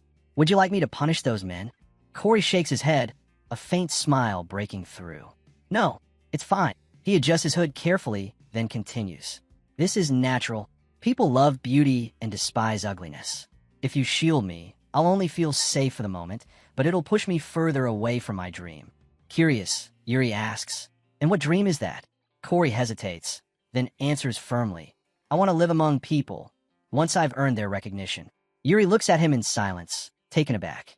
Inwardly, he admits it's a dream that seems almost impossible. Yet, gazing at Corey, he resolves quietly, For now, he can remain with the soldiers under the pretext of serving as an orc language interpreter. But after this raid, he doesn't finish the thought. Instead, he gently pats Corey's head, ruffling his hair, leaving the boy stunned. Breaking the silence, Yuri asks, "You're staying with Hernando right now, aren't you?" "Pardon?" "Yes," Corey replies. Then comes the unexpected. "Learn magic from Hernando," Yuri tells him, his expression softening into a smile. "If you want to live among the people, you'll need something special, skills that set you apart." Later that night, under a sky full of stars, the Bryal soldiers rest within their fully prepared camp. Inside a large tent, a council gathers. One of the men raises the pressing question: how much preparation has been done for a night ambush?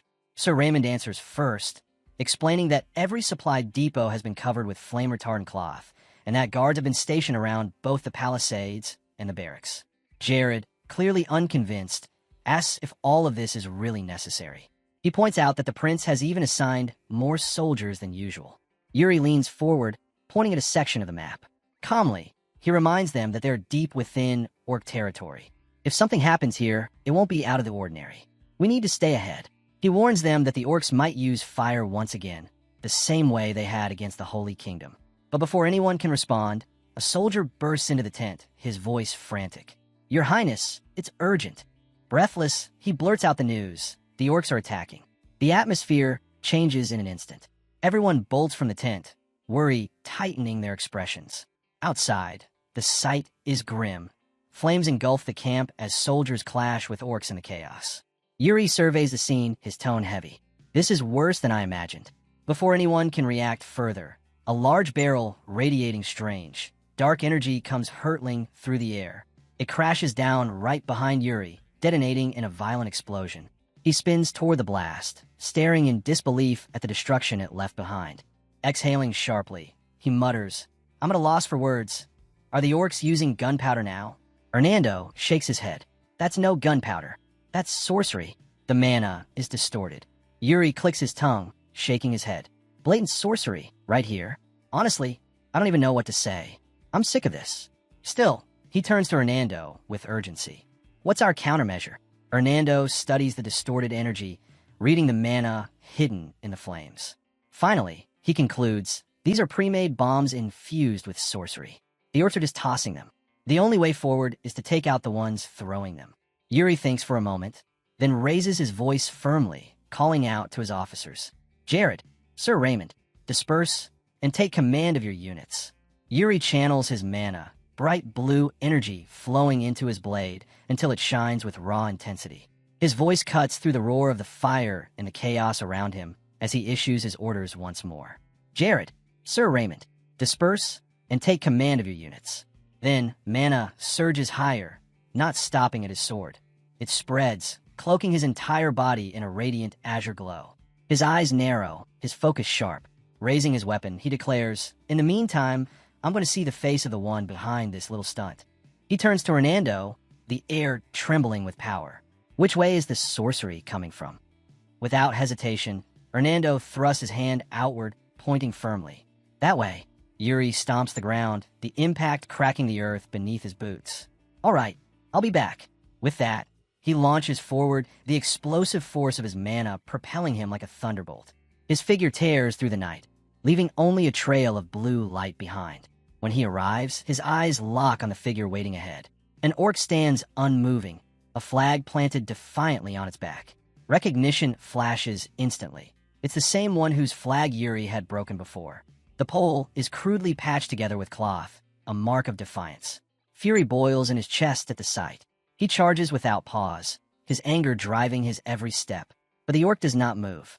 It stares at him, solid and unyielding, like a slab of stone. That stillness, that arrogance, only feeds Yuri's rage. He roars, his voice booming, his blade blazing like a spear of blue light. "Was it you?" His sword thrusts forward, aimed to pierce through. But in the final instant, the orc's hand snaps back, fingers gripping the handle of its massive axe. With startling speed for its size, it swings upward, the blunt edge rising like a steel barricade. The two weapons collide. A shower of sparks bursts out, metal clashing against metal with bone-shaking force. The impact rattles the air itself. Using that momentum, the orc immediately follows through, its massive axe sweeping into a wide, brutal horizontal swing. The orc's massive sweep crashes through the air, the sheer force driving both of them back. Yuri staggers, his breath ragged, his sword arm trembling. The overwhelming power of this opponent sinks in, cold and undeniable. Across from him, the orc's eyes gleam, not with rage, but with excitement. Yuri narrows his gaze, realizing something critical. These aren't clumsy swings. This orc has fought countless battles before. The orc raises its enormous axe again, preparing another crushing strike. Yuri calculates quickly. He doesn't like it, but he has to create distance. The weapon comes down with a roar, and he barely slips back in time, the blade slamming into the ground where he stood a heartbeat ago. But the orc doesn't relent. Its attacks rain down in a relentless flurry, each swing powerful enough to shatter stone. Yuri dodges and weaves, refusing to meet even one strike head-on. Finally, the orc gathers its strength, winding up for a wide, devastating sweep. This time, Yuri knows there's no way to avoid it. Planting his feet, mana floods his body and blade. With a guttural sound tearing from his throat, he meets the swing head-on. Steel collides with steel in a thunderous spark, the impact vibrating through the air. But Yuri doesn't just block. He redirects, channeling the force into his own slash. The two powers crash together, and both fighters are driven back, once again staring across the gap between them. Yuri steadies his breathing, eyes locked on his opponent. There's respect in his stare now, mixed with a sharp edge of danger. Quietly, he admits it to himself. You're on a different level than the others. His lips curl into a predatory grin. All right then, let's see what you've got. In an instant, his body erupts with mana. Blue light engulfs him completely, sword blazing like a comet. He rockets forward, a streak of azure fury. The orc answers in kind, its massive form flaring with dark purple mana. Its axe gleams, shrouded in that sinister glow. It makes the first move, a brutal swing cutting through the air. Yuri leaps high, the strike screaming past beneath him. He lands in a slide, momentum carrying him forward, ready to strike. But then his eyes widen. The orc isn't just strong, it's controlling mana. Step by step, it advances, the dark aura wrapping tighter around its form. Its gaze burns with ferocity, its march unstoppable. Yuri exhales slowly, disbelief slipping from his lips.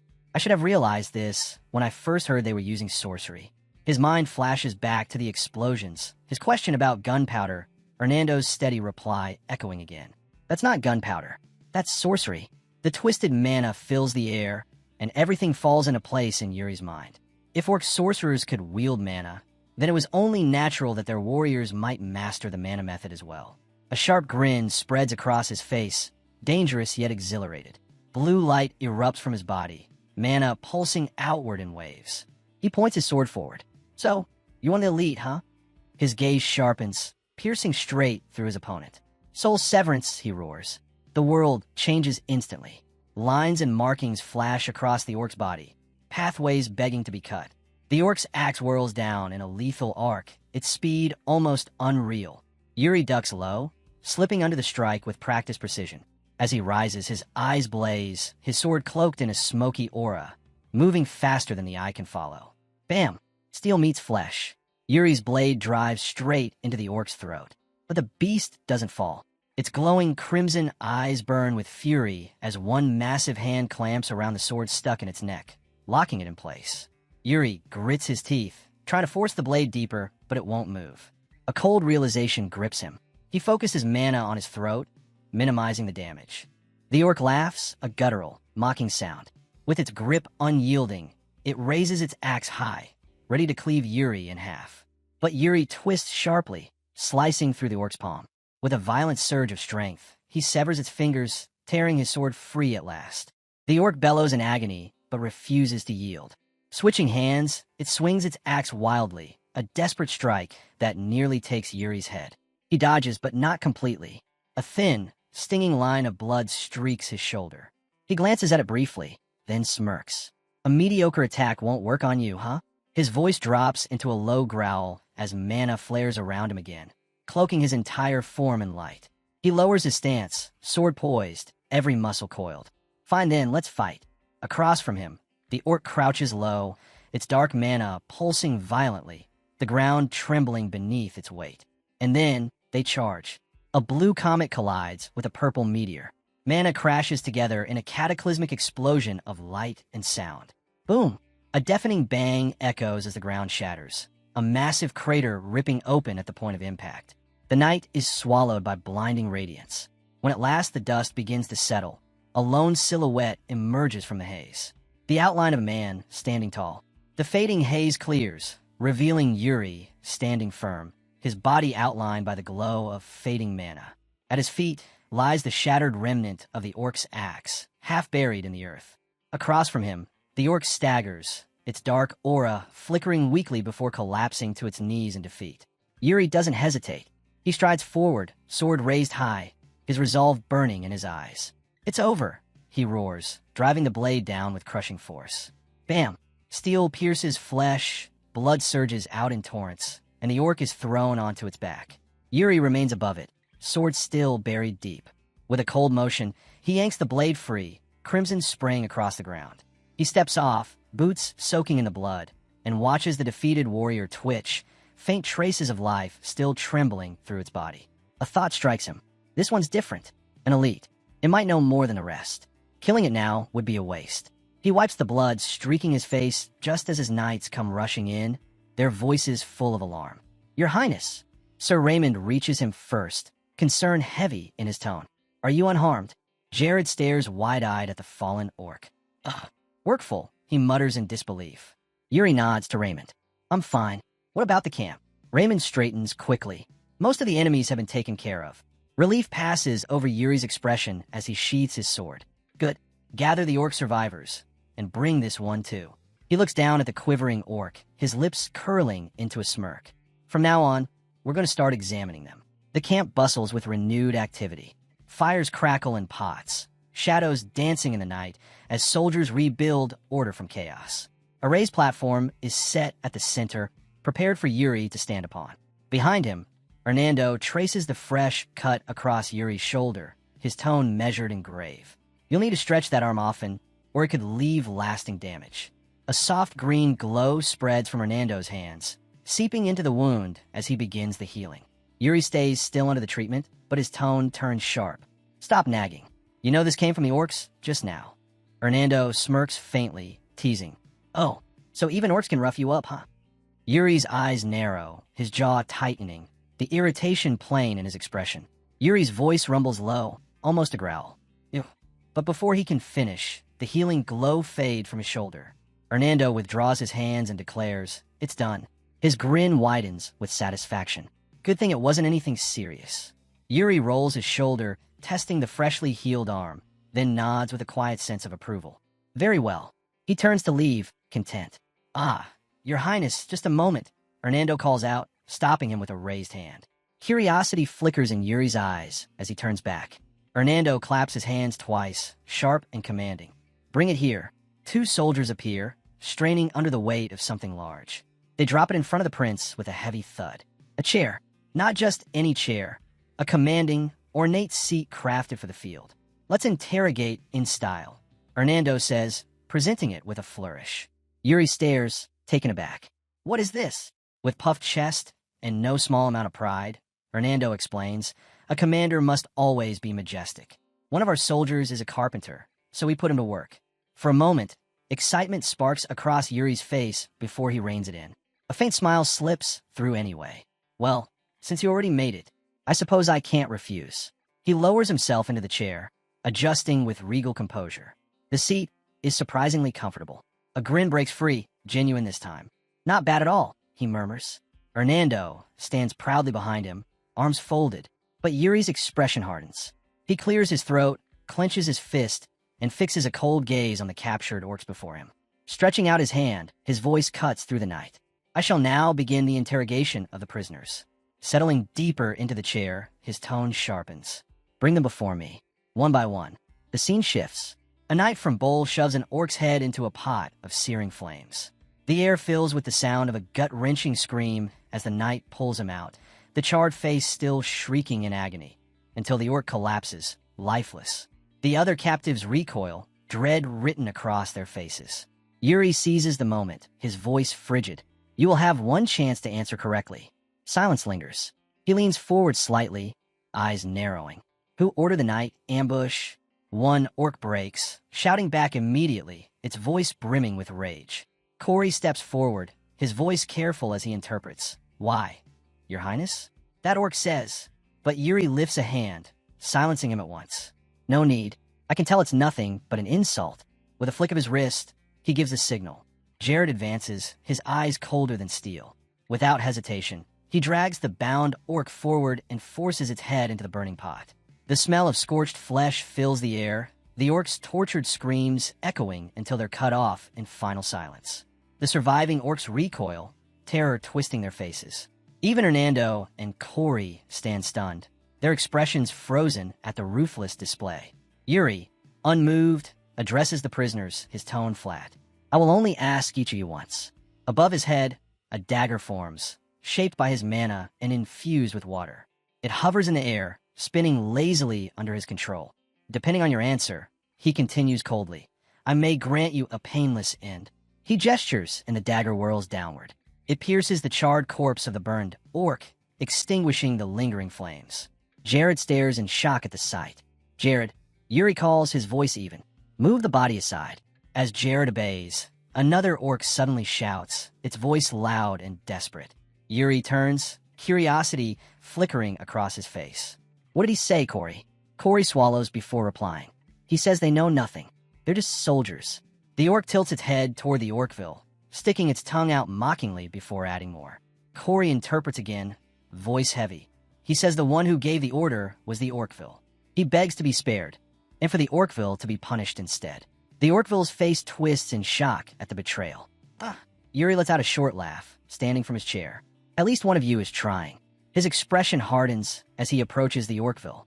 This ambush, he says firmly, leaning in, was ordered by Oka. The name hits like a hammer.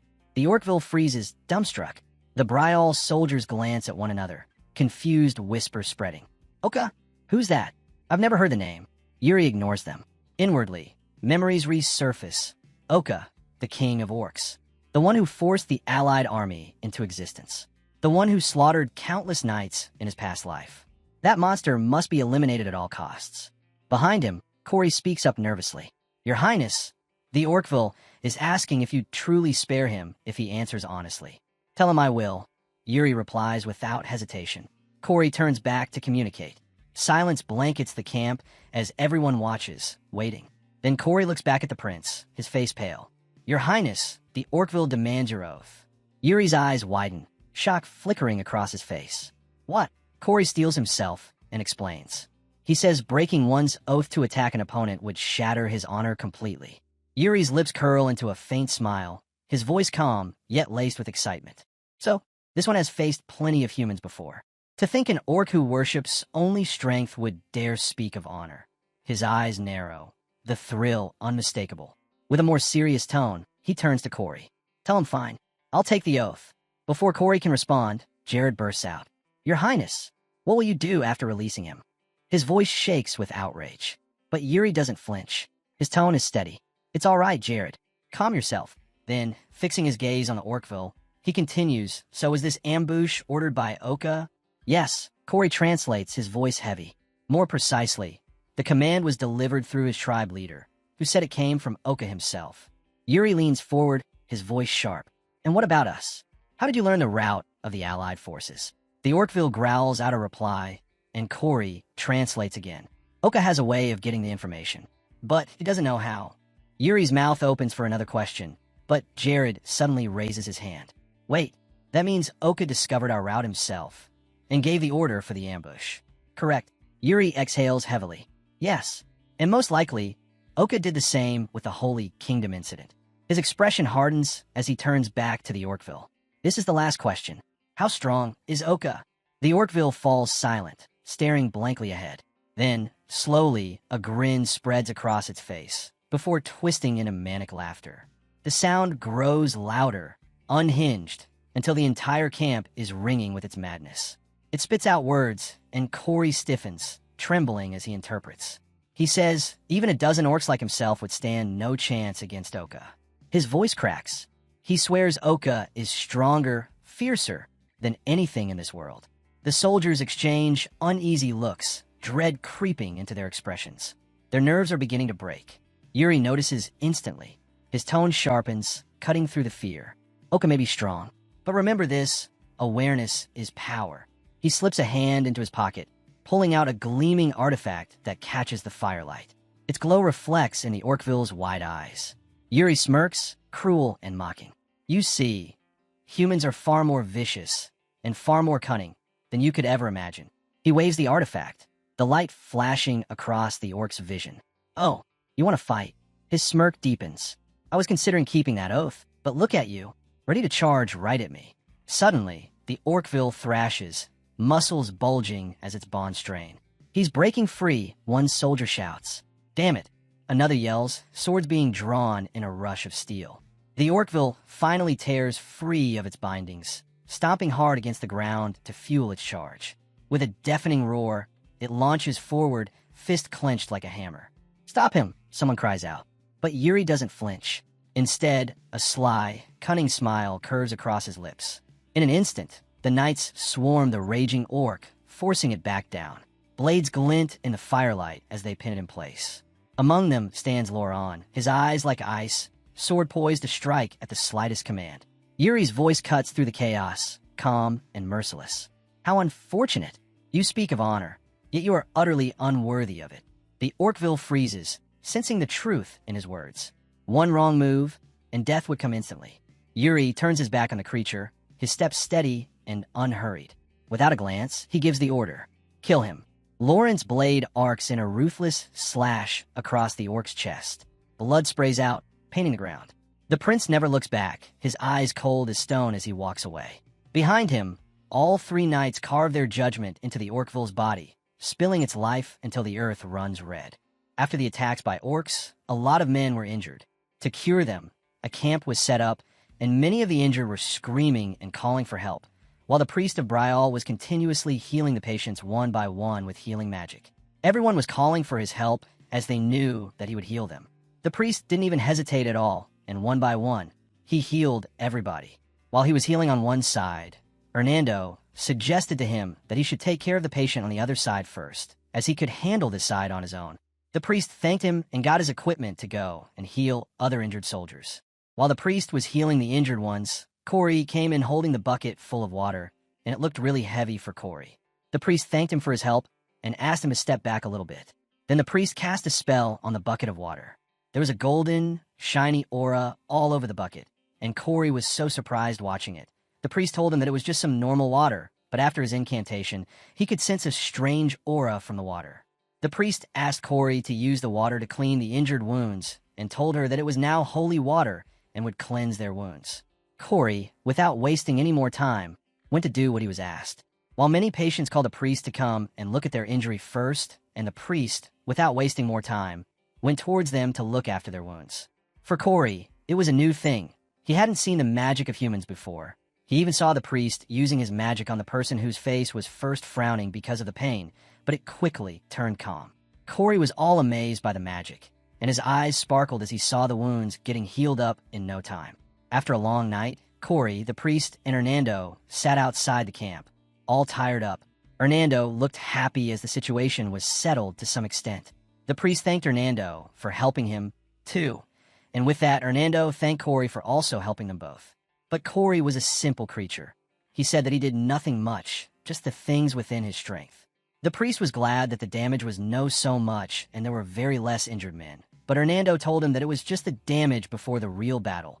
The priest also knew the situation. They all knew that there would be many worse things later in the battle, and they should be prepared for such situations, and the priest there also prayed to God to have mercy on them. Hernando there told that he had another thought, also that the process won't be that bad, and the priest asked him why he thought in that way.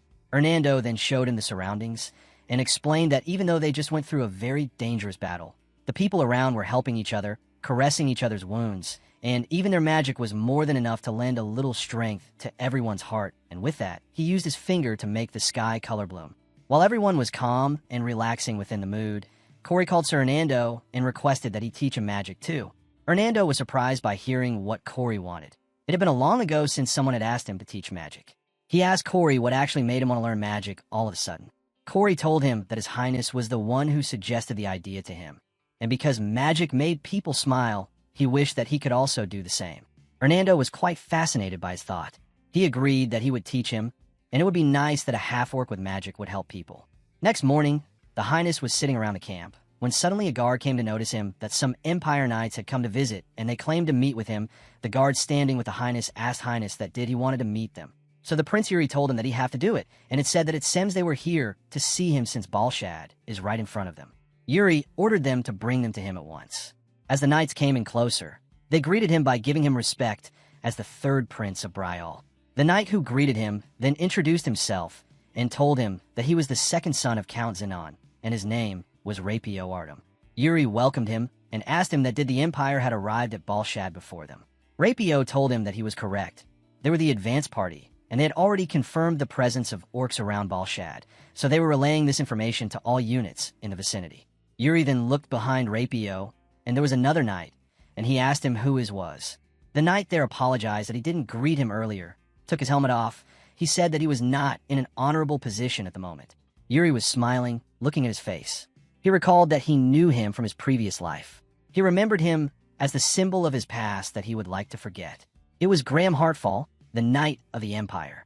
Then Graham told his name to him and gave respect to the prince and explained that he had lost his title of knight. Yuri was imagining his previous life, which he had to beg for mercy in front of him to preserve his life. Yuri told Graham that it was nice to meet him as a knight, but Graham told him that he should refrain from addressing him with such honorifics, as he was not a knight right now. Yuri asked him if he had lost his title as a knight. He was currently serving in this war without a title. Graham replied that yes, he was, and it was quite embarrassing for him. But Rapio, standing there, calmed him and said that he did nothing wrong at all. He just met a wrong senior. Rapio said that there were no other knights who were as widely renowned as Graham was. Yuri was smiling inside his mind. He had heard that Graham lost his knight title for a certain reason from the Empire, but he had never imagined meeting him like this in the Allied force. He thought that the man who was more upright and knightly than anyone else he knew was now questioning his own worthiness and doubting his chivalry. Then Yuri replied that he had heard a lot of things about Graham, and it was an honor to he met him. Upon hearing, Graham thanked him and said that he was nothing and just did his duty. As the talk was getting more interesting, Yuri offered Graham that he could come to Bryal if he wanted. After knowing what happened with Graham, Yuri asked him to come with him to Bryal. It was a great gesture from Yuri. In Yuri's mind, he hated the Knights of the Empire, but Graham was different for him. In his past life, Graham spared his life and let him go free, and he thought that for freeing him, he had to pay a price for it all by himself. Yuri told him that he could join him in Bryal, and he promised that he would treat him well. But Graham smiled at him and declined his offer. Yuri was not shocked. He knew he would say that, and he told Graham that it was okay and that he respected his decision. Now, Yuri and his army had arrived at the gates of Balshad. It was a huge gate, but a small kingdom. It was actually the assembly point of the Allied forces. Yuri told Hernando that it was a bigger place than he had expected. Hernando, too, was surprised to see it for the first time. It was a large city that was located in the middle of a plain. Yuri was quite excited. He was questioning that the gate was too huge, and he believed that it was made for magic, and also thought that the Duke of Balshad would be a mage for generations. Hernando told him that the family who rules Balshad had produced outstanding mages for generations. But Hernando also told Yuri the Highness to watch out in the place, or he will be devoured if he lets his guard down by the Mage Duke. Yuri imagined in his mind that the Duke would be an old man with his rough and arrogant behavior. He did not even have a good feeling about the situation he was going to get into. As the gates were lifted, they all entered, and Yuri was quite anxious to find out sooner or later what kind of person Duke would be. They were all welcomed in Balshad and were invited to a party in a fancy hall. There, a beautiful girl came in front of them and welcomed them and told them that she was the Duke of Balshad, Mary Rose Entree. Hernando and Yuri whispered that this was not an old man, but a girl. Hernando told him that the generation switch had happened not too long ago, so this was the situation. Mary Rose came and greeted Yuri, and in respect, she even sat with him. She was quite fascinated by seeing him as the third Prince of Bryal, but Yuri told her that he was the commander in charge of the Bryal soldiers, Yuri Bryal. Mary Rose said to him that he was quite handsome, and everything he heard about him was true. She even asked him what age he was. Yuri replied that he was only 18. Mary Rose came closer to him and said that she was only 4 years older than her, and also told her that they might have a lot of things in common to talk about. But Yuri denied her and told her that she might be wrong. Yuri was only thinking that she was using her beauty and charm to sway him, and he already had a bad history with such people. He was in no mood to get along with her, and look at the situation in a positive direction. He replied to her that age had nothing to do with common thoughts. He explained to her that if two people share the same values, they can become friends regardless of their background, age, and gender. Mary Rose listened to him, and she stood up and started to make an announcement. She told that to the Knight of Bruzen that the esteemed guests sitting with her are the prince and the knight are from the nation of knights, Brial, and they'll be fighting along each other against the same enemy in the battle. She told them all that they should take some time and know each other well. Jared was confused, and he whispered to Hernando why she was doing that all of a sudden, but Hernando replied to him that he wasn't sure, but there would not be a bigger motive. She was just making friends. Jared asked him again why Bruzen, as Bruzen was only a small nation located on the outskirts of the continent. Listening to him, this time Yuri replied. He said that not only are there a lot of seamen in that country, since it is located near the ocean, but they are also adamant and strong. Then a man stepped forward and introduced him to Yuri, the third prince of Brial, that he was the commander in charge of Bruzen, Jonathan Eagle. He asked Yuri to let him pour a cup for him, and Yuri respected him.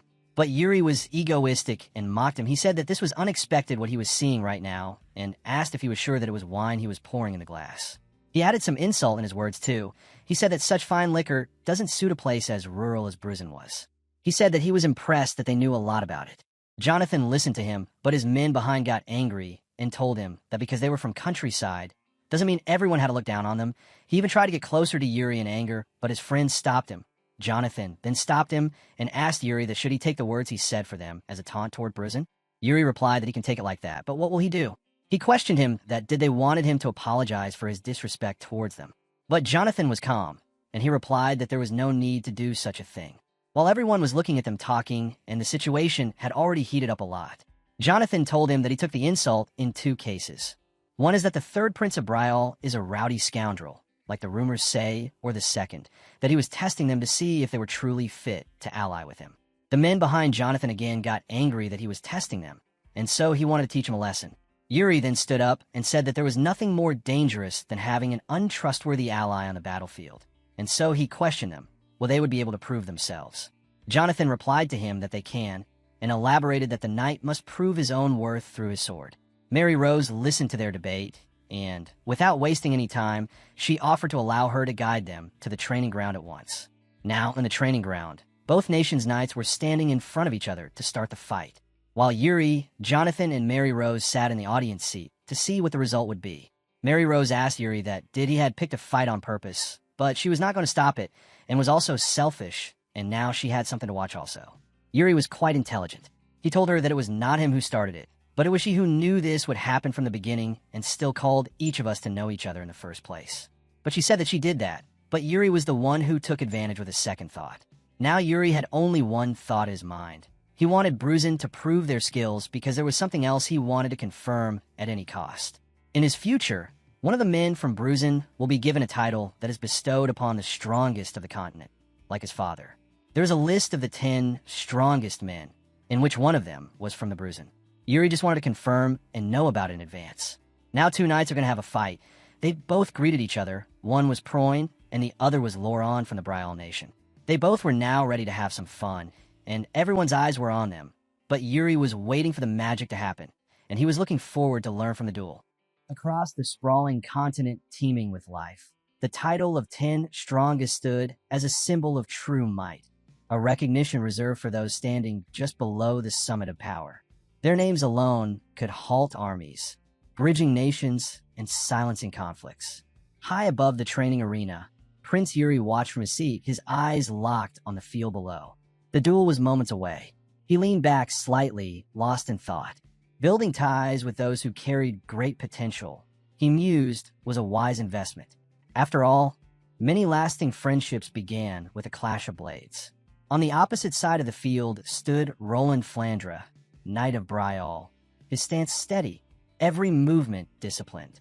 Facing him was Prion of Brussen, a smirk curling across his lips as he swaggered closer. He claimed he'd heard of Roland before, some pampered prodigy with a few tournament wins that meant little beyond noble amusement. Dragging his sword along the dirt, Prion jeered, his tone sharp and dismissive, before lunging forward in a burst of motion. To him, Roland's polished style was nothing more than elegance without substance. But Roland didn't react. His focus never wavered. When Prion's blade cut through the air, it meant nothing but emptiness. Roland had already moved, his figure a blur behind him. A flicker of doubt crossed Prion's mind. Roland's movements were too refined, his control too exact. Perfect, yes, but predictable, or so he thought. Gathering his strength, Prion charged again, convinced this would end the fight. It didn't. The next instant, light danced across the arena floor. Jonathan Eagle shot to his feet, eyes wide. Mary gasped, her hand rising to her lips. Only Prince Yuri remained calm, a quiet satisfaction in his gaze. As expected, he murmured. Roland's blade hovered at Prion's throat. The Brussan knight froze, drenched in sweat, the realization of defeat dawning on him. Dust swirled around them as silence fell. Yuri's faint smile returned. In his mind, he replayed the exchange. Roland had left an opening on purpose, a subtle invitation. The moment Prion took the bait, Roland shifted, one flawless twist to the wrist, a perfect redirection of force. And in the blink of an eye, victory was his. Yuri quietly acknowledged that Prion had fought with remarkable skill. Against most opponents, Roland's unmatched speed would have ended things in moments, but the Brussan knight's endurance had held strong. Even so, Lauren's sharp reading of the fight and flawless precision gave him the edge. With Bryle claiming the first win, Roland slid his sword back into its sheath, while Prion, breath heavy, drove his blade into the dirt. He managed a wry but sincere smile and extended his hand, conceding defeat with grace and praising Roland's strength. Roland clasped it firmly, returning the respect. The Brussan knights erupted in applause, their pride undimmed even in loss. Commander Jonathan, observing from the sidelines, commented that such mastery was only natural for a knight of Bryle, the nation famed for its warriors. Roland's skill had indeed proven exceptional. Prince Yuri, however, warned him not to take their opponents lightly. Brussan's knights were formidable in their own right. Still, with calm satisfaction, Yuri reminded Jonathan that the score now stood 1-0 and urged him not to give up just yet. Jonathan smirked, assuring him that he had no plans to stop. Without hesitation, he called out another contender, Jose. A towering man stepped forward, his massive greatsword resting easily across his shoulder. As he approached, Yuri's eyes narrowed with interest. Mary, watching from the sidelines, noted how imposing he looked. Jose halted, standing at perfect attention. Jonathan introduced him proudly. Jose Erder, the strongest knight in their unit, and one who aimed to join Brussan's 10 strongest. Yuri gave a small laugh at the bold claim, leaning on one hand before turning to his own side. Gerald, he called. You're up. Gerald stiffened, eyes wide, pretending not to hear. He pointed at himself, as if uncertain. Yuri's tone sharpened as he barked at him to hurry. Grumbling under his breath, Gerald stepped forward, frown deepening as his comrades cheered him on. The closer he got, the more daunting the difference in size became. Jose greeted him with easy confidence, saying he'd been looking forward to this. Gerald managed a hesitant reply, already sensing the danger in those battle-hardened eyes. Jose caught the hesitation and laughed, remarking that Gerald seemed the cautious type, one who liked to study his opponents. Then, without warning, he lunged. The massive blade came down like a falling wall. Gerald barely rolled aside in time, the ground splitting where he just stood. A rush of fear shot through him. One clean hit, and he'd be done. Jose pressed the attack with a sweeping horizontal strike that whistled past Gerald's face, slicing a strand of his hair clean off. Clicking his tongue, Jose mocked him lightly. Keep staring off like that, he warned, and you won't have time to regret it. Snapping back to focus, Gerald steadied his stance just in time to meet Jose's next strike. Their blades collided in a furious rhythm, sparks scattering with each clash. The force behind every swing shook the air, the ground echoing beneath them. Gerald's arms trembled from the sheer power of each blow, yet he refused to yield, pushing back through grit alone. From his seat, Prince Yuri observed closely. Jose's strength, he noted, was monstrous, akin to an orc's raw might, but tempered with refined control. Quietly, he acknowledged that this man was destined to rise among the 10 strongest. Then, With a sudden surge, Jose broke through Gerald's guard. His massive blade hooked Gerald's weapon aside, and in one swift motion, he lifted him clean off his feet before slamming him into the ground. The impact roared through the training field like thunder. Gerald groaned, struggling to push himself up, his body shaking from exhaustion. Before he could fully rise, a commanding voice called for the match to end. The duel was decided. Jose lowered his sword immediately and reached out a hand. "You've got endurance and spirit," he said. "If you last this long against me." Gerald managed a faint smile as he clasped the offered hand. "Then I'll take that as a lesson worth remembering." Prince Yuri stood, a satisfied grin on his face. "That evens the score," he announced. 1-1. Applause rippled through the spectators, echoing with respect for both knights who had given their all. Amid the cheers, Mary gently placed her wine glass down with a soft clink.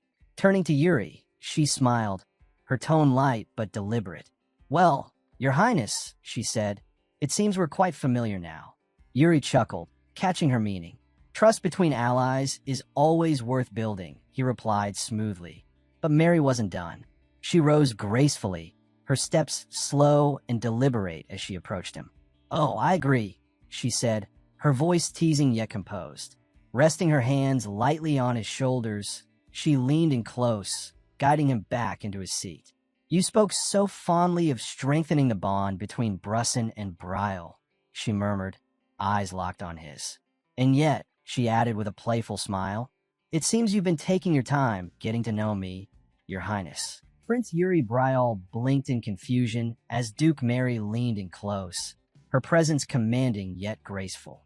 She reminded him that in Brusson, understanding one another was essential. Though it seemed, she teased, that he had no intention of doing so anytime soon. Her movements were slow and deliberate, every gesture meant to draw his gaze. With practiced ease, she tilted his chin toward her, her fingertips brushing against his cheek as she spoke softly, her voice laced with playful allure. Her narrowed eyes and flushed cheeks hinted at her intent as she subtly pressed her arms together, emphasizing her charm in an attempt to capture his full attention. But the reaction she sought never came. Yuri simply sighed, expression calm and unmoved, meeting her gaze with quiet indifference.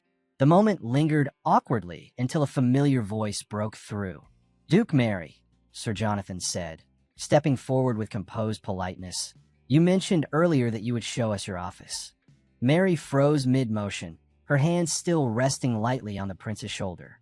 After a brief pause, she brought her other hand to her forehead, as if recalling something forgotten. "Ah, yes," she replied with an awkward smile. "I did say that." Yuri exhaled under his breath, muttering just loud enough to be heard. So it really was all an act. Jonathan chuckled softly, dispelling the tension with ease. "Then perhaps now would be a good time," he suggested. Everyone seems rather curious to see it. Though clearly irritated by the interruption, Mary concealed her annoyance behind a polished smile. Turning back to Yuri, she spoke sweetly. "Would you care to join us, Your Highness?" Yuri returned her smile with composed courtesy. "I'd love to, but I have business with my knights," he said evenly. Standing, he straightened his uniform and gave a casual wave. "You'll have to excuse me. I'll be taking my leave." Before she could respond, he was already walking away, calling back cheerfully, "Good luck with the tour." For a moment, Mary stood motionless, processing his abrupt exit. Then, her composure cracked. Her face flushed bright red as she clenched her fist tightly, glaring in the direction he had gone. Jonathan, still beside her, couldn't help but laugh. That was unexpected," he said, clearly entertained. Mary finally let out a frustrated shout, throwing a mock punch into the air. "That man is impossible," she exclaimed, her voice echoing through the hall. Jonathan blinked, still chuckling, genuinely puzzled. "What exactly did he do this time?" he asked, only making her glare harder as she turned away in exasperation. The scene shifted to Balshad, where the Allied forces had assembled in full might. Banners from countless kingdoms fluttered proudly under the open sky, colors blending like a sea of shifting light. The arrival of the Empire's supreme commander, a man encased in gleaming armor whose presence alone carried authority, sent ripples through the camp. Whispers spread quickly as commanders and knights alike began quietly sizing one another up, gauging who stood as potential ally or rival. All except the forces of Brial. At the edge of the encampment, Prince Yuri stood alone in a quiet field, his gaze fixed on the sword in his hands as sunlight danced across its edge. His knight, Sir Hernando, approached carefully, bowing his head before speaking. "Your Highness," he began, "are you certain this is the right approach? While others are strategizing and forging alliances, we're here, still training." Yuri didn't look up. His tone was calm, certain. "That's exactly why we must continue," he replied. Hernando hesitated, frowning. "But the other nations are already sharing plans. They're preparing together." A faint, knowing smile crossed Yuri's face. "Those alliances," he interrupted, "they're fragile, shallow, half-finished ideas dressed up as cooperation." Hernando blinked, taken aback by the bluntness. Half-finished. Yuri turned his sword slightly, watching the reflection ripple along its polished surface. When the strongest from every nation gather, pride becomes their wall. Each one believes themselves unmatched. No amount of talk will unite people like that. Hernando fell silent, then slowly nodded, seeing the truth in his prince's words. Yuri's gaze lingered on the shining blade. His reflection stared back at him, steady, resolved. Inwardly, he thought that only through power could order be established among such warriors. Words would never suffice. Only strength could command respect. He lowered the sword and turned slightly, addressing the presence he had sensed nearby. "Roland," he called with a faint smile. "Care to spar?" Without hesitation, Roland stepped forward, his sword already drawn. "It would be my honor, Your Highness," he said proudly. Yuri raised his weapon, returning the smile. "Then don't hold back." Roland's stance shifted, his expression sharpening. Mana surged around him, thick and vibrant, making the air hum with energy. "I wouldn't dream of it," he replied. Yuri mirrored his stance, studying the flow of power that surrounded his knight. Pure and steady, he thought. He truly is the ideal partner for this. The moment Roland moved, the ground trembled. His blade cut through the air with explosive speed, colliding against Yuri's in a burst of sparks. The clang of metal rang out across the field. Without pause, Roland poured mana into his strikes, his movements growing faster and heavier, each blow flowing into the next like a storm gaining strength. Yuri met him head-on, the two blades flashing in rhythmic fury as their duel unfolded beneath the blazing afternoon sun. Prince Yuri moved with effortless grace, weaving past Roland's relentless thrusts. One strike came dangerously close, grazing the air near his side, but his expression never wavered. Each movement from Roland was immaculate, every strike precise and without hesitation. Not a single wasted motion, Yuri thought. Just as before, faint echoes of a different time flickered through his mind, a memory of his past life. He remembered the moment Roland's blade had ended him. Even then, there had been no hatred in that strike, only pure technique and unwavering resolve. A quiet smile touched Yuri's lips as he parried another blow. "If there is a future where I can trust this man to guard my back," he thought, "then I must face him earnestly now." Their blades clashed again, sparks scattering like bursts of light. Yuri shifted his footing and swung wide with sudden power, the strike forcing Roland back several steps. Dust rose where his boots slid across the ground, but his composure never faltered. Regaining balance, Roland's grip tightened as he lunged once more, his eyes burning with renewed determination. Steel rang against steel, faster and heavier with each exchange. The rhythm of their duel became almost musical, a dance of power and precision. Both men smiled through the intensity, not out of arrogance, but from pure exhilaration. Around them, soldiers broke into cheers, unable to contain their admiration for the two warriors who fought as if in perfect sync. Off to the side, Gerald let out a weary sigh. "Do they really need to go this hard for a spar?" he muttered. A deep, steady voice rumbled behind him. "Your prince's skill is truly something." Gerald turned sharply and froze. Standing there was the towering knight from Brusson, Jose, wearing a friendly grin. "Sir Jose," Gerald blurted, startled. Jose chuckled lightly. That's me. Good to see you again. Then, raising his voice toward the field, he called out, Prince Yuri, may I have the honor of a spar as well? Both Yuri and Roland paused mid-fight, turning toward him. Yuri tilted his head slightly, amusement flickering in his eyes as he rested his sword on his shoulder. A spar, you say? He replied. Of course. But he grinned. I'll lend you Gerald instead. Gerald's face went pale. Wait, what? Before he could escape, Jose's laughter boomed as he easily lifted Gerald onto his shoulder.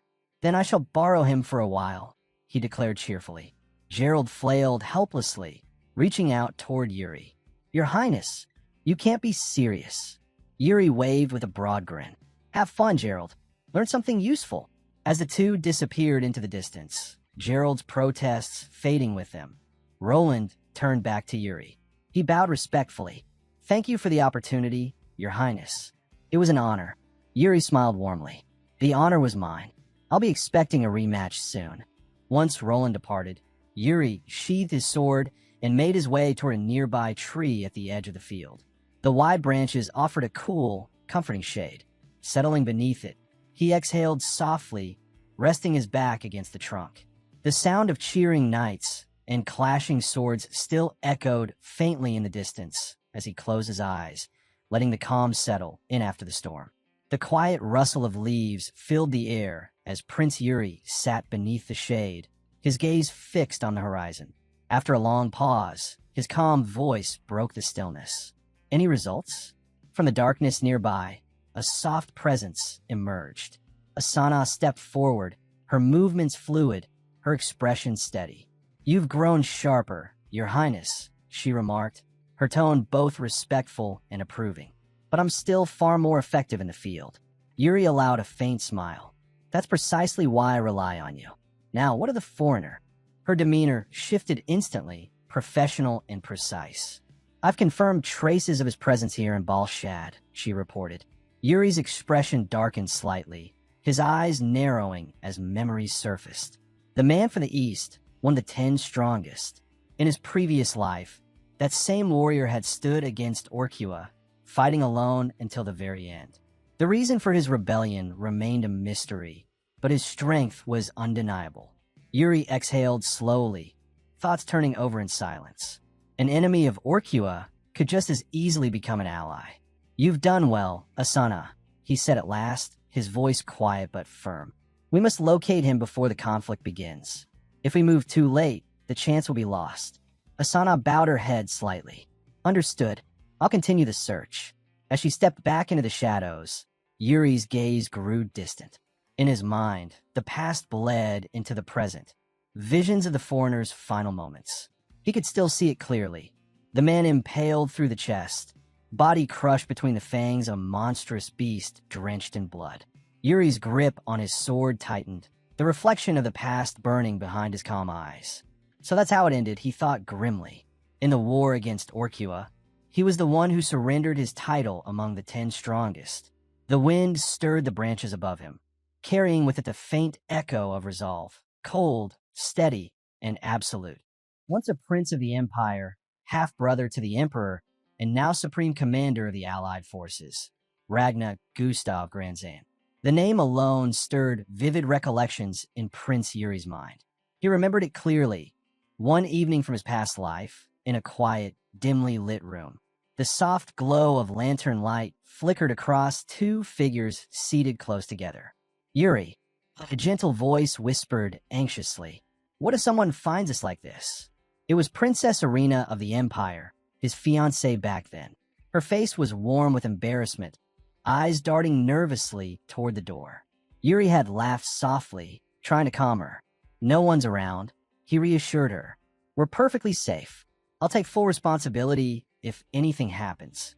Her blush deepened at his words, though a small, shy smile broke through her nerves. Slowly, they leaned toward each other, the distance between them shrinking, breaths mingling as their cheeks flushed, just as their lips were about to meet. Do you two mind? A flat, irritated voice cut through the air like a blade. Both froze instantly. There, sprawled carelessly on the couch nearby, was none other than Ragnar Gustav Granzin, Irina's uncle. His arm was draped lazily over his eyes, his tone more weary than angry. "If you're going to do that," he muttered, "find somewhere else." Irina's entire face turned crimson as she stumbled to her feet, stammering incoherently. Yuri, caught off guard, scrambled up as well, trying to compose himself, though his expression remained locked between shock and mortification. Lord Ragna, I didn't realize you were," Yuri began, but Ragna waved a hand dismissively before he could finish. "Enough noise," Ragna interrupted with a sigh, rubbing his temple. "You're giving me a headache." He swung his leg off the couch, standing up at last.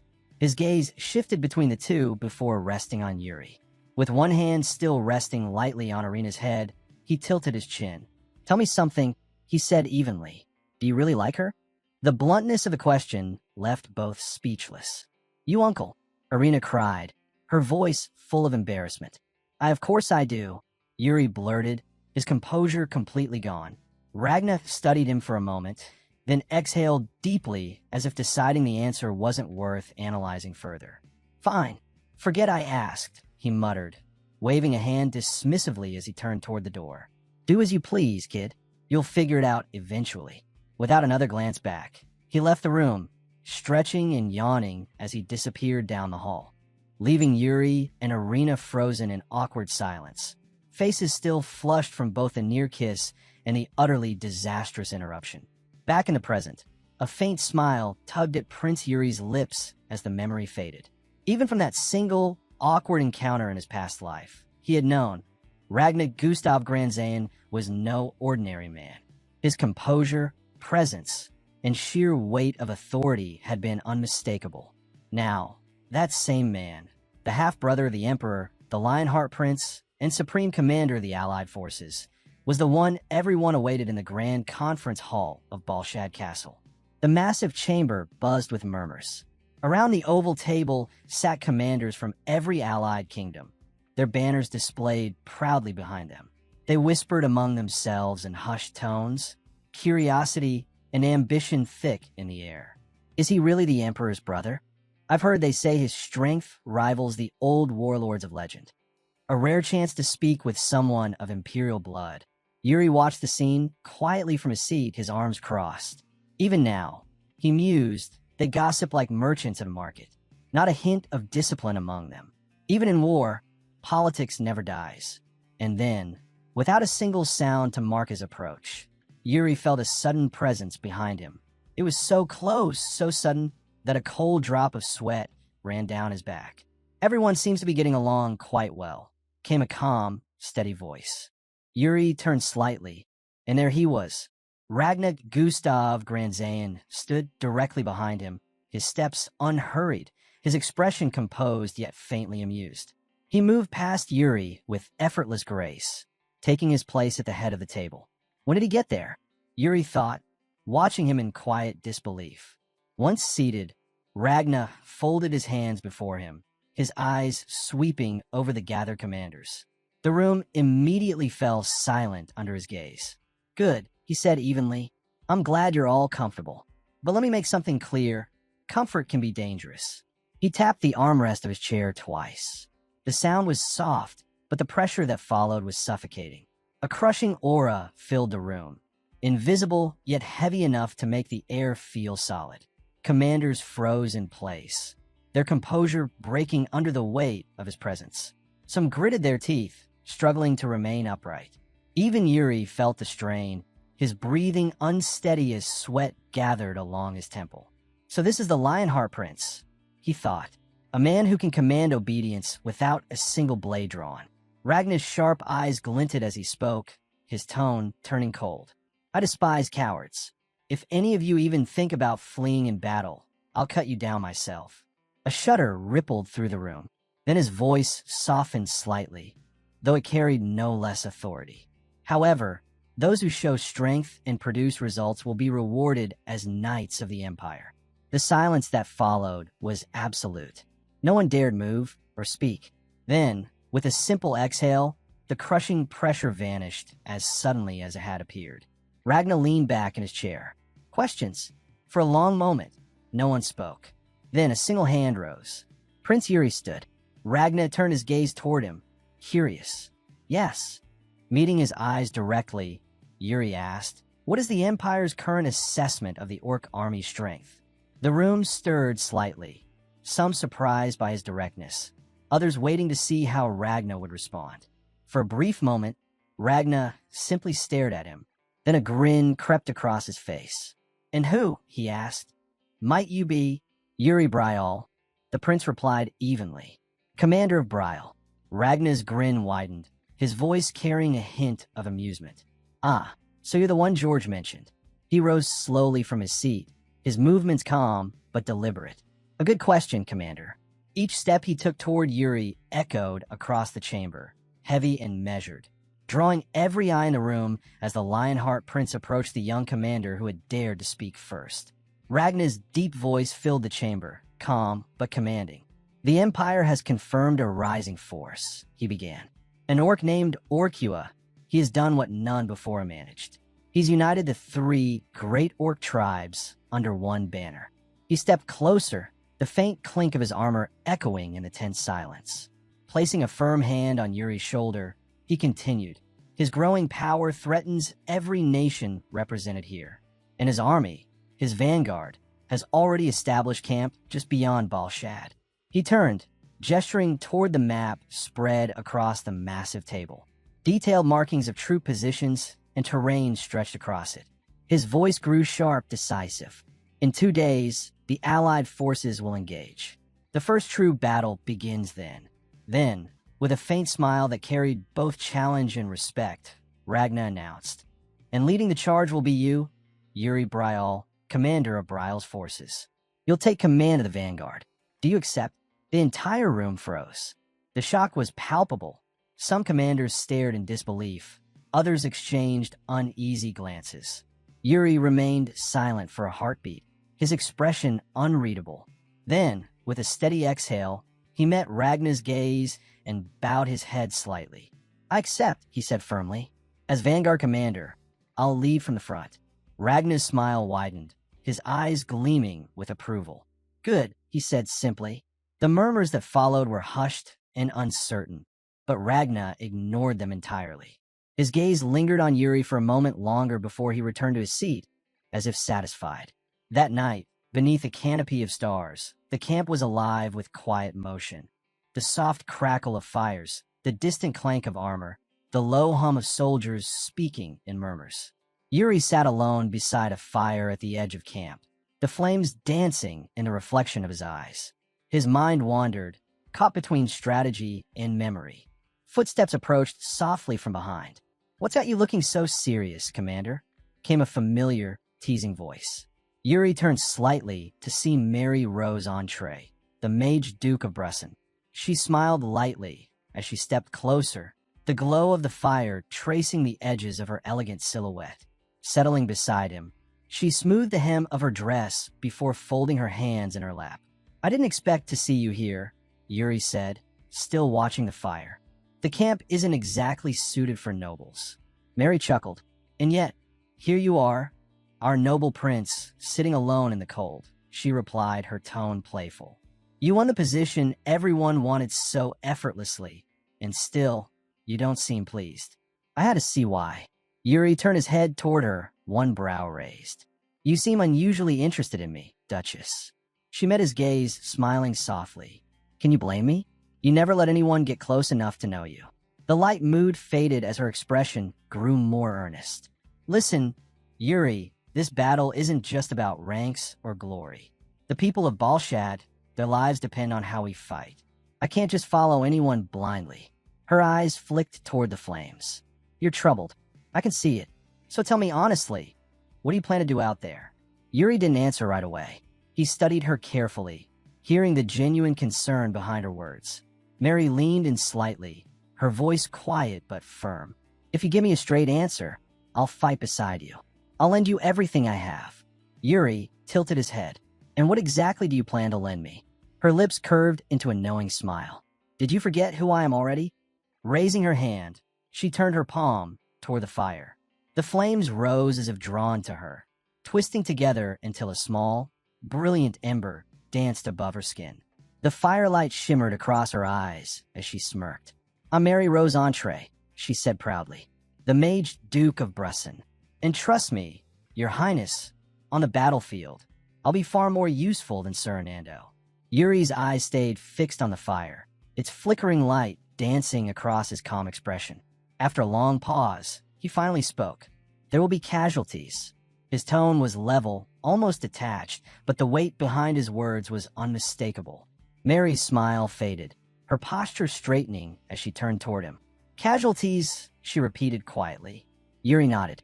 "The vanguard is where the blood runs deepest. It's the place where men die first." His gaze hardened as he continued. "The ones we share laughter and meals with tonight. Many of them won't see another sunrise. That's what it means to lead from the front."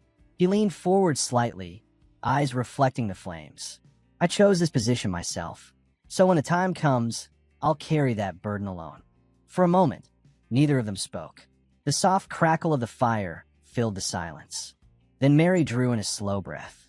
Her expression softened, but her eyes glimmered with newfound resolve. "That's a difficult truth to accept," she said quietly. "But it's also what makes you worthy of command." She straightened her back, her tone shifting from solemn to steady confidence. "Your answer, Your Highness, it's admirable." A faint smirk curved her lips as she added lightly, "Though I still don't like that you think more about your soldiers than about me." Yuri turned to her, surprised by the sudden change in tone. Mary extended her hand with a confident smile. "Then let's make it official. I am Mary Rose Entree, Mage Duke of Balshad." Her eyes met his, unwavering. "From this moment on, I'll stand by your side and lend you my strength in this first battle." For the first time that night, Yuri's expression softened into a genuine smile. He reached out, clasping her hand firmly. "Then I'll count on you, Duchess," he said warmly. "I'll look forward to fighting with you." Days later, the winds howled through the dense canopy of Balshad Forest. The scent of damp soil and steel filled the air. The first battle had begun. From between the trees emerged a tide of armored orcs, advancing with brutal discipline.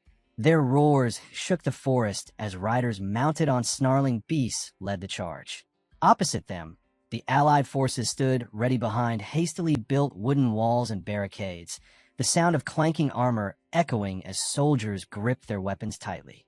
High above the battlefield, Supreme Commander Ragnar Gustav Granzin stood upon an overlooking ridge beside the mage Duke Mary Rose. His piercing gaze swept across the front lines as the wind carried the distant tremor of war drums. Below them, standing at the vanguard, clad in Brial's armor and surrounded by his knights, was Prince Yuri Brial. His sword was drawn, his stance steady, his voice carrying across the ranks with unwavering resolve. "Ready yourselves," he called out, his tone sharp and commanding. "For those who stand with me, fight with pride. We are Brial's shield, and today we strike first." The thunder of weapons being raised answered him. The forest seemed to hold its breath as both armies braced for the clash that would decide the fate of Balshad's first battle. Commander Ragnar Gustav Granzin stood tall atop the ridge, his gaze locked on the distant battlefield where tension hung thick in the air. The banners of the allied forces swayed violently in the wind as he spoke, his deep voice carrying authority across the command post. "It's time," he declared. "The vanguard will advance." He tilted his head slightly, his sharp eyes shifting to the figure standing just behind him, Mage Duke Mary Rose Entree. "I must ask," Ragnar said calmly, "what brings the Mage Duke herself to the front lines? You've never been one to attend battles personally." Mary smiled faintly, brushing a strand of hair from her face as the wind caught her cloak. "I'm here on a special assignment," she replied smoothly. "A personal request from someone I couldn't refuse."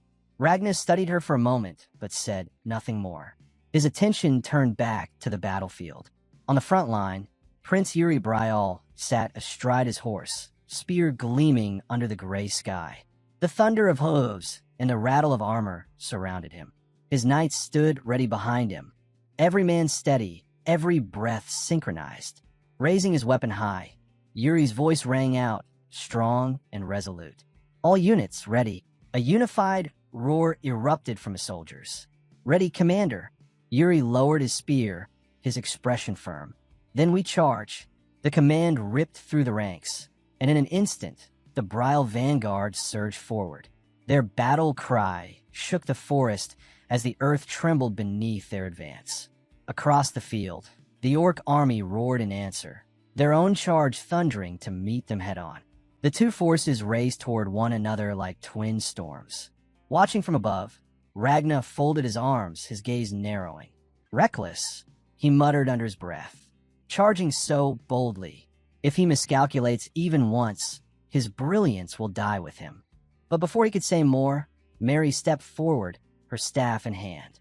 "Commander Ragnar," she said lightly, "would you mind giving me some space? I have something to take care of." He turned toward her, frowning. "What are you planning, Duchess?" Mary simply smiled. "You'll see." Planting her staff firmly into the ground, she began to chant softly.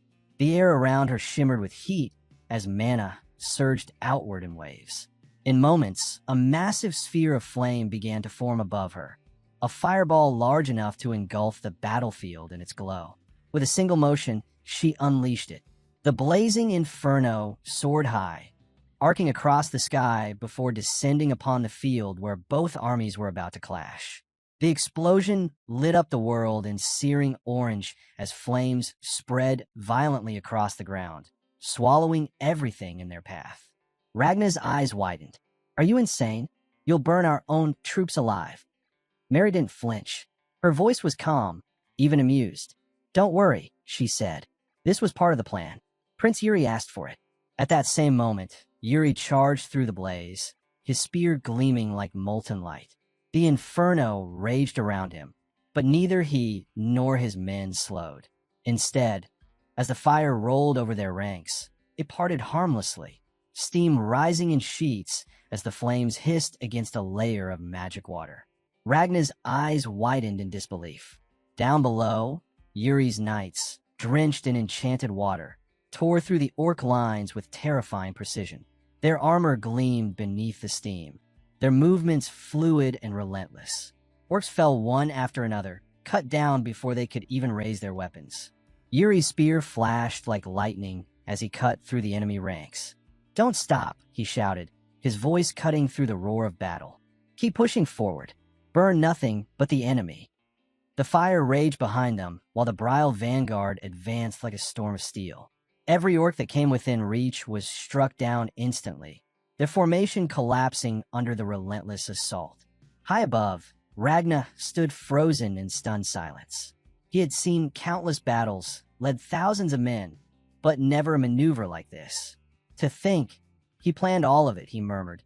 "Fire and water, perfectly balanced." He turned a death trap into a weapon. Below, Yuri continued to lead from the front, his expression unyielding as his knights carved through the battlefield. The flames behind them roared like a living beast, but none of the soldiers slowed. The water shielding them shimmered like armor of light. The ground was littered with the fallen, orc after orc cut down without hesitation. Yuri's men, following his command to the letter, pressed forward mercilessly, their unity and precision turning chaos into dominance. And at the heart of it all rode Prince Yuri Bryle, spear in hand, his banner flying through the smoke, a commander who led not from behind, but through the fire itself. The soldiers stationed behind the front lines erupted in cheers as they watched Yuri and his knights carve through the orc ranks like a blazing tide. Their pride swelled at the sight. Bryle's knights were fighting at their very peak, their courage and unity unmatched. "Truly the nation of knights," someone shouted, and the others echoed it in unison. The roar of approval spread like wildfire through the allied ranks. Seeing the orc formation breaking apart under Yuri's relentless charge, the supporting forces made a swift decision. "Now's the time," one commander called out. "Strike while their lines are open." With that, they too surged forward. The Knights of the Holy Kingdom charged ahead to reinforce Bryle's advance, their banners fluttering beside Yuri's as both armies converged on the enemy. Steel and magic clashed, cries of battle filling the air as the orcs' formation collapsed completely. From the ridge above, Commander Ragnar Gustav Granzin watched the field with folded arms and a rare smile tugging at his lips. "Impressive," he muttered.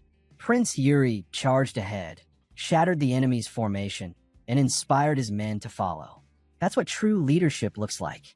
He glanced at the woman beside him. In your firestorm, Mage Duke, it was devastating.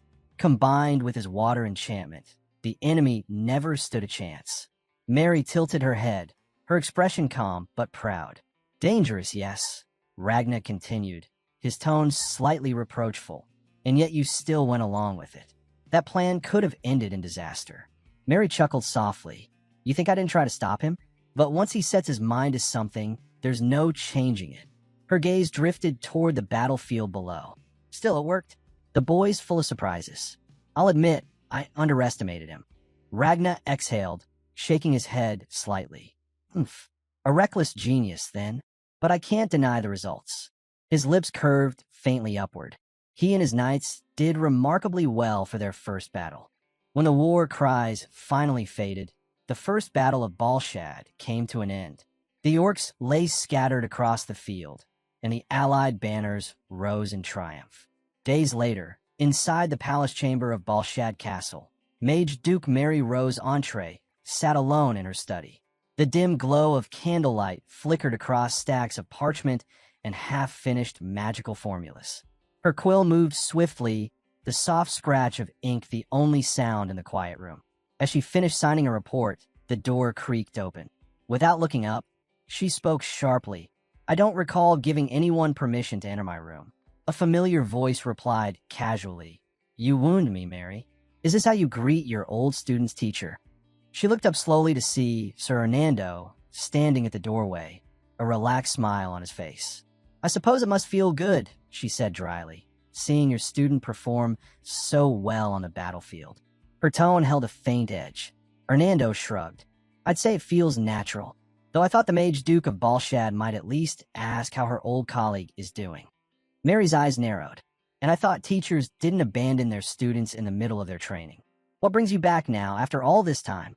Curiosity, Hernando said simply, stepping closer. I came to see the progress of my former pupil, and perhaps yours as well. He glanced at the documents scattered on her desk. So, he added, how goes your research into the transcendental interpretation formula? Mary leaned back in her chair, her irritation softening into quiet pride. It's progressing better than expected, she said. The formula can now bridge not just written languages, but also ancient magical scripts. With it, we could translate spells from forgotten eras. Hernando raised an eyebrow, clearly intrigued. So you've managed to connect the formula with ancient magic itself? Mary nodded once, setting her quill down. Exactly. Soon, the barriers between old and modern magic will disappear. Her voice softened as she turned her gaze toward the window, where the moonlight illuminated Balshad's distant walls. When that day comes, she murmured, we'll finally understand the true language of the world. Hernando's eyes narrowed slightly with interest as he leaned closer to Mary's desk. You've always had a way of simplifying the impossible, he said quietly. But indulge me, explain it in detail. I want to hear how you managed to merge the transcendental formula with ancient magic. Mary didn't look up from her parchment. Her quill continued to move, smooth and deliberate. And why? She asked flatly. Should I tell you anything? Hernando chuckled under his breath. Because I'm not asking for myself. That made her pause. Slowly, she lifted her gaze, studying him carefully. He met her eyes, his tone turning more earnest. You care about Prince Yuri, don't you? I'm asking because your research might help him, his fate, to be specific. Mary's lips curved into a faint smile. His fate, you say? She murmured, her tone carrying a trace of amusement. Tell me, Hernando, is his destiny truly that important to you? Her eyes softened, but her voice grew quieter. Or have you forgotten? The Grand Wizards are forbidden to interfere with the flow of human history. Even you should remember that. Hernando's expression darkened slightly, but he nodded. I haven't forgotten, he said. Still, there are too many threads tangled around him already. Too many people reaching into his life. Even the Empire's commander has begun to move. Mary studied him in silence for a long moment, the candlelight reflecting in her eyes. Then, with a faint sigh, she turned her attention back to her papers. You always were too sentimental for a Grand Wizard, she said quietly. Hernando gave a small, knowing smile. Maybe so, but I'd rather be sentimental than watch history repeat itself. Elsewhere, the night was deep and still. The corridors of Balshad Castle were quiet, the air heavy with the distant hum of torches. Prince Yuri walked briskly through the hall, the echo of his boots the only sound until he reached the chamber where Commander Ragnar Gustav Granzan awaited him. The great doors opened with a low creak, and Ragnar stood by a large table strewn with maps and documents, his expression unreadable. "Commander Ragnar," Yuri said with a respectful bow. "I was told you summoned me. May I ask why at this hour?" Ragnar didn't answer immediately. He rested one hand on the map, tapping a finger against a marked region to the east. His voice, when it came, was calm and deliberate. "I have a mission for you," he said. "A scout operation." Yuri straightened slightly, confused. "A scouting mission? At this time of night?" Ragnar's eyes flicked up, meeting his with an intensity that made the younger man pause. "Yes," he replied. "You'll understand the reasons soon enough.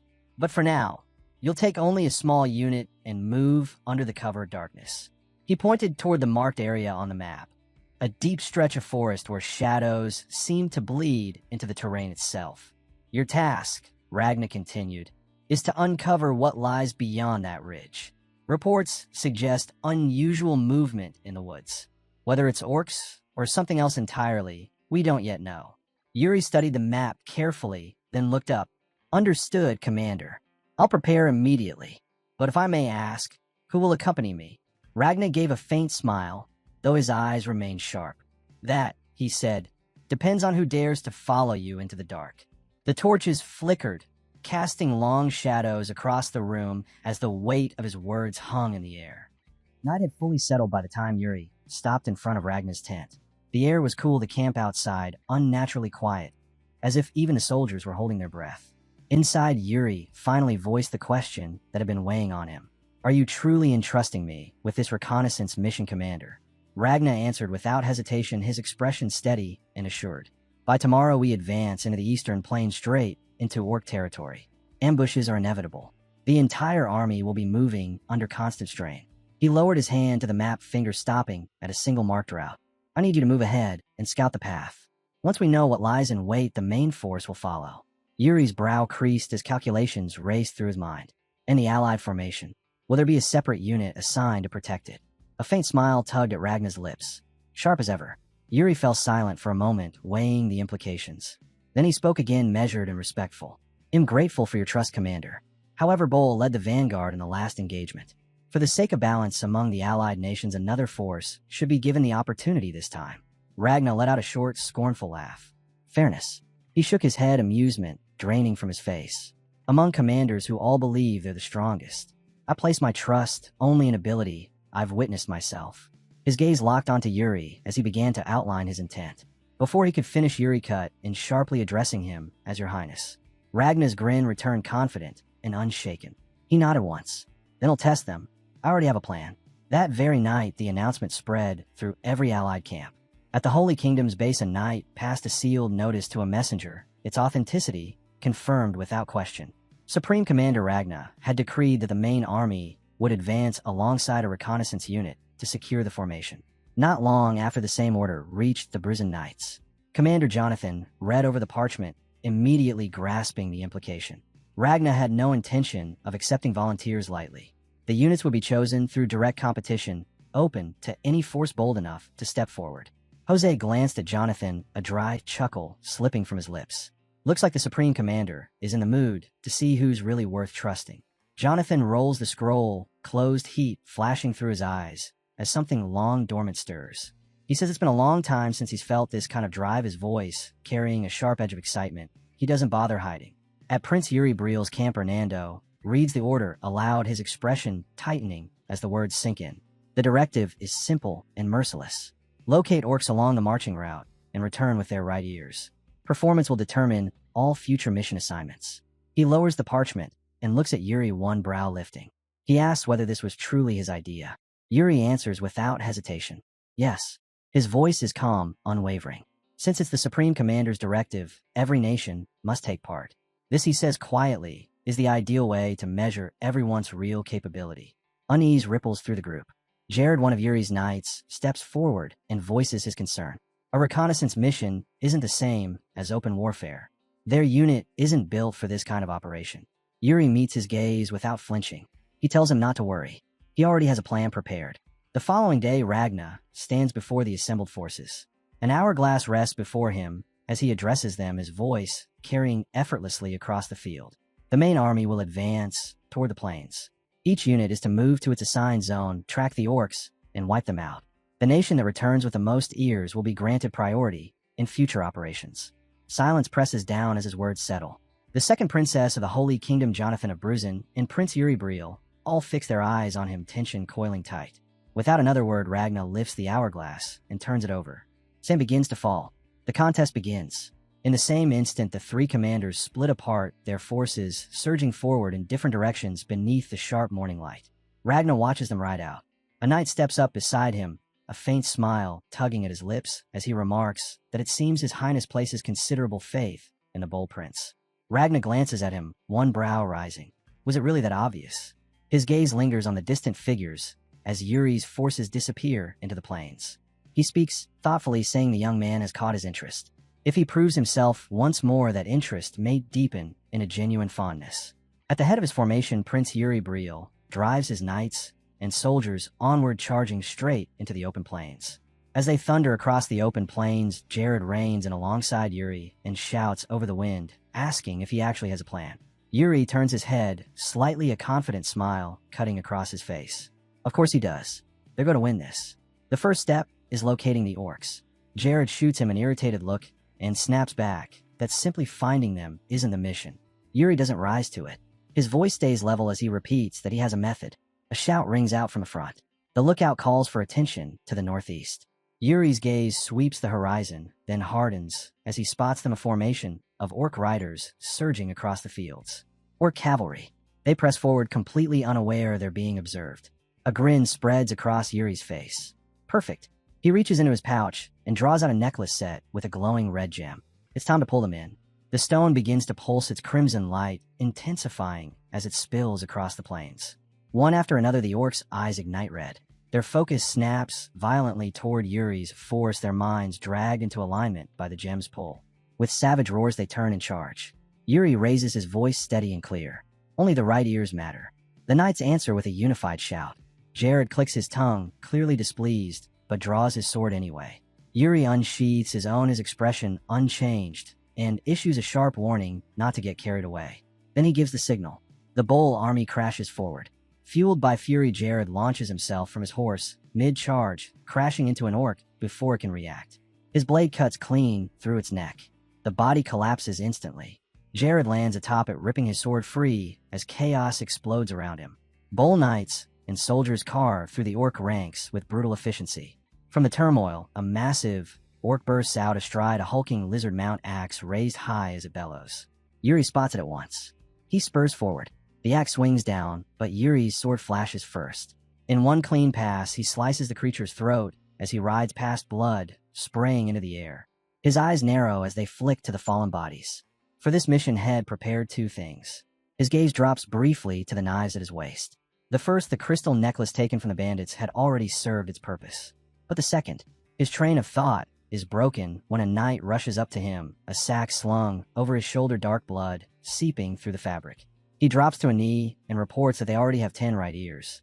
At this rate, he says they might surpass every other force. Yuri calmly draws one of the small knives from his belt. A faint smile touches his lips. He murmurs that it isn't enough. The knight stiffens, confusion flashing across his face. Before he can question it, Yuri flicks his wrist and drives the knife straight into the ground. The earth answers immediately. A towering pillar of light detonates upward, tearing through the soil with a thunderous roar. The ground shudders violently. The knight staggers back, nearly losing his footing, eyes blown wide as he stares at the blinding radiance. Yuri remains seated on his horse, perfectly still, power rolling off him in heavy waves. Without raising his voice, with absolute certainty, Yuri declares that they will exterminate every orc in the entire region before they turn back. Soul severance is a peculiar power, a technique molded entirely by the will of the one who wields it. Yuri lowers his gaze to the dagger buried in the earth, his eyes narrowed in sharp focus. He explains that it senses vibrations through the earthquake's sword, a weapon infused with the strength of the land itself. He gestures toward the dagger, where a faint hum still lingers in the air. When he channels that pulsing sensation through soul severance and spreads it across the ground, he can feel every movement around him, seen or unseen. His voice remains calm, almost reverent, as he states that nothing escapes his reach. In an instant, the positions of the orcs bloom inside Yuri's mind. The terrain, the shifting battlefield, even the locations of the bull soldiers beside him take shape with perfect clarity. A thin, colorless mist leaks slowly from his eyes, marking the technique's activation. Still, he clicks his tongue under his breath. It's not enough. He turns to his men, his tone steady but unyielding, and repeats the order. They will not withdraw until every orc in the region is eradicated. His aura surges outward, nearly visible as it coils around him. With a raised voice, he gives the command to advance. By dusk, Supreme Commander Ragna stands before the hourglass, watching the final grains of sand slip through. As the last one falls, he announces that time is up. The first army from another nation steps forward, holding a sack. Ragna orders them to present it, tapping the desk once as he waits. They append the pouch. Nothing comes out. Ragna's expression hardens instantly. His voice turns cold as he demands to know which nation they represent, reminding them that this was a reconnaissance mission, not mere scouting. Irritation flashes as he tosses the empty sack aside and calls for the next group. The result is the same, and then the next. By the final report, his patience fractures completely. He declares that this unit has also failed, his words sharp and unforgiving. Once every nation has been checked, Ragna exhales heavily and smacks his own cheek in frustration. So many armies, yet not a single one managed to kill even one orc.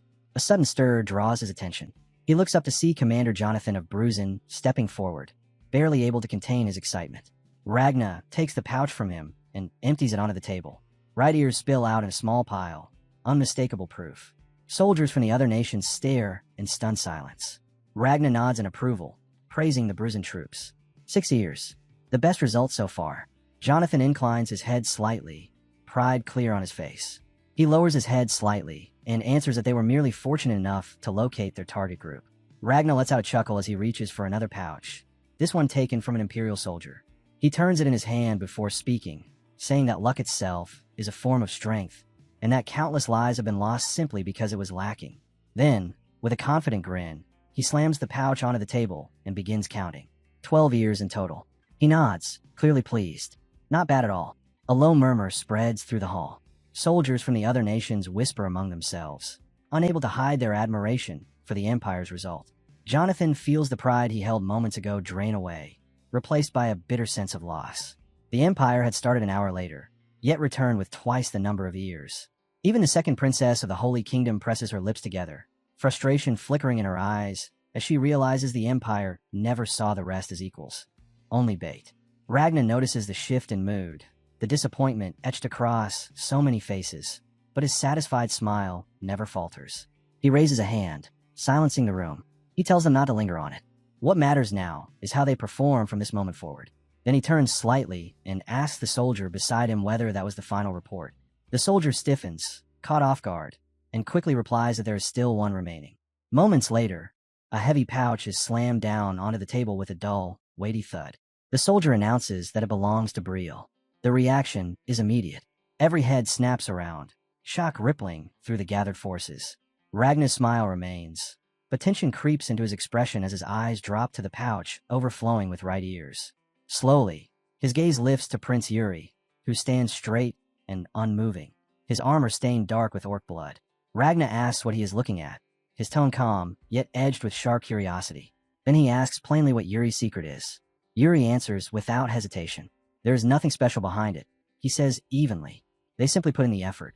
That night, back in the Allied camp, Sir Jared oversees the unloading of supplies, his eyes sharp as he warns the soldiers to handle everything with care. As he moves through the area, a knight from another nation brushes past him and shoves him deliberately. Jared winces and turns, just in time to catch the man, throwing him a look of open contempt before walking off. Left behind, Jared rubs his shoulder, confusion settling in as he wonders what he just walked into. Later that night, in Bull's camp, Jared makes his way over to Yuri, who is seated on a log by the campfire, eating alongside another soldier. He calls out to him, and Yuri looks up as Jared stops in front of him and delivers his report. Knights from other nations have been provoking them. Yuri rises at an unhurried pace, his expression giving nothing away. He asks if that's really happening. As they begin to walk, Jared explains that there's been constant whispering behind their backs, none of it friendly. Yuri lets out a small, knowing smile. He says it was bound to happen. They've drawn too much attention, and now that Briel has secured the reconnaissance role, envy is unavoidable. They come to a stop in front of the holding cell where the captured orcs are confined. Yuri tells Jared to enjoy it and not to worry. Everything will settle down. Corey is already waiting nearby. Yuri's focus shifts immediately, zeroing in on what actually matters: the orc sorcerer among the prisoners. He gives Corey a light pat on the shoulder and asks if he's learned anything. Corey hesitates, about to respond, when one of the orcs suddenly shouts something in its own harsh tongue. Yuri turns his head slightly and asks Corey what it said.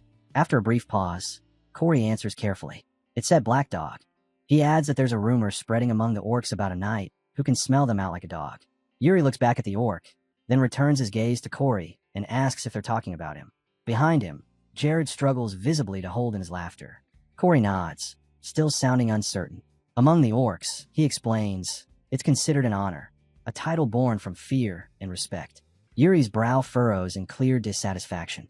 A dog? He mutters that they could have at least called him a wolf. That's when Jared finally breaks, laughter spilling out before he can stop himself. Irritated, Yuri whirls around, eyes sharp as he demands to know if Jared finds it amusing. Jared snaps his gaze away, desperately trying to regain control. He insists that he doesn't, though the grin still tugging at his face betrays him completely. Yuri turns back toward the cell. A reluctant smile creeps onto his lips as he rubs his chin. At the very least, he says, it means his reputation has spread among them. Given how effective he's been lately, he supposes it makes sense. Corey nods, then hesitates, his voice faltering as he adds that there is more. The orcs didn't only say black dog. They said the Emperor's black dog is aiming for Oka's life. Yuri goes completely still. The words echo in his head. Emperor's dog. His aura flares violently, whipping outward like a storm unleashed. Fury hardens his expression as killing intent floods the air. To the orcs, he isn't just feared. He's seen as the Empire's obedient hound. The pressure thickens as his hand moves to his sword, the blade beginning to slide free. Jared lunges forward at once, shouting for him to stop.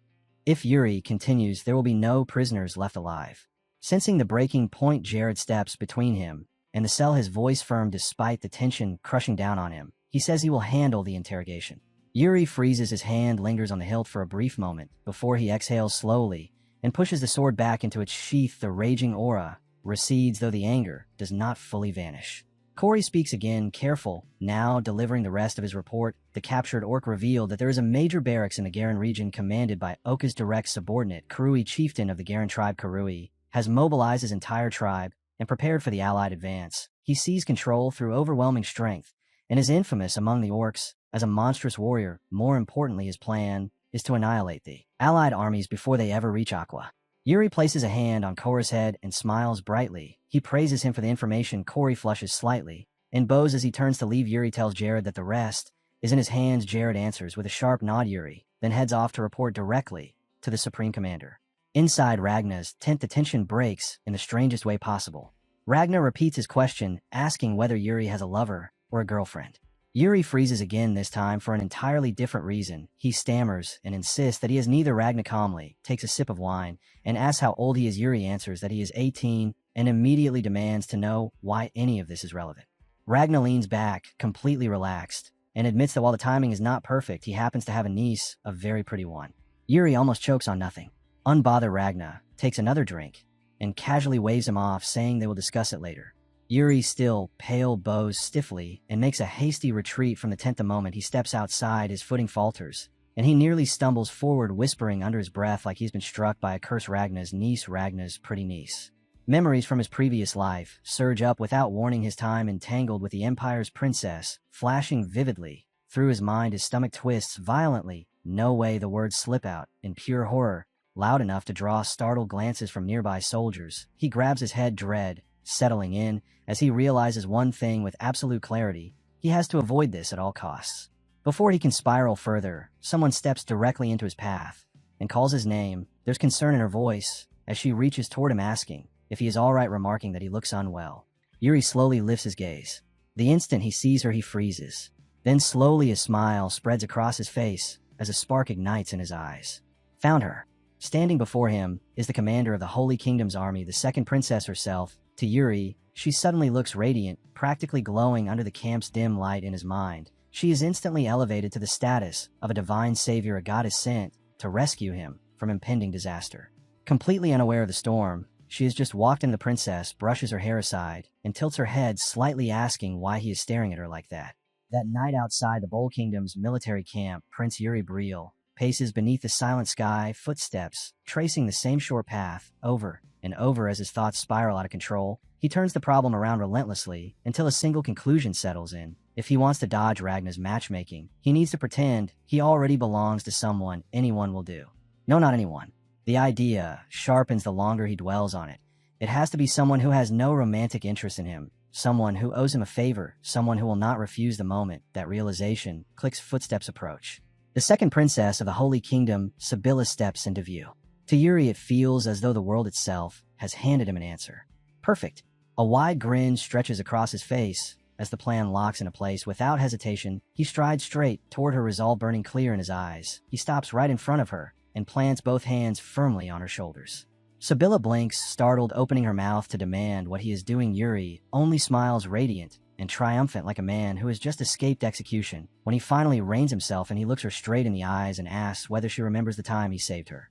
She nods slowly, confusion deepening.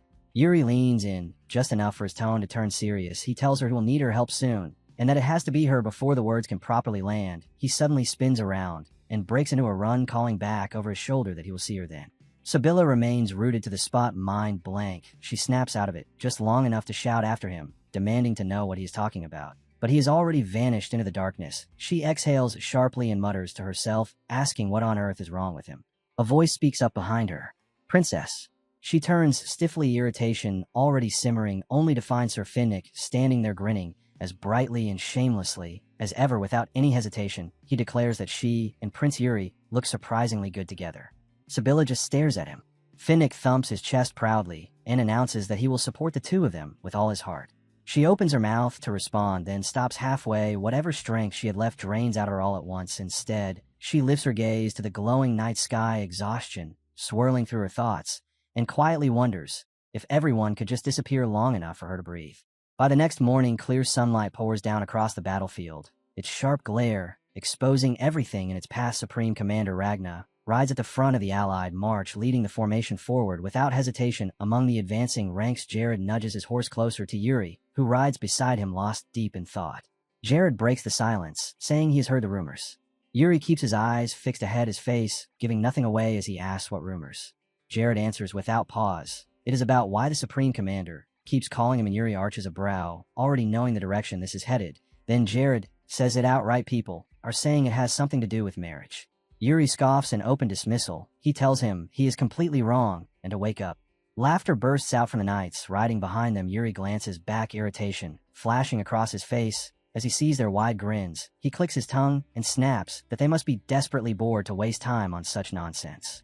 The march continues until sudden movement overhead draws Yuri's attention. A swarm of crows cuts across the valley, their harsh cries slicing through the air. Yuri looks up, frowning at the unnatural number gathering in one place. As his focus shifts, his horse suddenly rears and neighs, joined by several others at the front. The formation jolts. Yuri tightens his grip on the reins, struggling to calm his mount as he demands to know what is happening. After a tense moment, the horse settles, sensing something wrong. Jared speaks up and says he will go check it out. Yuri's expression hardens immediately. He says he is coming too.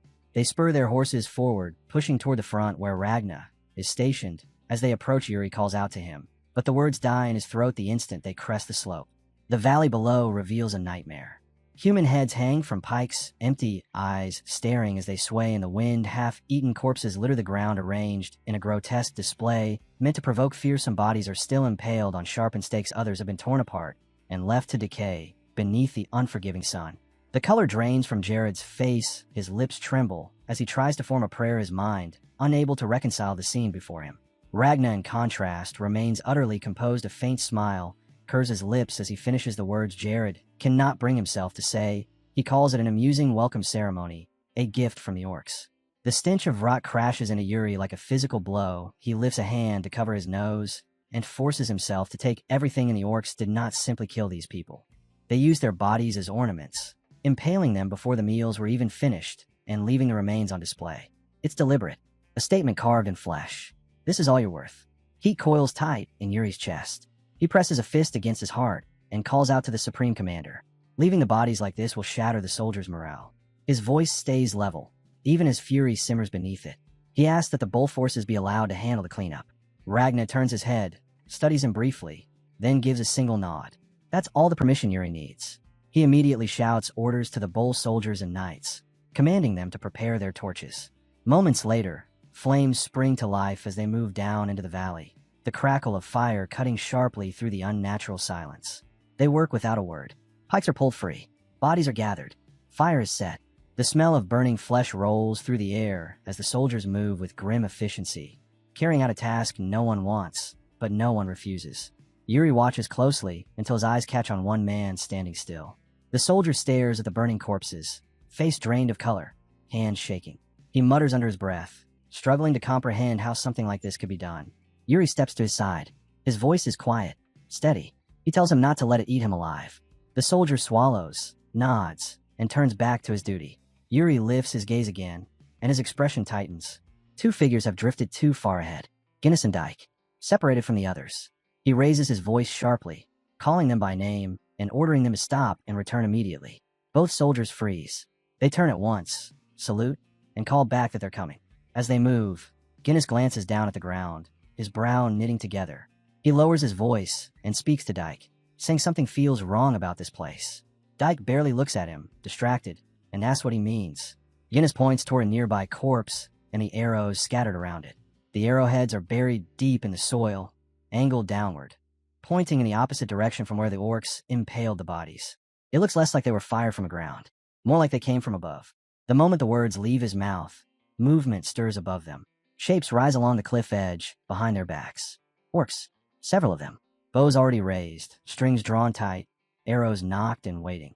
Neither soldier looks up. Dyke, still crouched over the arrows in the dirt, responds absent-mindedly, repeating the thought aloud. Shot from above. A sharp whistle cuts through the air. The arrow punches straight into Guinness's back. The impact is brutal. Blood sprays across Dyke's face as Guinness jerks forward, a wet gasp tearing from his throat. He chokes, coughing blood, before collapsing to his knees. Dyke freezes. Then panic slams into him. He screams Guinness's name, voice cracking as his eyes lock onto the wound.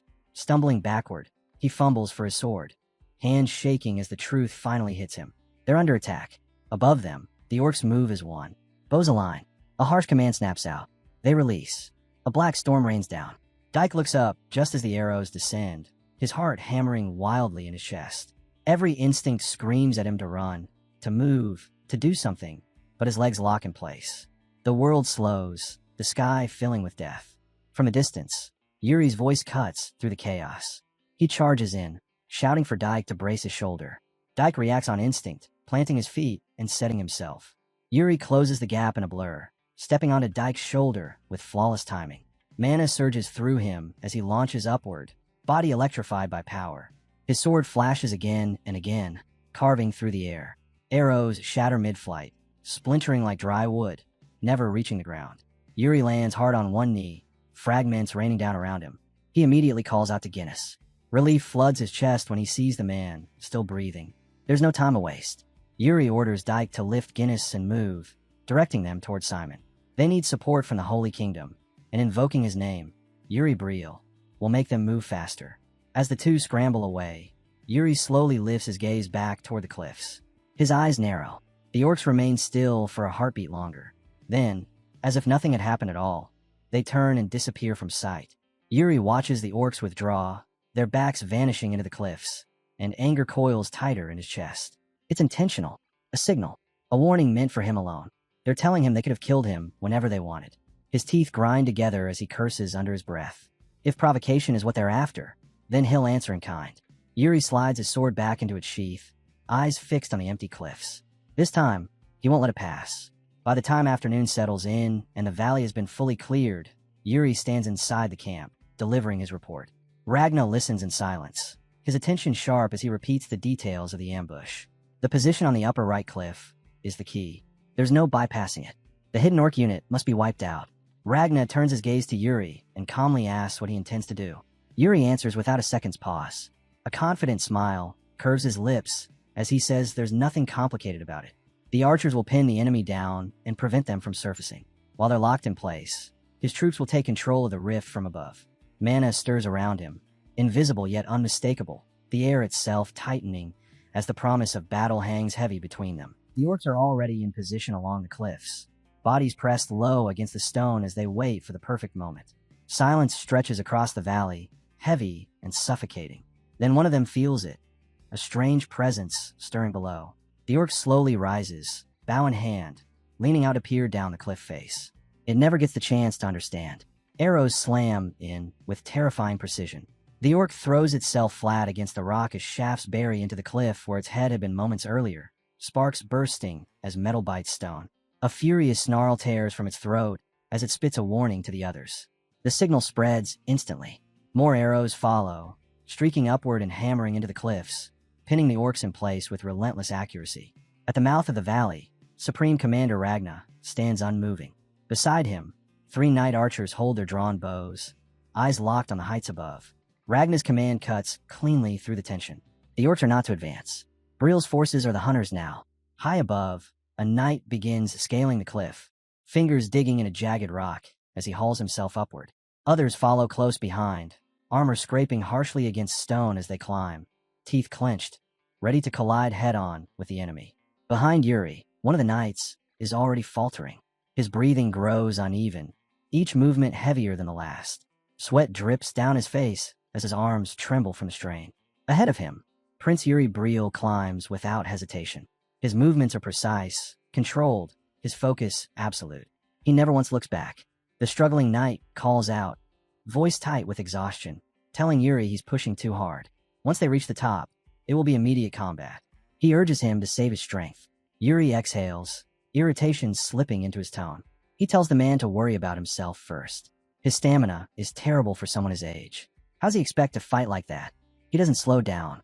His gaze stays locked upward as his pace remains unchanged. The archers are keeping the orcs pinned, but this window won't last forever. If they're late, the advantage disappears. Then the air changes. A sharp jolt of warning rips through Yuri's instincts. His eyes widen as something massive tears free from above. A boulder hurtles down toward them, blotting out the sky. Shouts erupt from below as the knights scream for Yuri to take cover. He doesn't flinch. Completely composed, Yuri watches the falling stone descend straight toward him. His hand snaps to the magical daggers strapped at his waist. Mana surges through his body, and with a sharp flick of his wrist, all 4 blades tear free at once. They whirl around him in a radiant spiral before streaking upward in a tight, precise line. One after another, the daggers sink into the cliff face, blazing with light, forming a ladder of glowing steel. Yuri kicks off his foothold. His body moves faster than logic should allow, feet striking the embedded daggers as if they were solid stone. He ascends in a blur, mana roaring through his limbs. In the span of a heartbeat, he reaches the falling boulder. His sword is already in his hand. He plants himself midair, eyes razor-focused, and swings. The mana-charged blade cleaves straight through the rock. The boulder splits cleanly in 2. Both halves crash past him, smashing into the cliffside below with a thunderous roar. Rock fragments exploding outward in every direction. Before gravity can claim him, Yuri drives his sword deep into the cliff wall. The blade bites hard into stone. He grips it with both hands, arresting his fall. His chest heaves once as he steadies himself, hanging there suspended above the drop. Then he releases one hand and looks down. He calls out, voice calm, asking if anyone is hurt. Shouts answer him from below. They're safe.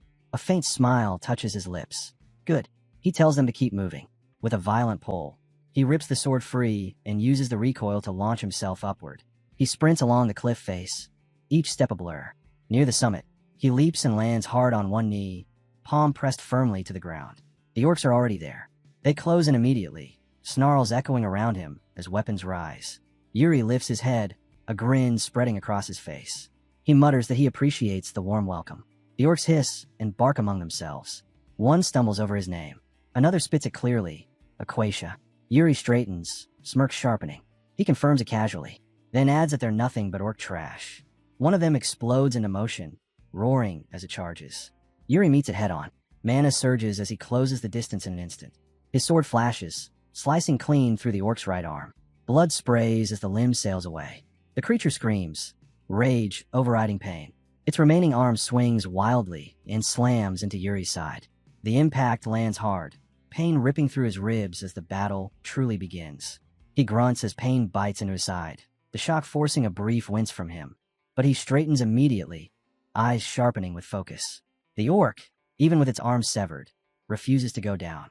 It shifts its weapon into its remaining hand and steps in again. Yuri doesn't retreat. He meets the strike head-on, steel crashing against steel with a ringing clash that echoes across the cliff. Yuri studies it coldly, recognizing that the loss of an arm has clearly sapped its strength. He's about to finish it when his instincts flare. Movement. Too much of it. Orcs surge in from all sides, closing the distance at once.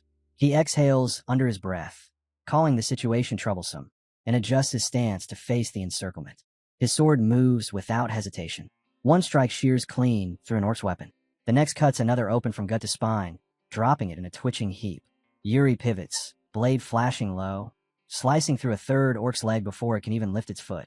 There's no room to breathe. A fourth orc is already behind him, waiting. It lunges. Yuri spins just in time, blocking the blow with a sharp grunt as the impact rattles his arms. Teeth clenched, he locks blades with it, raw strength pressing down on him.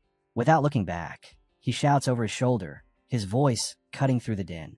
How much longer are the knights going to take? An answer comes at last.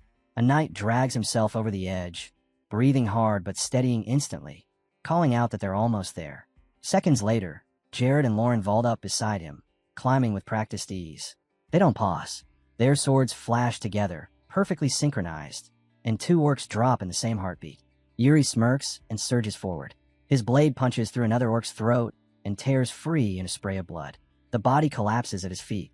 He turns sharply, voice steady despite the carnage, and orders them not to stop.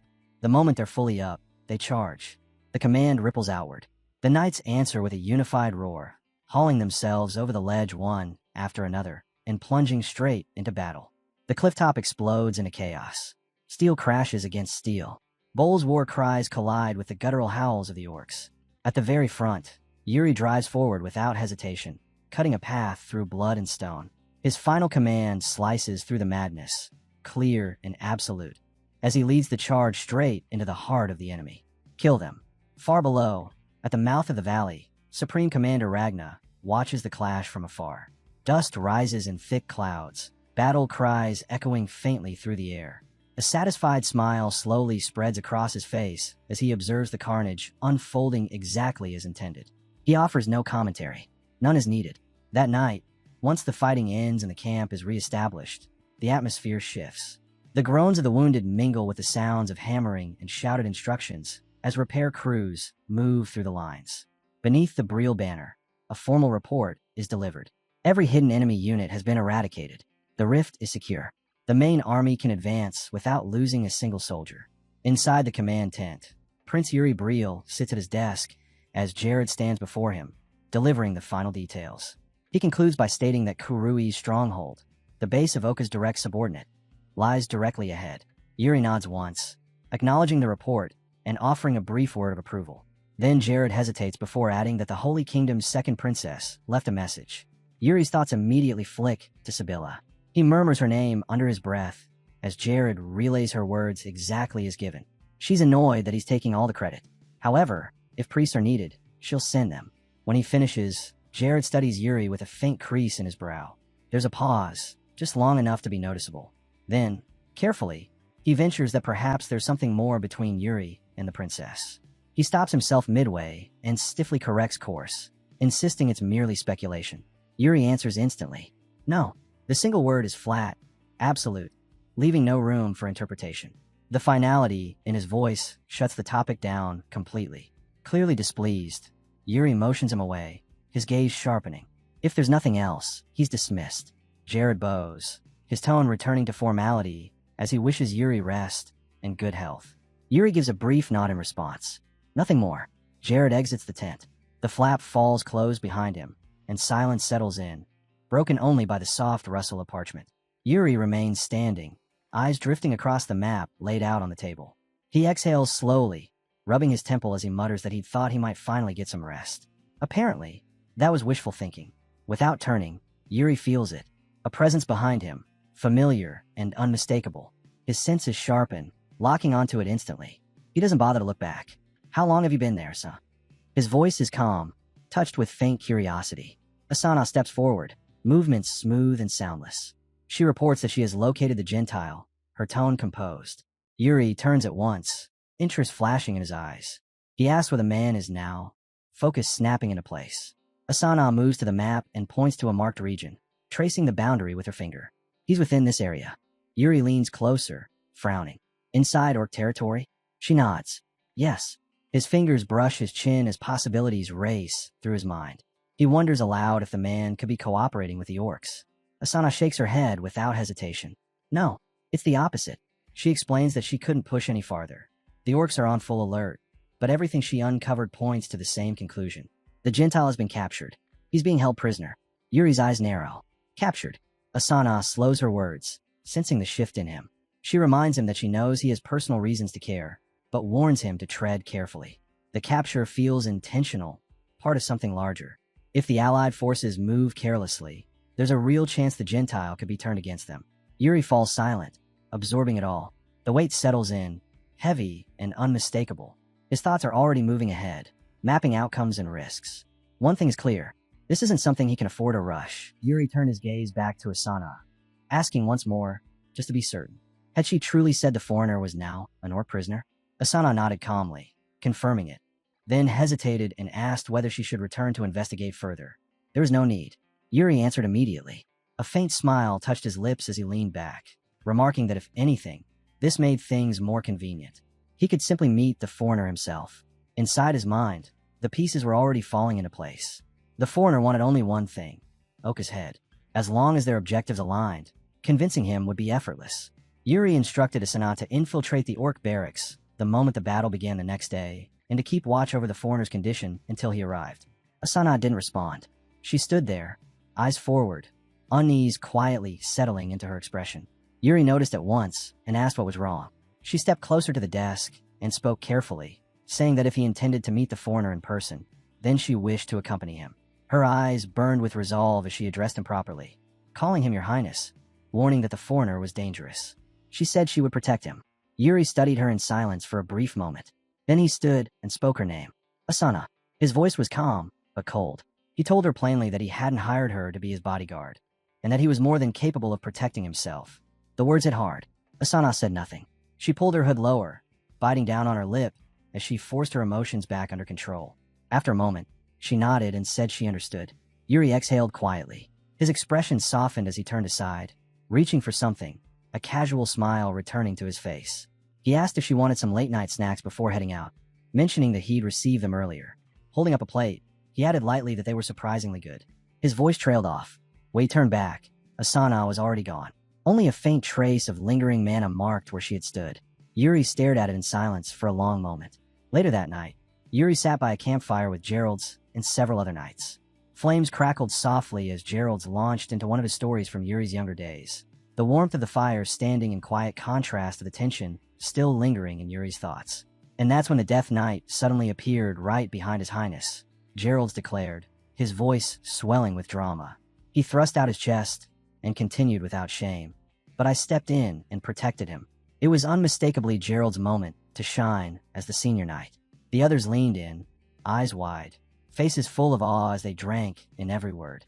Yuri, thoroughly unimpressed, kept chewing on his snacks.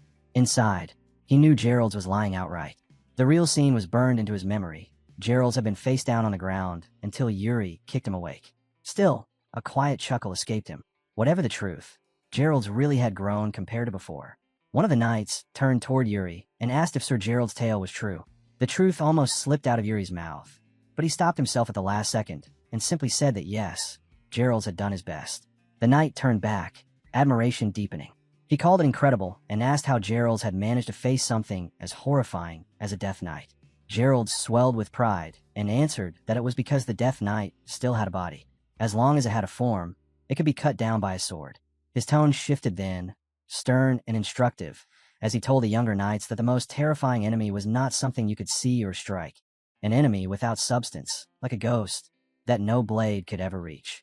Yuri watched quietly, a faint smile tugging at his lips as he took in how naturally the knights were bonding. Then, without warning, something else entered his sight. Behind Gerald's, a figure stood. At first, Yuri frowned, wondering who would be wandering around dressed in filthy rags at this hour. Then his focus sharpened, and understanding slammed into him like a bolt of lightning. His eyes flew wide. His mouth fell open. Yuri was on his feet in an instant, hands snapping to his sword hilt. "Raise your swords," he ordered. The knights froze. "Your Highness, what's wrong?" Hand ready on his sword. But the substance washed over him all the same. A wave of revulsion crawled up his spine. "What is this?" he muttered. Mana erupted from his body in an instant, blasting the substance away.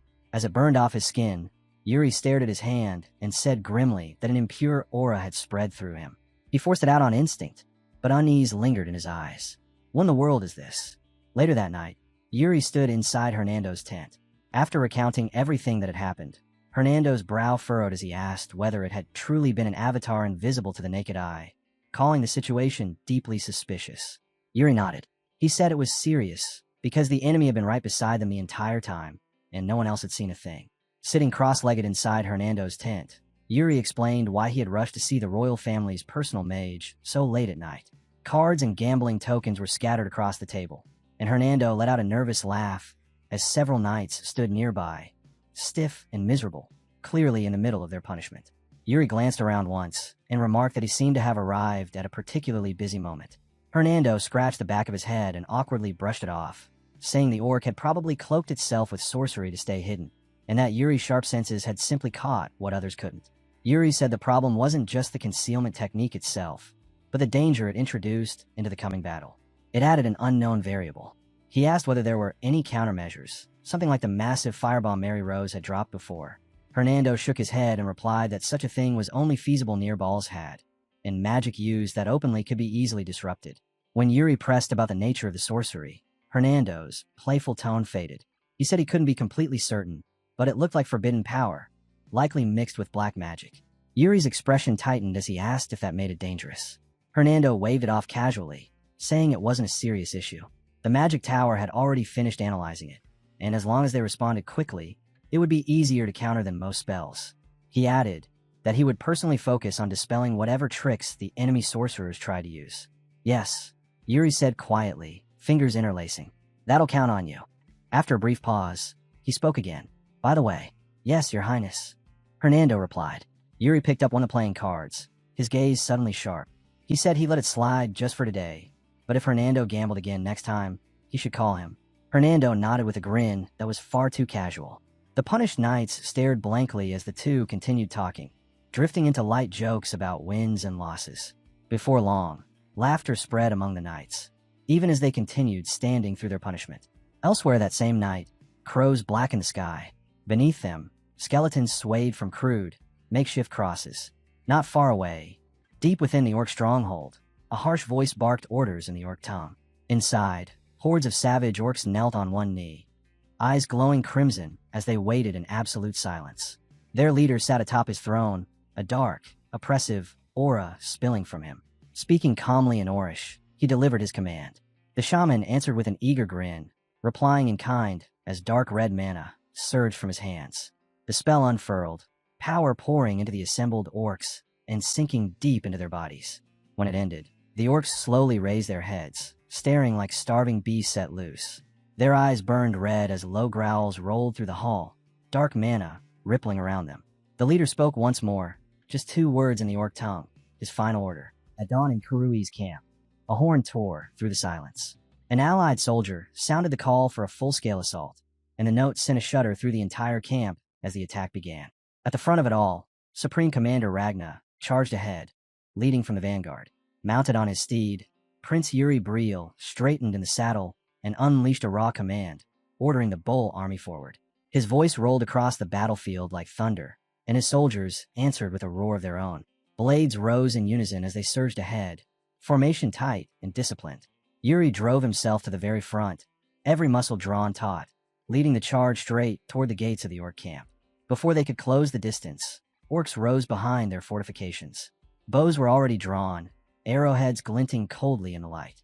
At a sharp signal, a storm of arrows screamed into the sky, cutting through the wind in a deadly arc. Yuri wrenched his steed into a hard turn, shifting his weight as he shouted the order to fall back. Hooves tore at the ground as the formation twisted, but arrows still tore through their ranks. Gerald's and Lauren veered aside, just in time.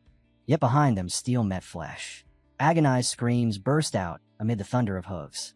The sound struck Yuri straight in the chest. He heard every cry, every ragged breath. His jaw locked as he fought the urge to look back, forcing his eyes to stay forward. Move forward. He repeated it in his mind. Move forward. As the orcs prepared another volley, Yuri kept his gaze fixed ahead, and then he saw it. An opening. They're using us as bait. The orcs' attention was completely locked on his formation. And just as Yuri expected, while their focus remained fixed on the prince's army, Supreme Commander Ragna roared out a command. Soldiers bearing the battering ram surged toward the front gate, their unified shout rolling across the field like shockwave. The ram slammed into the gate in a single, brutal strike. Wood and metal burst apart, splinters flying as dust and debris filled the air. Ragna declared the breach, his voice cutting clean through the chaos, and ordered the Imperial army forward. Soldiers flooded through the shattered entrance in a tide of steel and momentum.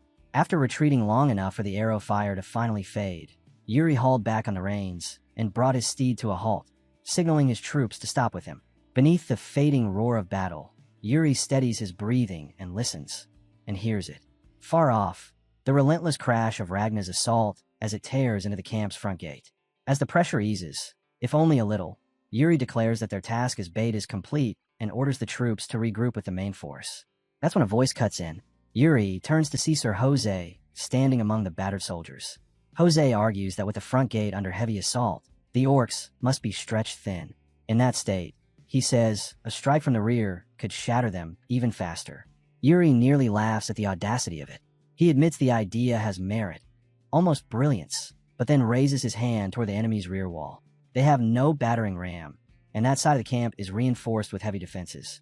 Jose lets out a low, amused sound as his hand closes around the hilt of his greatsword. Mana coils tightly around the blade, rising in a dense current as he replies calmly that siege weapons aren't always required. With his mana fully awakened, Jose dismounts. He settles the massive sword onto his shoulder and walks toward the wall. Yuri watches, admiration tinged with unease. Incredible. Jose locks both hands around the hilt and pours even more mana into the blade, compressing it until the ground shudders beneath his feet. He twists his torso back, drawing every ounce of power into the strike. Then he swings. The blow crashes down with a deafening, earth-shaking impact. The ground splits as mana surges forward in a straight, devastating torrent. Yuri watches it surge and thinks of a tsunami bursting straight from the earth. The wave of power slams into the rear barricade and annihilates it on contact. Stone, wood, and metal erupt into flying debris as dust explodes outward, swallowing the air in a choking haze. Inside the swirling cloud, dark shapes of stunned orcs stumble and reel. As the dust thins, one orc warrior finally understands what has happened. Its eyes go wide as it opens its mouth to scream a warning in its own tongue. Yuri doesn't wait. He drives his horse straight through the breach, snapping a sharp word of praise toward Jose as he passes. Moving so fast the air itself seems to tear, Yuri closes the distance in an instant. The orc's warning ends halfway through the sound as its head leaves its shoulders in a single, blinding slash. Yuri halts at once. His voice cuts cold and absolute as he orders the Bull army forward. He levels his blood-slicked sword toward the battlefield ahead and declares that this is their moment. He rides straight at a hastily erected orc barricade and commands his soldiers to clear the way. As Yuri and his knights close in, they drive their mounts harder and vault over it in one smooth motion. Suspended in midair, Yuri calls out, urging them to carve their strength into the very spirits of the orcs. On the far side, orcs brace themselves, spears thrust skyward. Yuri's voice rings out again, telling his soldiers to show not only the might of the allied forces, but the power of Breel itself. Before the orcs can strike, one knight surges ahead and slices through every spearhead in a single, shattering flash. The knights land cleanly. The instant his boots hit the ground, Sir Gerald raises his sword and charges with booming resolve, roaring Breel's name. At Yuri's side, Lauren stares in open surprise. Yuri sees it too. The fire blazing in Gerald's eyes is fiercer than ever. That spark ignites something in Lauren. A sharp flash of competitiveness crosses his face. He draws his sword and lunges ahead, shouting back that he has no choice but to keep up with Gerald's. Yuri calls after him in disbelief, but Lauren is already gone, his words drowned by the roar of battle. Gerald's crashes into the front lines where orcs ride monstrous beasts. He charges straight at them, then suddenly hurls himself from his steed, twisting through the air. The orcs look up in stunned shock. Gerald's lands on one knee, expression unshaken, his blade having already split an orc clean in two during the descent. He bursts into motion again, driving his sword through another orc's skull. Blood streams down his arm as he thrusts his free hand into the air and roars wildly for Prince Yuri Briel. Nearby, Jose, soaked head to toe in orc blood, spots Gerald's and lets out a sharp, exhilarated laugh. He thinks, not for the first time, that Briel's soldiers always steal the most dramatic moments. The troops around him shout with rising fervor as Jose plunges back into the fray, barking orders for the battered soldiers to press harder. They will not lose to Briel. As the clash grinds on, Yuri feels it. His push is working. Orc defenses thin, their lines beginning to buckle. The flow of the battle is turning. And yet, a tight knot of unease coils in his chest. Something is wrong. The orcs' main force still hasn't appeared. They should already be inside the camp. The answer comes like a black tide. From deep within the stronghold, orcs pour out in overwhelming numbers, advancing with brutal, disciplined order. The instant they enter the fray, soldiers are cut down where they stand, slaughtered, crushed, torn apart before they can even react. Screams erupt and are silenced just as fast. The wave crashes into the battlefield without mercy. Knights keep charging at first, unaware of what they've collided with, until someone finally understands and screams the warning too late. The Orc-Vile are here. Those who reach the Orc-Vile before hearing that cry die, without landing a single strike. Bodies fall one after another in grotesque succession. Still mounted, Gerald watches in stunned disbelief. Panic claws up his chest as his mind scrambles. Why are there so many Orc-Vile? Why is the line breaking this fast? Why is everything collapsing at once? In that instant of confusion, an Orc-Vile surges forward, obliterating the soldier in front of Gerald's with a single savage blow, before turning its weapon toward Lauren. The creature looms over Gerald's, towering and massive, its axe rising high. The low growl it releases makes the air itself tremble. Only then does Gerald's fully grasp the danger. His breath catches. Damn, it got me. Before the strike can fall, Yuri crashes into the space between them in a blistering charge. His shout cuts through the chaos as he slams straight into the Orc-Vile's attack. Steel meets monstrous force head-on, sparks exploding across the battlefield. Seeing Yuri standing between him and certain death, Gerald can only choke out, "Your Highness." Relief and shame collide violently inside him. Yuri shoots him a sharp glance and asks coldly whether he plans to die after telling heroic stories only once. He orders him to fix his stance immediately. Gerald moves at once, resolve flooding back into his limbs. Yuri clashes with the Orc-Vile again, blades and raw strength tearing the air apart in violent arcs. In the middle of the struggle, Yuri flicks his gaze sideways. Gerald catches it instantly. No words, no hesitation. The signal passes in a heartbeat. They strike together. Yuri shears through the Orc-Vile's arm. Gerald slices clean through its leg. The massive body slams face first into the ground with a thunderous crash.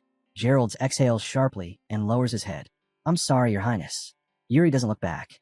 His eyes stay fixed on the chaos devouring the battlefield as he orders Gerald's to keep his guard up. Then his gaze snaps to a hut on the far side of the camp. Something twists hard in his chest. There's more. Something far worse. Inside the hut, a nightmare waits. An orc stands there calmly, holding a severed soldier's head as if it were a mere trophy. Behind it, bodies lie torn apart, their deaths slow, deliberate, and cruel. As the orc steps forward, a suffocating pressure pours from it, crushing the air itself. Still gripping the head, the orc emerges. Kurui, the master of the camp. The battle grinds on in savage fury. Jose bellows that the enemy formation is collapsing and orders the soldiers to press them down, roaring that the men of Brisin will not be outdone. Prince Yuri and Gerald's feel it at the same moment, a sudden pressure swelling from a nearby tent. Yuri's gaze snaps to it instantly as he calls Gerald's attention. Before Yuri can speak, Gerald answers that he feels it too. Tension tightens his voice as he asks whether Yuri intends to go there. Yuri doesn't pause. He says yes and orders Gerald's to follow, declaring that they will enter that tent together. As they sprint toward it, Gerald calls out, addressing him as Your Highness, and asks whether he thinks the main force is already encountered. Whatever is inside, Yuri answers that all they can do is hope they aren't too late, that the main force might still be holding on. The thought never finishes forming. A soldier's body suddenly explodes out of the hut, hurled with brutal force straight toward them. Yuri and Gerald's barely twist aside as the corpse rockets past and slams into the camp wall with a thunderous crash. Then a massive leg stomps down from inside the hut. The impact rattles the ground.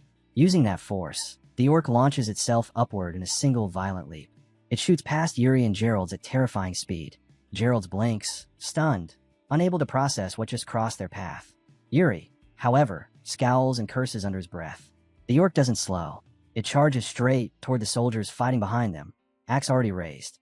Reaching the cluster, it plants one foot, leaps again, and hangs in the air for a heartbeat, suspended, poised to kill. The soldiers below can only stare, frozen in place. Dot! Yuri roars at the bull soldiers. Before the orc lands, it clamps both hands around the axe, twists its massive body, and crashes down into their ranks. In a single, vicious circular sweep, 4 soldiers are cut down at once. Blood erupts as the axe completes its arc, dripping red as the orc straightens. Its eyes gleam with cold, ravenous hunger. Then it moves again. In a blur, more soldiers fall, torn apart before anyone can react. When the motion finally stops, the orc stands alone at the center of a silent ring of corpses. Gerald sees Yuri's grip tighten around his sword. Alarm surges through him, and he shouts, but Yuri doesn't respond. Instead, his voice cuts out, cold, absolute, as he orders all soldiers to fall back. Fury coils tight in his chest as his eyes lock onto Kurui. He repeats the command, insisting everyone withdraw. In this state, he knows there will be no restraint. Yuri steps forward alone and stops just short of Kurui. The orc turns. Its gaze is a direct sentence of death. Panic spikes through Gerald's, and he yells for his highness. At that moment, Jose arrives behind him and tells him not to waste his voice, explaining calmly that Prince Yuri probably can't hear anything right now. Gerald turns, recognizes Jose, and calls out to him, but Jose keeps his eyes fixed ahead and states that he will fight alongside the prince. Yuri raises his sword, every muscle in his body drawn tight. He swings. Kurui meets the strike head-on. Mana and metal collide in a blinding eruption of sparks. For a heartbeat, they remain locked together, eyes frozen in raw hostility.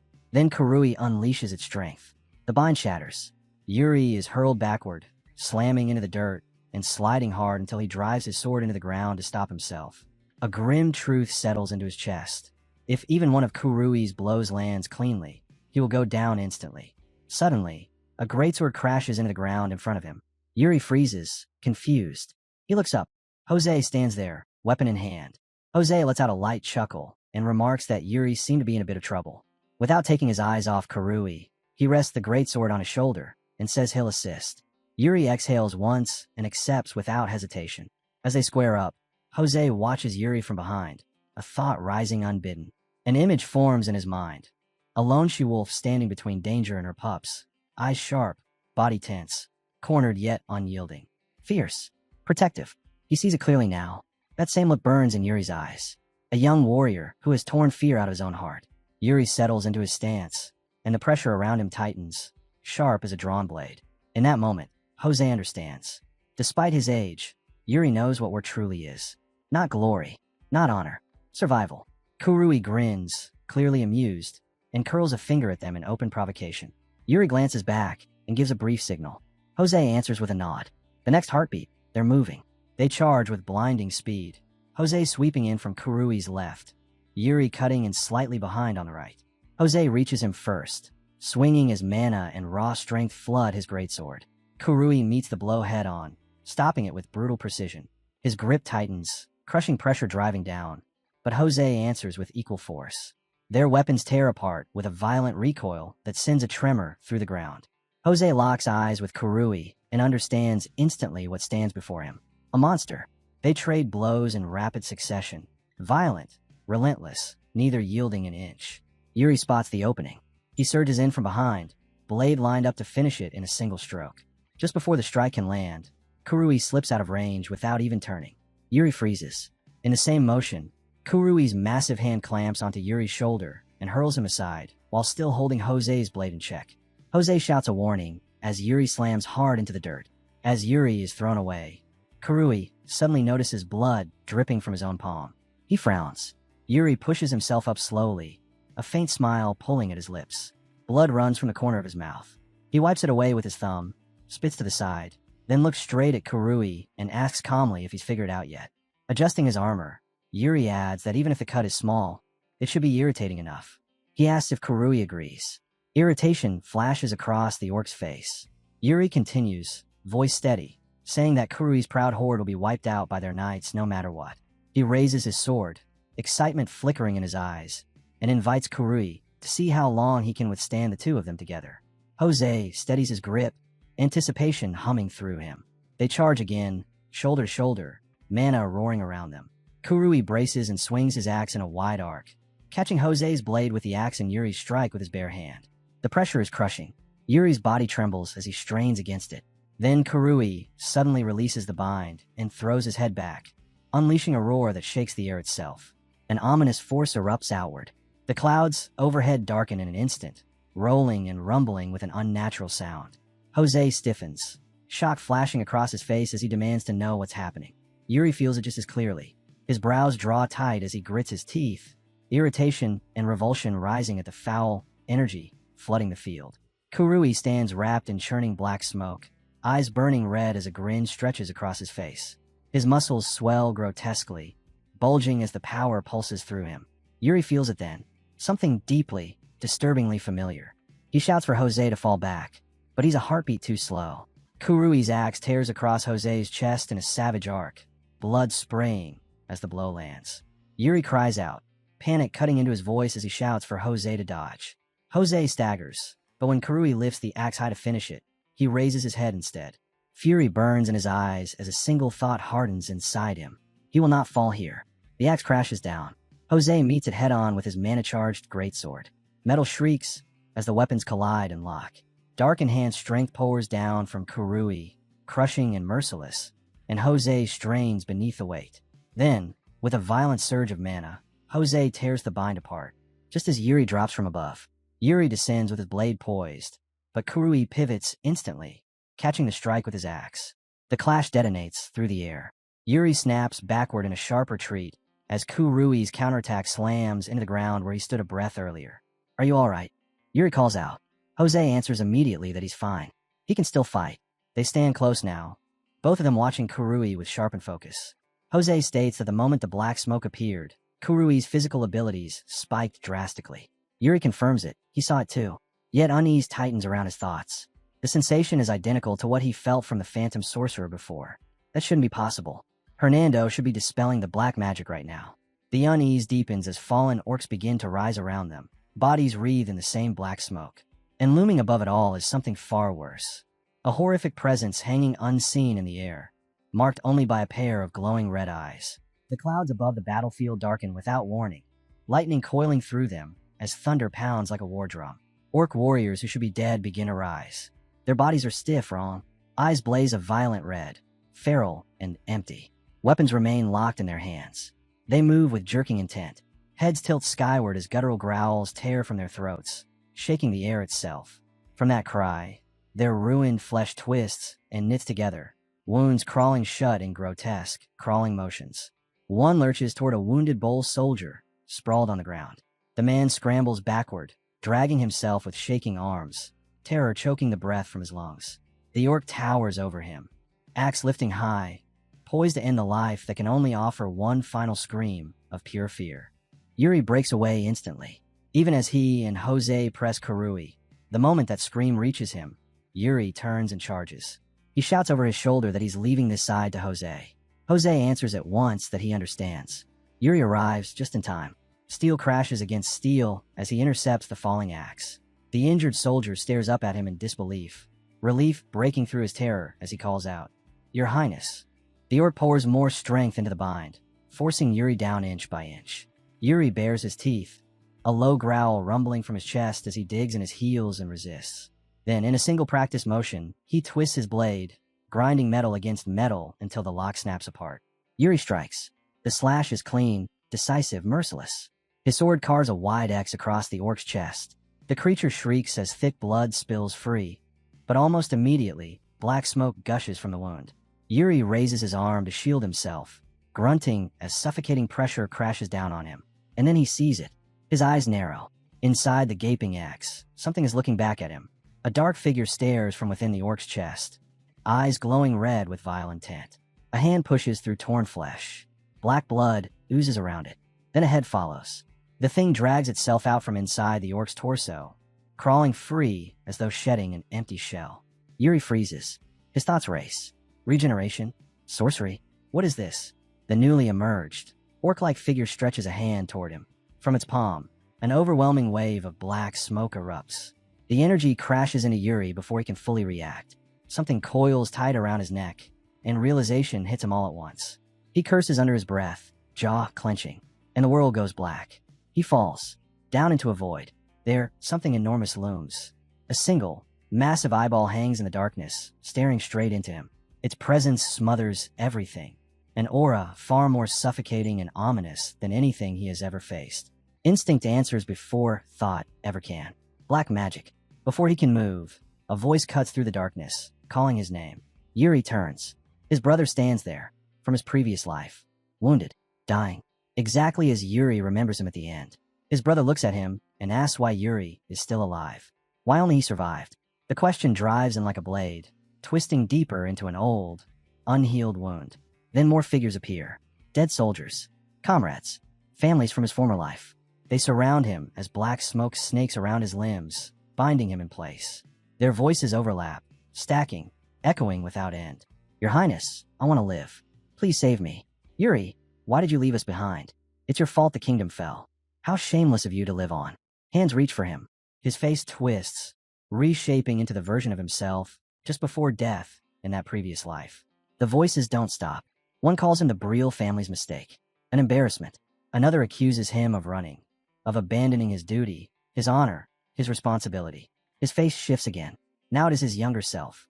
Their grip tightens as the accusation repeats again and again. He fled from his duty, yet still dares to bear the name Briel. The noise grows louder, heavier, crushing. The darkness presses in. His vision blurs. His eyelids sink. Then the massive eye above him speaks his full name. Yuri Briel. It tells him nothing can be changed, that this is his fate. The darkness closes in, and something inside Yuri snaps. He surges against it. With a violent surge of will, he tears through the suffocating black and growls through clenched teeth that this is __. The ground beneath him fractures as he plants his foot. He stands upright, sword drawn. In the endless void, face to face with the giant eye, he asks whether it truly believes fate is something already decided. Mana gathers along his blade as he raises it slowly. Then, two figures appear beside him. His past self steps in on the right, his younger self on the left. Both place a hand on the sword. His past self lifts his gaze to the massive eye and asks flatly whether it even understands what kind of era this is now. The mana flares brighter in response. His younger self snorts, openly mocking the entity for still clinging to that outdated nonsense about fate. Outside the sealed space, the orc Sherman watches as faint light begins bleeding out from the darkness. Its body trembles when the glow intensifies, fear creeping into every stiff movement. Then the void splits apart in a blinding burst. Inside, Yuri is frozen mid-swing, his blade ripping open the darkness itself and carving a straight path toward where the orc Sherman waits. He dives through the opening and lands on one knee, sword already aligned. Without fully standing, he detonates forward in a single, savage burst. The orc Sherman responds instantly, spewing multiple streams of black smoke toward him. Yuri vaults high as the smoke tears into the ground he occupied a moment earlier. While still airborne, he sweeps his sword in a broad, mana-laden arc. The force cleaves the air apart and rips a deep, vicious gash across the orc Sherman's body. Yuri lands in front of it, just as blood pours freely from the wound. A heartbeat later, the dark dimension shatters and collapses, the illusion breaking apart to reveal a bright sky. Yuri stands back in reality, facing a critically wounded orc Sherman. A massive cut runs from shoulder down to its waist. The creature sways, barely staying upright, blood spilling from its mouth as its breathing turns harsh and broken. Then it collapses face first at Yuri's feet. The black energy surrounding its body slowly dissipates. Yuri's eyes snap wide. This is the moment. He spins and shouts to his knights and soldiers, declaring that the orc's sorcery has been destroyed. Across the battlefield, the orcs feel their strength drain away, snarling in confusion and rage as Yuri orders a full advance. The forces of Briel surge forward with renewed momentum. The clash between Jose and Kurui still roars nearby. Jose's greatsword crashing against Kurui's axe with bone-shaking force. The sound makes Yuri turn sharply. Jose remains standing, still fighting, but something is wrong. Yuri sees Kurui's grin stretch wider as the orc draws back his free fist, power condensing. In one brutal motion, Kurui drives his fist into Jose's gut, lifting him clean off the ground. Blood explodes from Jose's mouth as agony contorts his face. Yuri freezes, horror locking his body in place as his eyes refuse to leave the scene before him. Jose slams into the ground with a heavy thud, and Yuri shouts his name, his voice cracking with raw urgency. Kurui lifts his axe in clear delight, already preparing the finishing blow.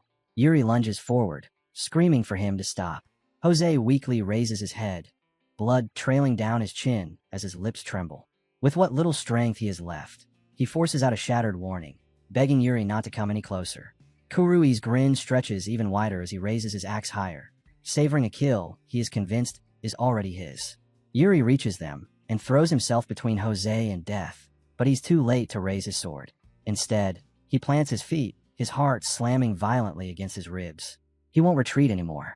Kurui fills his vision, the monster's form reflected sharply in Yuri's eyes.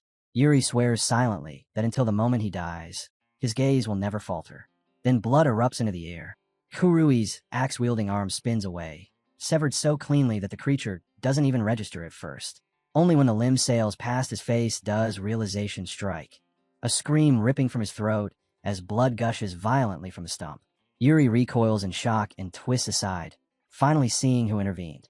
A man stands there with his sword lowered, wearing a calm smile touched with quiet pride. He remarks casually that Yuri is a pretty cool guy. Isn't he? Yuri can only stare, stunned beyond speech. Still smiling, the man steps past him to face Kurui head-on, adding that he genuinely likes just how cool Yuri is. With a single swing, the man's blade rips through Kurui's remaining arm, blood erupting violently into the air. He straightens at once, snapping his wrist to fling the blood from his sword as if it were nothing. A heartbeat later, Kurui collapses to his knees, howling as he clutches his ruined body, rage and agony twisting his massive frame. With Kurui's head now well within reach, the man strides forward and grips him by the horn, hauling his face close. His eyes burn as he orders Kurui to shut his mouth, resentment spilling out as he tells him coldly that he never even bothered to feed him properly while he was imprisoned. Behind them, Prince Yuri watches the scene unfold, his thoughts racing as he studies the stranger. The foreign accent, the solid, grounded build, the way the man carries himself without excess motion. Each detail sharpens Yuri's growing suspicion. Then the man raises his sword for the finishing blow, and Yuri catches something unmistakable. The movement is nothing like their own techniques. It's smooth, efficient, unmistakably oriental. As the rhythm of the blade becomes clear, Yuri opens his mouth, convinced he knows exactly who this man is. The thought dies before it can form. The sword completes one final, elegant arc, severing Kurui's neck in a clean slice. Blood detonates from the stump in a horrifying spray as the man turns away without a single glance back, Kurui's severed head clenched firmly in his hand. Watching that cold, unhurried retreat, Yuri understands with absolute certainty. This is the man he has been searching for all along. A short distance away, the man stops and turns. His glare slams into Yuri's chest. Yuri straightens and meets it head-on. The man's expression is stiff as he explains that he only intervened because Yuri did something impressive. But that same action disrupted several of his plans. His tone sharpens as he prepares to explain that just moments ago, Yuri cuts him off. He bows so deeply it borders on absurd, loudly thanking him for saving his life. The man stares, visibly thrown off, but Yuri doesn't slow down. He barrels forward with relentless praise, marveling at how he dropped an orc commander in a single strike, praising his overwhelming presence, his handsome face, his absurd skill. The man tries to speak again, but Yuri leaves him no room. He leans in, voice dropping with barely contained excitement, insisting the man must be the legendary foreigner, one of the 10 strongest on the continent, and demands confirmation. The man gives Yuri a guarded look as Yuri's face lingers far too close, asking what exactly he's trying to say. Yuri answers without the slightest pause. He knows the man allowed himself to be captured by the orcs on purpose. With a faint, knowing smile, Yuri adds that a plan like that could only have one target: Aqua, the king of the orcs. He states his proposal plainly. They should work together. The man studies him in silence, a trace of amusement flickering in his eyes, then lets out a quiet, contemplative "oh." With Kurui dead, the orcs will collapse as completely. What follows can only be called a massacre. By the time most of the barracks are littered with corpses, Ragnar raises Kurui's severed head high and mounts it atop a spear. In Yuri's previous life, the Allied forces never achieved a victory of this magnitude. This time, history bends onto a different path. That night, Yuri finally returns to his tent, armor drenched in orc blood, every limb weighed down by exhaustion. Gerald greets him with a formal bow, addressing him as Your Highness, and praising his actions. Inside, Yuri wipes the blood from his face with a damp cloth and asks for a damage report. Gerald explains that the numbers are still being compiled, though their losses don't appear severe. More concerning is the number of soldiers left mentally shattered after seeing what was inside Kurui's barracks. Yuri falls silent. He acknowledges that such trauma is inevitable. His thoughts drift to memories he wishes he could erase. Human women imprisoned by orcs, forced to bear their children, praying for death that never came. By comparison, Kurui's barracks may have been even worse. After a grim breath, Yuri orders Gerald to care for the shaken soldiers carefully, ensuring their spirits don't fracture any further. Gerald responds sharply. Yuri then asks about the foreigner. Gerald replies that every one of the man's demands was fulfilled exactly as ordered, before launching into an avalanche of complaints. Always hungry, always uncomfortable, complaining the soup is too salty. He ate a full meal, took a bath, shaved, then immediately demanded food again. A complete nuisance, Gerald says flatly. He adds that the foreigner demanded salter soup, received it, flipped the table in anger, and now refuses to eat unless at least 5 plates are placed in front of him. Yuri listens without a word, already resigned to what he's hearing. He tells Gerald that he'll deal with the man himself and asks where he can be found. Gerald answers that he's most likely near the central campfire. Later, beneath the open night sky, flames crackle softly in the pit.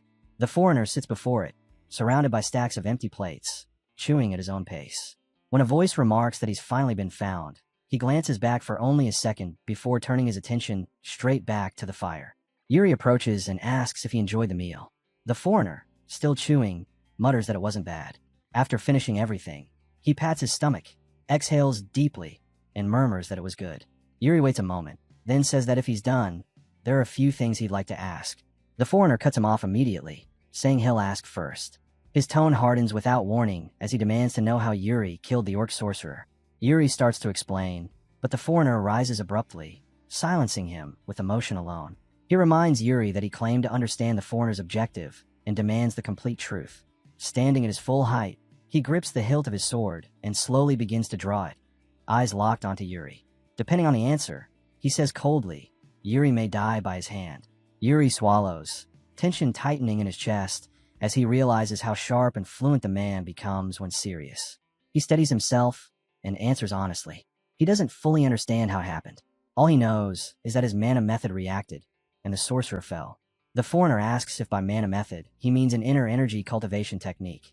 Yuri doesn't respond verbally. Instead, he releases his mana, letting it coil around his body in a dense, vivid aura, calm and controlled. He says this is the mana method he inherited from his ancestor, Eric Bryall. The foreigner studies him in silence, gaze narrowing with focused intensity. Then he looks away and murmurs that it seems they were destined to meet. Confused, Yuri asks what he means.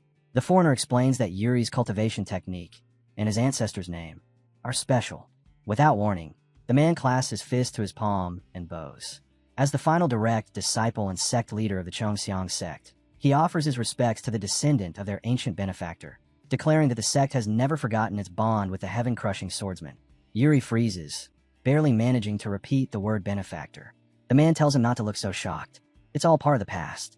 He explains that Yuri's ancestor, Eric Bryall, was known among them as the heaven-crushing swordsman, a close friend of the Chongxiang sect leader of that era, and a key ally in the destruction of the demonic cult. Still struggling to process it, Yuri asks what the demonic cult is. The foreigner answers with gravity. They are practitioners of human sacrifice. The Chongxiang sect exists to eradicate such filth, to hunt down and destroy all who walk the demonic path. And the reason he is here now, he says, is to cut down the ominous star that has risen in the west. Yuri notes how smooth and precise the man's speech becomes whenever the conversation turns serious. Setting that aside, he pieces the explanation together. The foreigner lets out a quiet sigh and adds that his sect has long since fallen. In that moment, Yuri understands why the man was so obsessed with killing Aqua in his previous life. And Yuri decides, quietly and firmly, that he will not allow such a force to walk that road alone. He speaks clearly, proposing that they go together. The foreigner turns sharply, asking what exactly he means. Yuri explains that the Bryall family will grant him the status of an honorary knight. He invites him to join the allied forces and pursue his mission through them. The foreigner falls silent, weighing the offer carefully. Yuri continues, pressing the advantage. Food, baths, anything he might need. With knighthood, no one would dare look down on him again. The foreigner's thoughts begin to drift, images of wealth, gold, and comfort flickering through his mind. Yuri adds one final promise. When the war ends, he will secure him a position within a large-scale merchant union. The foreigner murmurs an irreverent "oh," the words large-scale merchant union echoing temptingly. He coughs lightly, snapping himself back, and says that if Yuri insists, he will accept. Then he points straight at Yuri, making him stiffen. He says he has one condition.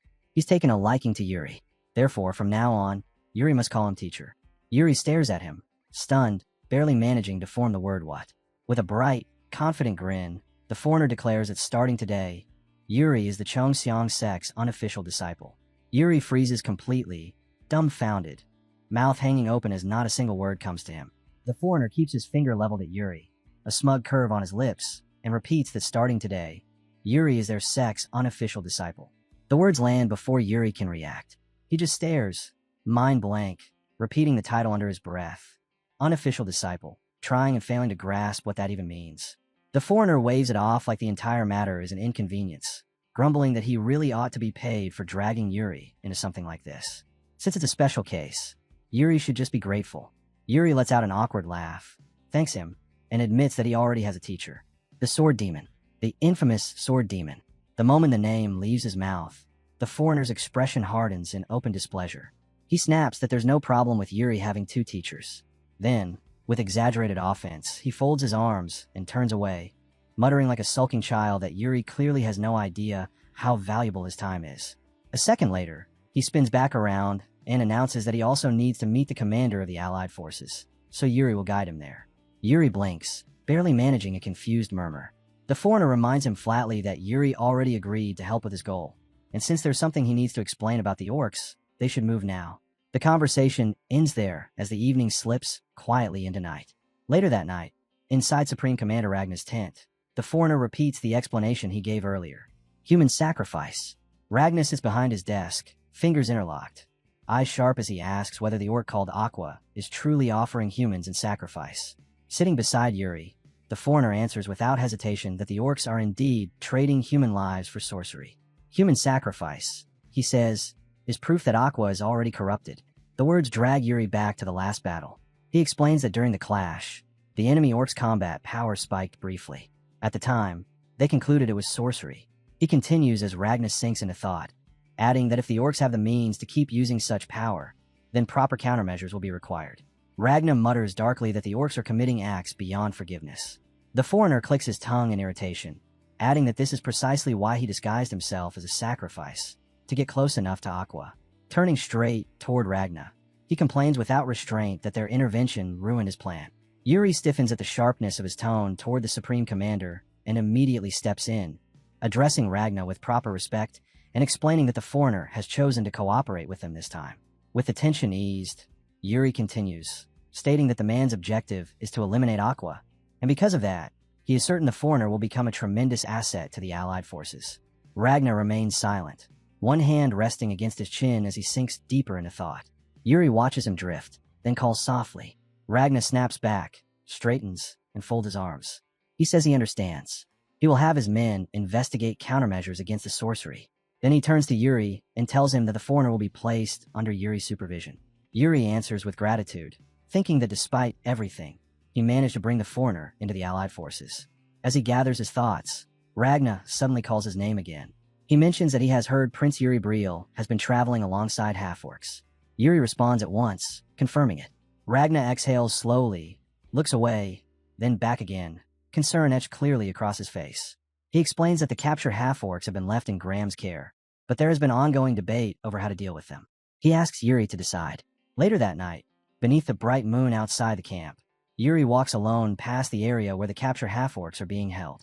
He observes them in silence, thinking that while Ragnar's trust is not a bad thing, this feels less like trust and more like the Supreme Commander pushing an uncomfortable burden onto him because he does not want to face it himself. A cold sweat creeps along Yuri's back as the thought settles. A sudden shout shatters the stillness. So are we just going to let Briel outdo us? Yuri turns at once toward the voice. Two knights are arguing nearby. One glares at the other in frustration, demanding to know why he is being so stubborn. Gesturing sharply toward the half-orcs, he insists that if they make use of them, the Empire would gain its largest supply of orc language interpreters. The other knight, more solemn, counters that many survivors suffered unspeakable horrors at the hands of those very half-orcs. With several trembling victims standing behind him, he insists that their voices matter too. Don't they? The first knight snaps back immediately, arguing that they cannot afford to throw away such an opportunity, his words completely ignoring the terror carved into the faces of the victims just behind him. Yuri steps out from the shadows with a quiet sigh. He already understands why they're arguing, and he says so, his calm voice slicing cleanly through the bickering. Both knights fall silent. He turns to the first knight and asks him plainly whether he can truly guarantee that the half-orcs will be useful on the battlefield. The knight stiffens, answers too quickly, insisting that of course they will. He thumps his chest and claims they're docile, aren't they? And if they're trained properly, they can be made useful. Yuri's voice drops, cold and sharp. Really? He asks whether, in an emergency, that knight could entrust his own life to those half-orcs. The question strikes harder than steel. The knight freezes, words catching in his throat. Yuri shifts his gaze toward the imprisoned half-orcs and says that on the battlefield, you need someone you can trust with your back, someone you can rely on when you're at your most vulnerable. The knight has nothing left to say. Yuri leaves him standing there and walks toward the victims. One woman jolts when she notices him, looking up in alarm. Yuri meets her eyes calmly and asks if she can tell them what she witnessed. When she hesitates, he gently presses further, asking how the orcs treated humans who couldn't defend themselves. Her body begins to shake. Her teeth clench as hatred surges up her throat, and then she speaks. She talks about her little sister, injured, unable to move. Her voice cracks as the memory claws its way back. She says her sister was torn apart. The nightmare fully drags her under now. She remembers her sister's body, scattered in pieces. She remembers another woman holding her as she shook, both of them forced to watch as the orcs ripped her sister apart, as casually as snapping the wings off an insect. She remembers their laughter, the delight they took in the screams. To them, her sister was nothing more than entertainment. Tears stream down her face as she looks back at Yuri, trembling as she cries out that this is what the orcs truly are. Yuri places a steady hand on her shoulder and speaks softly, asking her name and where she is from. She answers that her name is Jane, and she comes from Sitter. Yuri studies her in silence. Then her gaze drifts upward, fixing on his hair. Recognition sparks across her face. She asks if he is a Prince of Brial. Yuri answers simply that he is. Her eyes ignite with rage as she begs him to avenge them. Fury surges inside Yuri, but his voice remains steady as he promises her that she has his word. Still standing before her, Yuri calls for Sir Graham. Graham responds at once. Yuri declares that today, he does not stand as a commander of the Allied forces, but as the Prince of Brial. With the women watching, he says that those vermin butchered the innocent people of his land and carved wounds that will never heal. Granting value to creatures who trampled human lives beneath their feet is not even worth considering. His anger crests as he declares that the orcs will never change. He straightens, his voice ringing with absolute finality, and states that they should kill them all. Every last one. Graham places a hand over his chest and bows deeply, vowing that with the authority granted by His Highness, he will personally see the half-orcs disposed of. That night, a gentle breeze drifts through the camp, carrying an uneasy calm. At dawn, the stillness is shattered as the watch-post horn blares across the encampment. Shouts erupt as knights and soldiers rush to arm themselves, voices colliding with urgent cries that orcs are approaching. The first to appear are the orc messengers, with flags bound to their backs. They surge forward in small numbers, riding their beasts at full speed straight toward the allied camp. Someone mutters in disbelief, wondering what kind of scheme they are attempting now. A soldier rushes to report to Ragna, stating that the orcs claim they have come to negotiate. Ragna repeats the word slowly, disbelief heavy in his voice. The soldier confirms it.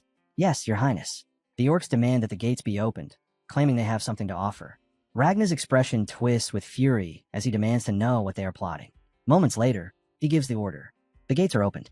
Soldiers comply, dragging them wide as the orcful ride in without the slightest hesitation. One remains mounted atop its beast, looming over Ragna as it looks down at him. Then it grins broadly. Ragna and Yuri stand side by side, unmoving, their cold gazes locked firmly onto the messenger. The orc envoys cluster together inside the allied camp, muttering in their harsh, guttural tongue. Knights and soldiers surround them, watching with open hostility, disgust etched into every rigid posture and narrowed stare. Inside one of the command tents, Supreme Commander Ragna sits behind his desk, a letter spread open in his hands. Across from him stands Prince Yuri Briel, back straight, expression keen. Yuri addresses him respectfully as Your Highness and asks if he may know what the matter is. Ragna answers without lifting his eyes, calling Yuri's name in a voice weighed down by exhaustion, the letter clearly pressing on him. After a brief pause, he lowers the parchment and asks Yuri why he thinks he was appointed Supreme Commander of the Allied forces. The question makes Yuri hesitate. He asks what he means. After a moment of thought, Yuri answers that it must be because Ragna excels in warfare and tactics. Ragna straightens and tells him that is not the reason. Yuri studies him more closely and asks if he is referring to political considerations.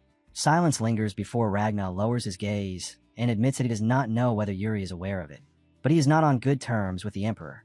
He raises his head again, authority settling back into his voice, and explains that as a prince of the Empire with power befitting that status, it would seem natural for him to be chosen as Supreme Commander of the Allied forces. But he adds immediately that the Empire is never that simple. Whenever something appears logical, the Emperor's schemes are always hiding beneath it. If they win this war, Ragna will be hailed across the continent as a hero. It is a flawless path, one that promises admiration, influence, and overwhelming public support. With a tired sigh, Ragna leans back in his chair and says that none of it matters unless they win. Yuri listens in silence, his eyes sharp and calculating. In his previous life, Ragna bore the blame for the Allied forces' defeat and was stripped of his political power. The Emperor seized absolute control of the Empire exactly as he had intended. The Allied forces had been formed with failure already decided, and when everything collapsed, Ragna was simply discarded. After a moment, Yuri lifts his gaze and asks whether Ragna believes this entire campaign is a trap. Ragna extends the letter toward him and tells him to read it. Yuri takes it, and the instant his eyes skim the contents, his body goes rigid, his breath catches, and the words vanish from his throat. The Emperor has made a secret pact with Aqua. Do not become a meaningless scapegoat. Retreat. Yuri steadies his breathing, staring down at the letter as its meaning settles in. The outcome of this war was decided from the very start. Anger tightens his expression as he realizes just how filthy the game truly is. Ragna explains that the letter supposedly came from an anonymous organization opposed to Aqua, and everything about it points to a carefully laid trap. The Allied forces were never meant to return alive. When Ragna finishes, he asks Yuri what he thinks. Yuri does not answer at once. He stands completely still, his thoughts sealed inside a quiet, hollow void. At last, he addresses him as Your Highness and asks whether he may dare to offer a proposal. Ragna folds his arms and tells him to continue. In the next instant, Ragna's eyes widen, first in shock, then in raw excitement, as Yuri steps forward and crushes the letter beneath his heel. His expression does not waver as he declares that whether the letter is genuine or just another scheme, they must return victorious.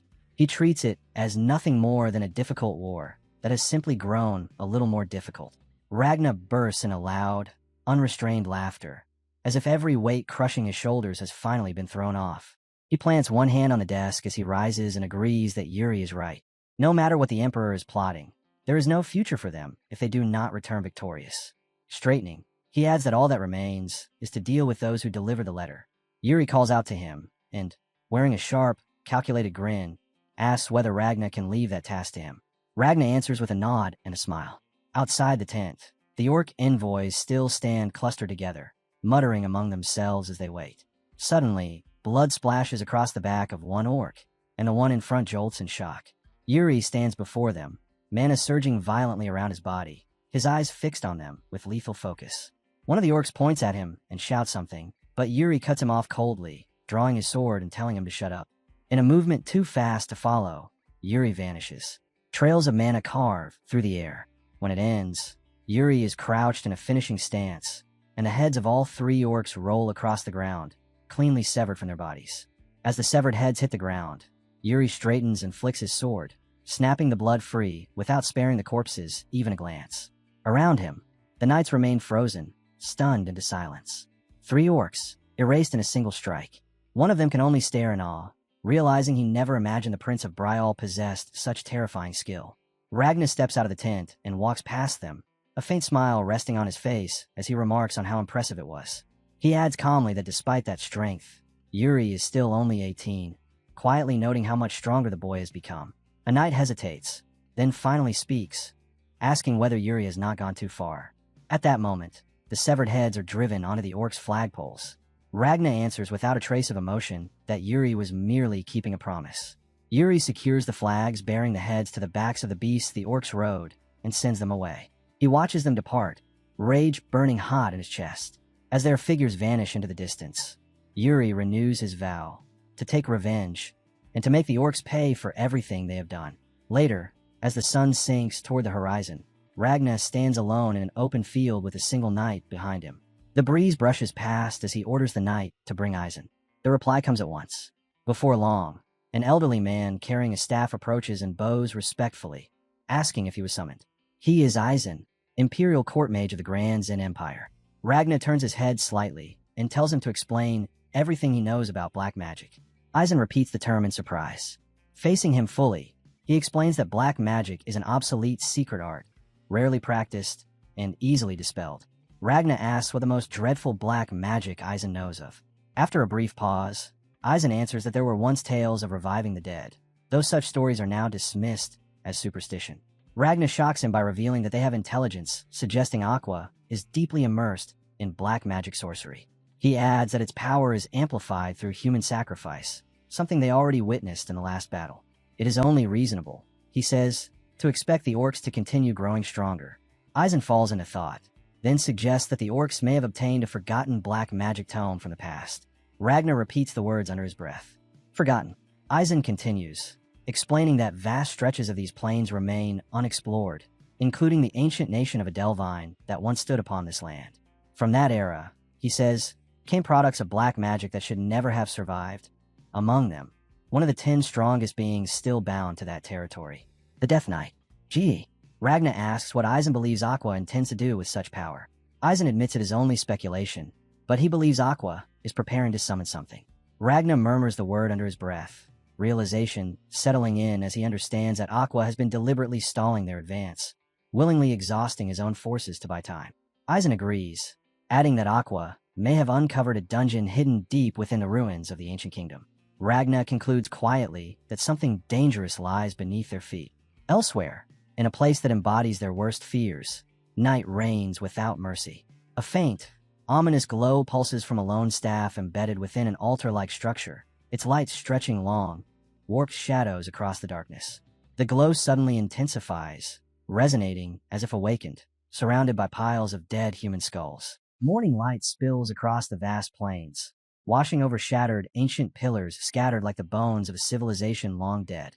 At the head of the formation rides Prince Yuri Briel, seated firmly atop his horse, the flag of Brial streaming behind him as knights and soldiers advance in disciplined ranks at his back. From behind, a knight calls out, addressing him as Your Highness, reporting that support from the supply unit stationed in Balshad has been cut off. Yuri listens without a flicker of change in his expression. Calmly, he asks whether that report is certain. When the knight confirms it, explaining that repeated attacks force them to focus on protecting what little supply remains, Yuri turns his gaze forward once more. He answers evenly that it cannot be helped. Touching his chin, he reflects that although they stockpiled enough provisions, the situation is far worse than he had anticipated. His eyes sweep across the plains, stretching ahead. This is now the deepest part of the region. With Aqua so close, it would not be strange for the entire orc force to descend on them at any moment. If the orcs choose a war of attrition, then this must be decided before it reaches that point. Suddenly, the ground trembles. The vibration surges violently beneath their feet. Horses rear and scream in panic, hooves scraping wildly against the earth. Yuri nearly loses his balance, but he clenches his teeth and yanks the reins tight, forcing both himself and his mount to steady.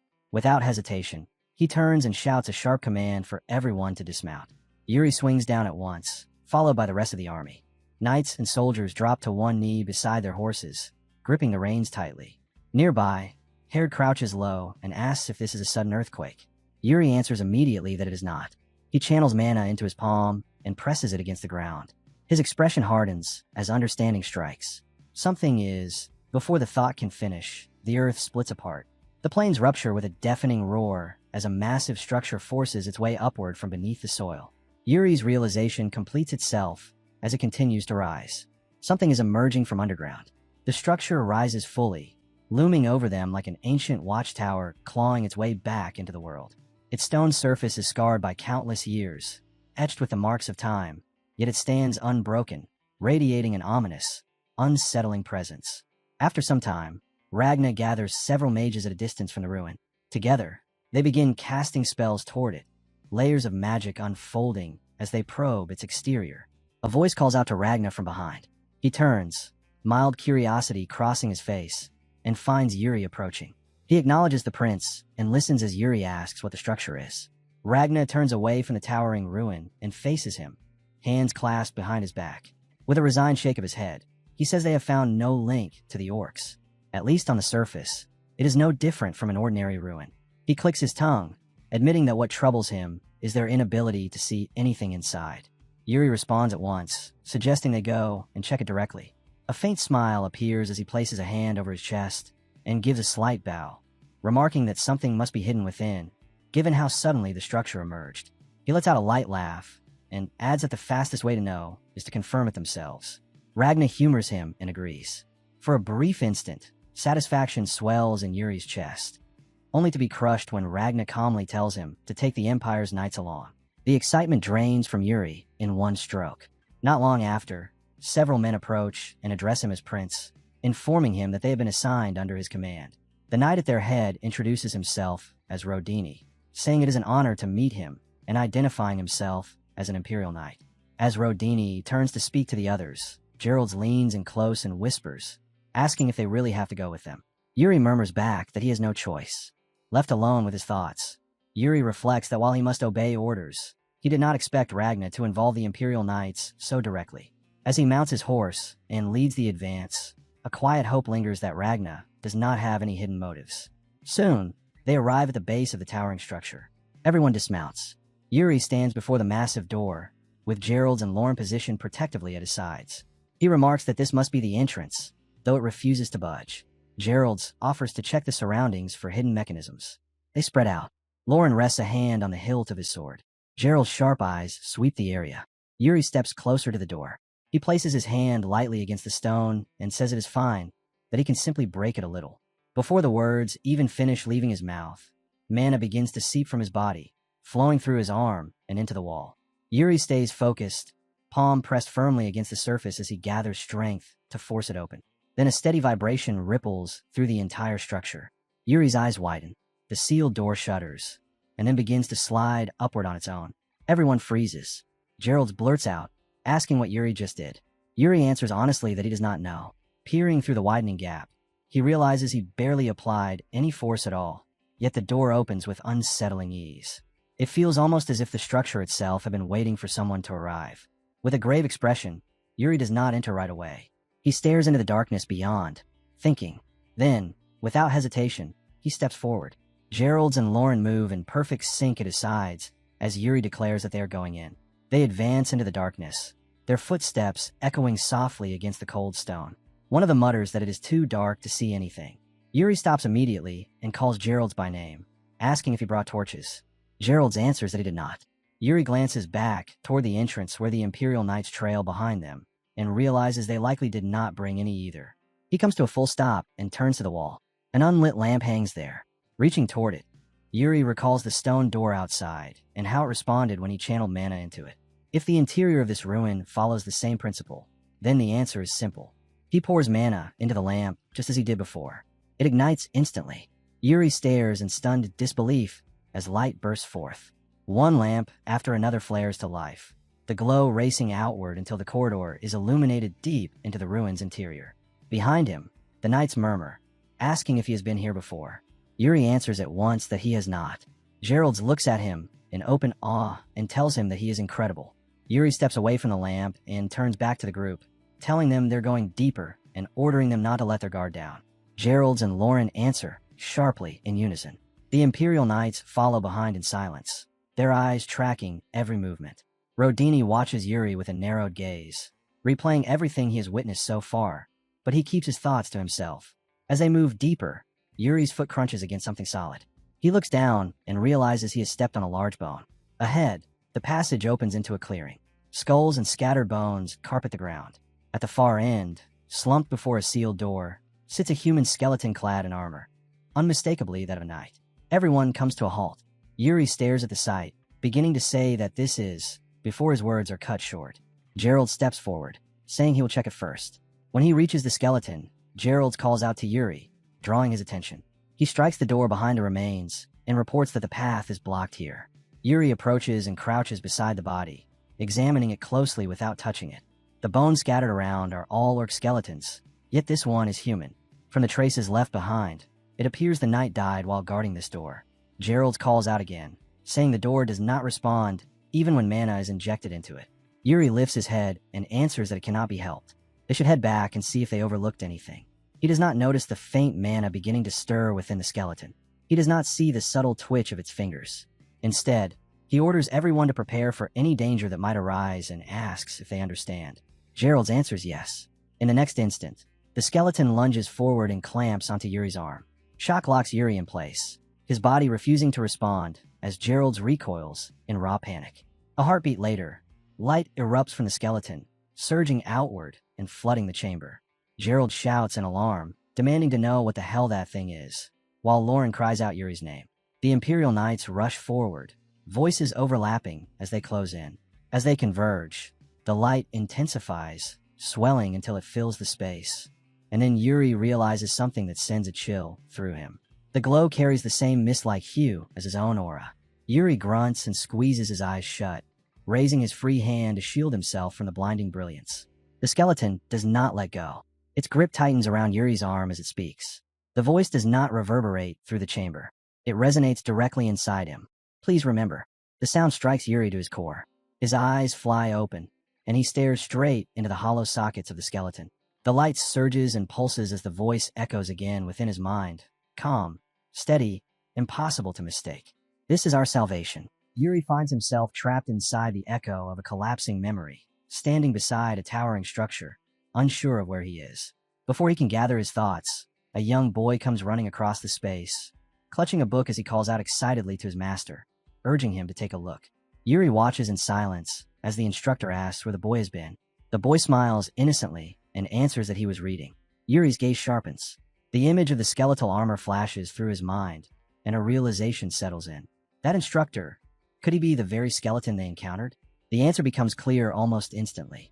He is inside the skeleton's memories. Observing from afar, Yuri notes that it must have taken tremendous magic for someone to preserve a memory like this, and yet he cannot tell what its owner intends to show him.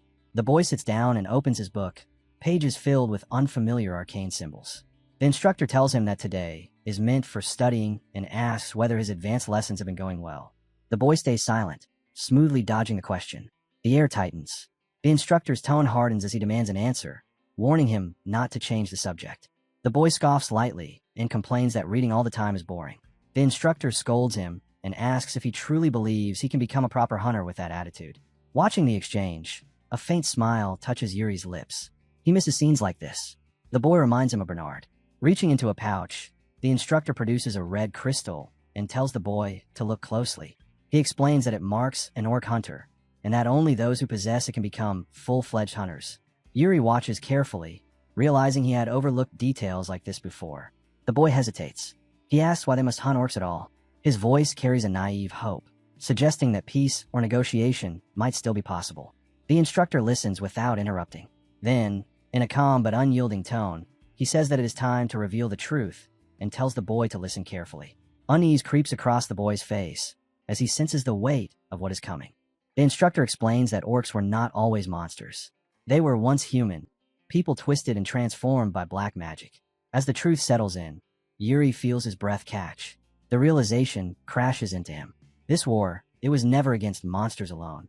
It was against humans who had been changed. The weight of that truth presses heavily on his chest. Another memory unfolds. A noble appears, one who indulges freely in violence, killing without restraint while cloaking his actions in hollow justifications. When murder is finally outlawed, despair consumes him. Deprived of his indulgence, he spirals, until a mysterious black mage appears and offers him a way out. Killing humans may be forbidden, the mage says, but transforming them into something non-human is not. Temptation wins. Through forbidden magic, the noble begins turning people into orcs. To him, it is the perfect loophole, slaughter without consequence.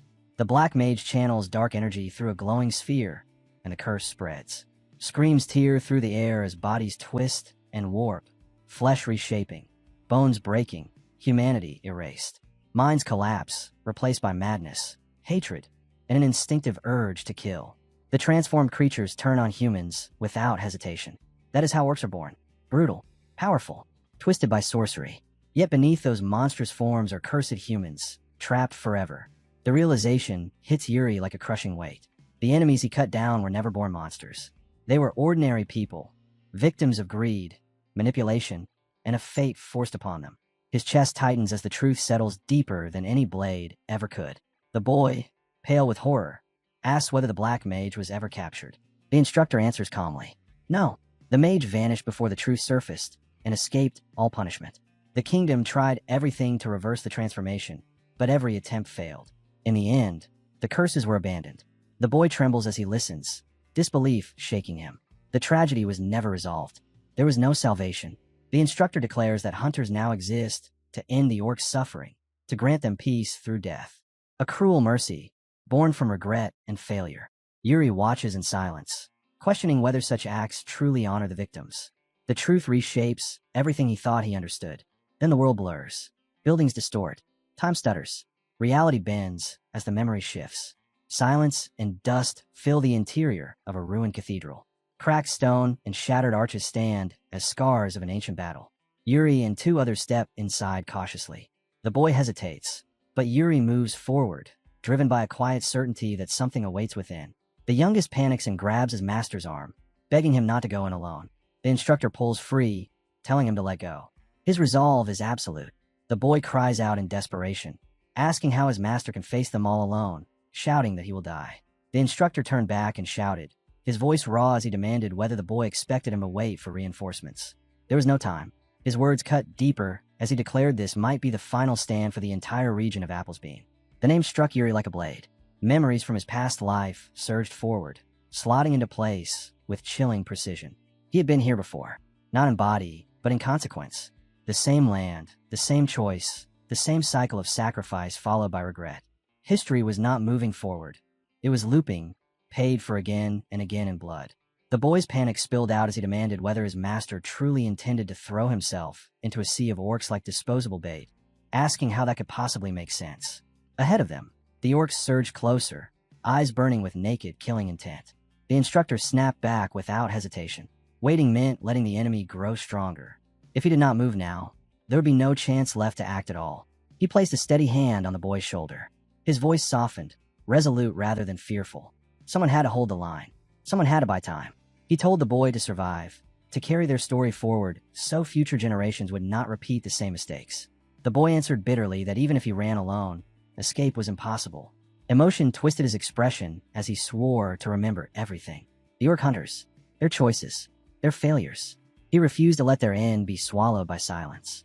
Yuri listened in silence, finally understanding why this ruin carried such crushing weight. These memories were never meant to fade. They were meant to warn. At the heart of the chamber, a magical seal awakened. Light erupted upward, sealing the memories within the structure itself. The ruins transformed into a vessel of history. At its center stood a sword glowing with blue energy, imbued with sealed knowledge, orc traits, battle techniques, and the accumulated experience of the greatest orc hunter. The vision revealed the knight who had once wielded it. Though he fell on that battlefield, his final act had been preservation. In the present, the boy knelt and set the sword into its pedestal, completing the ritual. Light swallowed him as the past was locked into a legacy meant to guide those yet to come. When it ended, the boy collapsed, utterly drained by the power he had carried. His final wish echoed through the chamber, begging that their deaths not be meaningless. The protagonist watched him, briefly wondering if the boy's gaze had met his own. Crystal light shimmered through the ruins, will and memory resonating together, frozen in sacred stillness. With his last breath, the boy whispered a warning, to beware the devil's grimoire, and Yuri held onto those words, weighing them with care. Crystals surged upward as the vision shattered, the world snapping violently back into the present. Yuri jolted awake as reality slammed into focus and a voice urgently called out for Prince Yuri. Disoriented, he asked where they were, and a knight answered that they were still inside the ruins. Another added that the skeleton had begun to glow before vanishing entirely, admitting with clear relief that at least Yuri had come out unharmed. Yuri nodded once, replying evenly that he was glad they were all safe. Outwardly calm, he already understood what this place truly was. Those memories were not fragments left behind by chance. They were instructions, deliberately preserved to prepare whoever came next. The knights pointed toward the shattered door and asked if he had been the one to break it. Yuri let out a short laugh and brushed it off, saying it had taken some effort. When they pressed him about whether he had seen anything strange inside, Yuri hesitated. The truth sitting in his chest was far too heavy and far too dangerous to explain. Before he could answer, the ground shuddered violently beneath them. The soldiers stiffened as the tremors grew stronger, voices rising as they debated whether it was an earthquake or something worse. Yuri lowered himself into a crouch, eyes sharp, and dismissed the idea immediately. This was no natural disaster. In the distance, beyond the hills, a massive tide of movement surged forward. Yuri rose at once as the realization struck. The orcs were coming. His thoughts raced as he questioned how they had appeared so suddenly, whether their presence had been discovered, or whether this assault had been planned long before they ever arrived.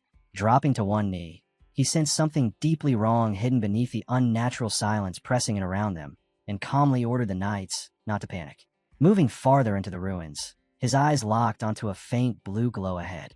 An ancient altar emerged from the darkness, long abandoned and choked with decay. Bones lay scattered across the stone, and at the center stood a sword embedded upright, glowing unnaturally as if it refused to fade with time. Yuri recognized it at once. This was where the orc hunters had once lived, and if their ancient enemies were rising again, this place would be their first target. Studying the vibrations rippling through the ground, Yuri narrowed his eyes. The rhythm was too heavy, too coordinated. The orcs were mounted, likely riding Komodo drakes. He closed his eyes and extended his senses into the darkness. One by one, shadows emerged, red eyes igniting like embers in the void. At first he counted 5 and assumed it was a scouting party. Then he corrected himself. There were 10. One of the knights urged an immediate retreat to regroup with the main force, calling it the safest option. Yuri did not respond. His decision had already been made. Without hesitation, he called the nearby knights in close and ordered the squad to prepare for immediate combat. His stance was unyielding, authority radiating from him, the unmistakable emblem of royalty on his armor impossible to miss. One knight protested, urging retreat, and the concern was valid. Yuri did not waver. The enemy was already within striking distance. Turning away now would only invite disaster. This was a moment that demanded collision, not flight. He stepped toward the fallen remains of an armored hunter and studied the bleached bones in silence. Kneeling, he pried a weapon free from the corpse and weighed it in his hand, examining every detail. When he turned back, a confident smile touched his lips as he said it was clear now exactly how the orcs would be dealt with. The sun dipped behind the mountains as the scene shifted. A vast orc force surged toward the fortress, their numbers crushing, their advance relentless. From a raised ledge, an orc commander barked orders, signaling the attack. Flaming projectiles tore through the air and smashed into the walls. Fire swallowed the outer yard as the orcs charged, war cries shaking the ground as the battle exploded into chaos. Another blast slammed into the base of a tower, detonating in a violent eruption that scattered stone and shattered sections of the outer defenses. Sensing weakness, the orcs pressed forward even harder. Inside the tower, amid dust and shaking stone, Yuri issued the command to move. His voice remained steady, controlled, as the soldiers burst from cover and executed the plan without hesitation. From the flank, the human cavalry surged in like a blade from the dark, striking the orcs completely off guard. The timing was perfect. Enemy ranks buckled as knights crashed into them with crushing force. Yuri led from the front, cutting down a massive orc in a single clean strike. His sword cleaved through armor and flesh, tearing open the front line. His soldiers followed instantly, steel ringing as bodies fell in quick succession. Discipline held firm, and the ambush began to turn the tide. Screams ripped through the air as blood sprayed across the battlefield. Yuri's calculated assault shattered the orcs' advance, their momentum collapsing under the organized counterattack. Standing amid the carnage, Yuri watched the formations with a cold, assessing gaze. Every trap, every pre-laid tactic was unfolding exactly as planned. Even he was struck by how effective the hunter's token recovered from the ruins had been. He had not been the one who devised reading enemy numbers through ground vibrations, nor the one who first conceived these traps. But now, all of it was moving according to his will. A quiet smile surfaced within him as he wondered if this was why those memories had been shown at all. The answer came immediately. A much larger orc tore free from its formation and charged straight toward Yuri. He did not tense or retreat. Instead, it felt as though years of experience were unfolding naturally inside his mind, technique and understanding rising without effort, guiding his body on how to dismantle an orc efficiently. The creature towered over the battlefield, each step shaking the ground as it roared its challenge. Yuri remained still. His stance, his grip, even the angle of his blade were measured to perfection. When the orc lunged, Yuri's sword flashed with restrained force. The strike was clean and exact, slipping past its defenses as if they barely existed. Knowledge of their weaknesses guided his hand, shaped by intent rather than raw power. The giant tried to raise its weapon, but Yuri was already moving. His blade cut across its side in a sharp arc, drawing a violent howl as blood spilled freely. He noted calmly that brute strength was unnecessary. There was no need to invoke Heart-Soul Slash. One final, fluid motion followed, and the orc's head was severed cleanly. The massive body groaned once before collapsing lifelessly into the dirt. Yuri stood over the fallen orc chief as blood soaked into the ground. The skirmish ended decisively. Without wasting time, he moved through the aftermath, already planning how to make use of what remained. Weapons, armor, tactical artifacts, all to be repurposed for what lay ahead. Turning toward the tower glowing beneath the setting sun, he murmured the name Hunters of Adelbane, not as a victory cry, but as a reminder carved into memory. As night descended, the war camp slowly settled into uneasy quiet. Inside a command tent, Yuri met with Sir Ragna. The ruins had been secured, largely due to Yuri's precise orchestration of the battle. Ragna praised the execution, and Yuri accepted it without ceremony before redirecting the discussion. He spoke of remnants within the ruins that pointed towards something deeper, something tied to the recent movements of the enemy. His tone sharpened as he explained that traces of dark power still lingered, and that the orcs were likely nothing more than pawns moved by a far more dangerous hand. After a brief pause, Yuri raised another concern. When Ragna asked what troubled him, Yuri spoke the words Devil's Grimoire and watched for a reaction. Ragna dismissed it at once, stating he had never heard of such a thing, then asked whether it was connected to the ruins. Yuri confirmed it was, and added that black magic was almost certainly involved. Ragna's expression darkened as he agreed to look into it further. The protagonist inclined his head in thanks, the gesture restrained, his expression never softening. Whatever they had repelled tonight was not the true danger. That much he was certain of. After leaving the tent, Yuri stepped into the night air and found a knight waiting nearby. The man introduced himself as Lodane, an Imperial knight who had been watching him for some time and finally chose to speak. Lodane did not hide his admiration, openly praising Yuri's decisiveness and control on the battlefield. Yuri accepted the words without ceremony, acknowledging that he had noticed Lodane during the fighting, yet showing no interest in praise or recognition. He studied the man more closely and commented that Lodane had seemed rigid earlier, almost severe, but now appeared far more relaxed. Lodane answered plainly that it was discipline. Imperial knights were trained to maintain strict composure at all times. He then pointed out something that had caught his attention. Yuri's calm. For someone supposedly experiencing war for the first time, Yuri had not hesitated or frozen. He had fought like someone who had survived countless battlefields. The conversation shifted abruptly when Lodane asked a personal question. Yuri's guard rose at once. He answered carefully, already suspecting the question had not come from mere curiosity. Lodane's brief hesitation confirmed it. Yuri cut straight through the pretense, accusing him of being sent to probe into his romantic affairs, a familiar tactic in Imperial politics. He made it clear he had no fondness for such games, then added flatly that he had once pursued Princess Catherine, though nothing had come of it.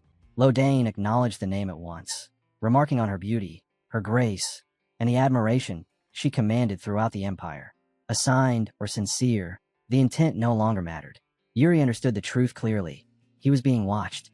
He reflected on how his connection to Princess Catherine must appear from the outside. Her favor toward him had never been subtle, and rumors would naturally follow. Lodane stared at him in disbelief at his blunt admission. Yuri confirmed their closeness without embellishment, and inwardly offered a silent apology to Sivilla, fully aware of how tangled his position had become. Lodane assumed Yuri's confidence came from having a lover, and Yuri did not deny it. That seemed to ease the knight, who admitted with a quiet smile that there was also a woman waiting for him back home, someone he hoped to marry once the war ended. Yuri gave a short scoff, remarking that such conversations were poorly suited for a battlefield, where death could arrive without warning. The warning proved immediate. An explosive projectile slammed into the ground nearby, and fire erupted behind them in a violent bloom. The conversation ended instantly. Both men shifted into combat readiness as chaos tore through the camp. Lodane stood frozen for a split second, stunned by the sudden turn, while Yuri's eyes hardened. This was no accident. He cursed Lodane under his breath for losing focus, already certain of one thing. This was a deliberate ambush, not a stray attack. A massive explosion tore through the camp, hurling soldiers in every direction as chaos erupted instantly. Fear seized everyone as flames roared to life, racing across tents and supply lines. The camp burned violently, and survival became the only priority. Men scrambled in panic, hauling water in buckets, running back and forth in desperate attempts to contain the fire before it devoured everything they depended on. Hernando stood frozen amid the turmoil, staring in disbelief at the collapse unfolding around him. His mind raced with possibilities. Had the enemy dug tunnels beneath the camp, or had something far more dangerous slipped through their defenses? But all speculation fell apart when he saw it. Not dozens. Hundreds of orcs stood inside the camp itself, occupying its very center as if they had emerged from thin air. That was only part of the disaster. Hernando could still feel it, the lingering effects of a powerful dispelling field from the earlier clash. The orcs were actively suppressing magic, dismantling spellwork the moment it formed. He tried to cast, forcing mana into shape, but the spell collapsed instantly, stripped apart before it could manifest. At that moment, Yuri rushed past him at full speed. Hernando called out, addressing him with urgency, explaining that an orc shaman appeared to have struck first. Yuri did not slow. He told Hernando to leave it to him, to stand by until the dispelling weakened. He said he trusted him. Stay sharp. Wait. Then Yuri plunged straight into the battlefield. Hernando shouted after him, asking how he intended to identify the shamans among so many orcs. As Yuri advanced, he realized the difficulty immediately. Even he could not pick them out at a glance. Then the ground ahead of him ruptured, and orcs clawed their way upward directly in his path. A fragment of memory stirred. Orcs who practiced black magic were blind. Their movements were off, unnatural, uneven. He only needed to watch how they moved. The knowledge felt incomplete, like recalling something through fog. Yet his body responded faster than his thoughts. His eyes locked onto one orc, and instinct screamed the answer. A shaman. Yuri moved without hesitation. His sword drove forward in a single, ruthless thrust, piercing straight through the orc's body and hurling it back into the wall behind. The impact echoed sharply across the camp. He did not slow or look back. His killing intent sharpened, spreading cold and precise as he pressed deeper into the chaos.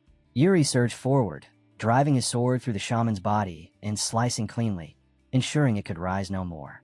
He gripped the blade tightly, believing the threat eliminated, only to find himself encircled, pressed from every side by orcs. At that moment, Hernando launched a massive fire attack. A blazing sphere hurtled into Yuri's midst, and flames surged toward him. With precise control, he used his sword to block and redirect the fire, twisting it around him like water. He sneered at the orcs, mocking the weakness in their assaults, deriding them for still believing themselves superior. Then, another explosion shook the ground, momentarily catching him off guard. He smiled despite it, noting how the orcs seemed endless, crawling forward without fear. He signaled Hernando for another attack, but the mage fell from the sky, breathless, apologizing. There were multiple shamans, not just one. Displeasure tightened Yuri's expression as he spun to face the encroaching horde. Charging alone for a single target had been reckless. He chastised himself for carelessness, recalling how he had already faced death once by revealing his name, Yuri Brial. Still, resolve hardened within him. Even if death came, it would not be shameful. He spat insults at the orcs, seeing them as insects unworthy of fear. Then a voice rang across the battlefield, sharp and critical, accusing him of being all words and no action. A figure stepped into the fray, moving effortlessly through the orcs. Recognition struck immediately, his master. Yuri inclined his head, acknowledging the presence that carried authority in every step. The man instructed him to fight with everything, to follow the will of the heavens. Life was gained only when one accepted death. Clinging to it made death inevitable. Yuri understood. To become a disciple, he had to reach this state. Without pause, his master unleashed the blue star sword, performing the clear sky scarlet clouds sword technique half-moon force.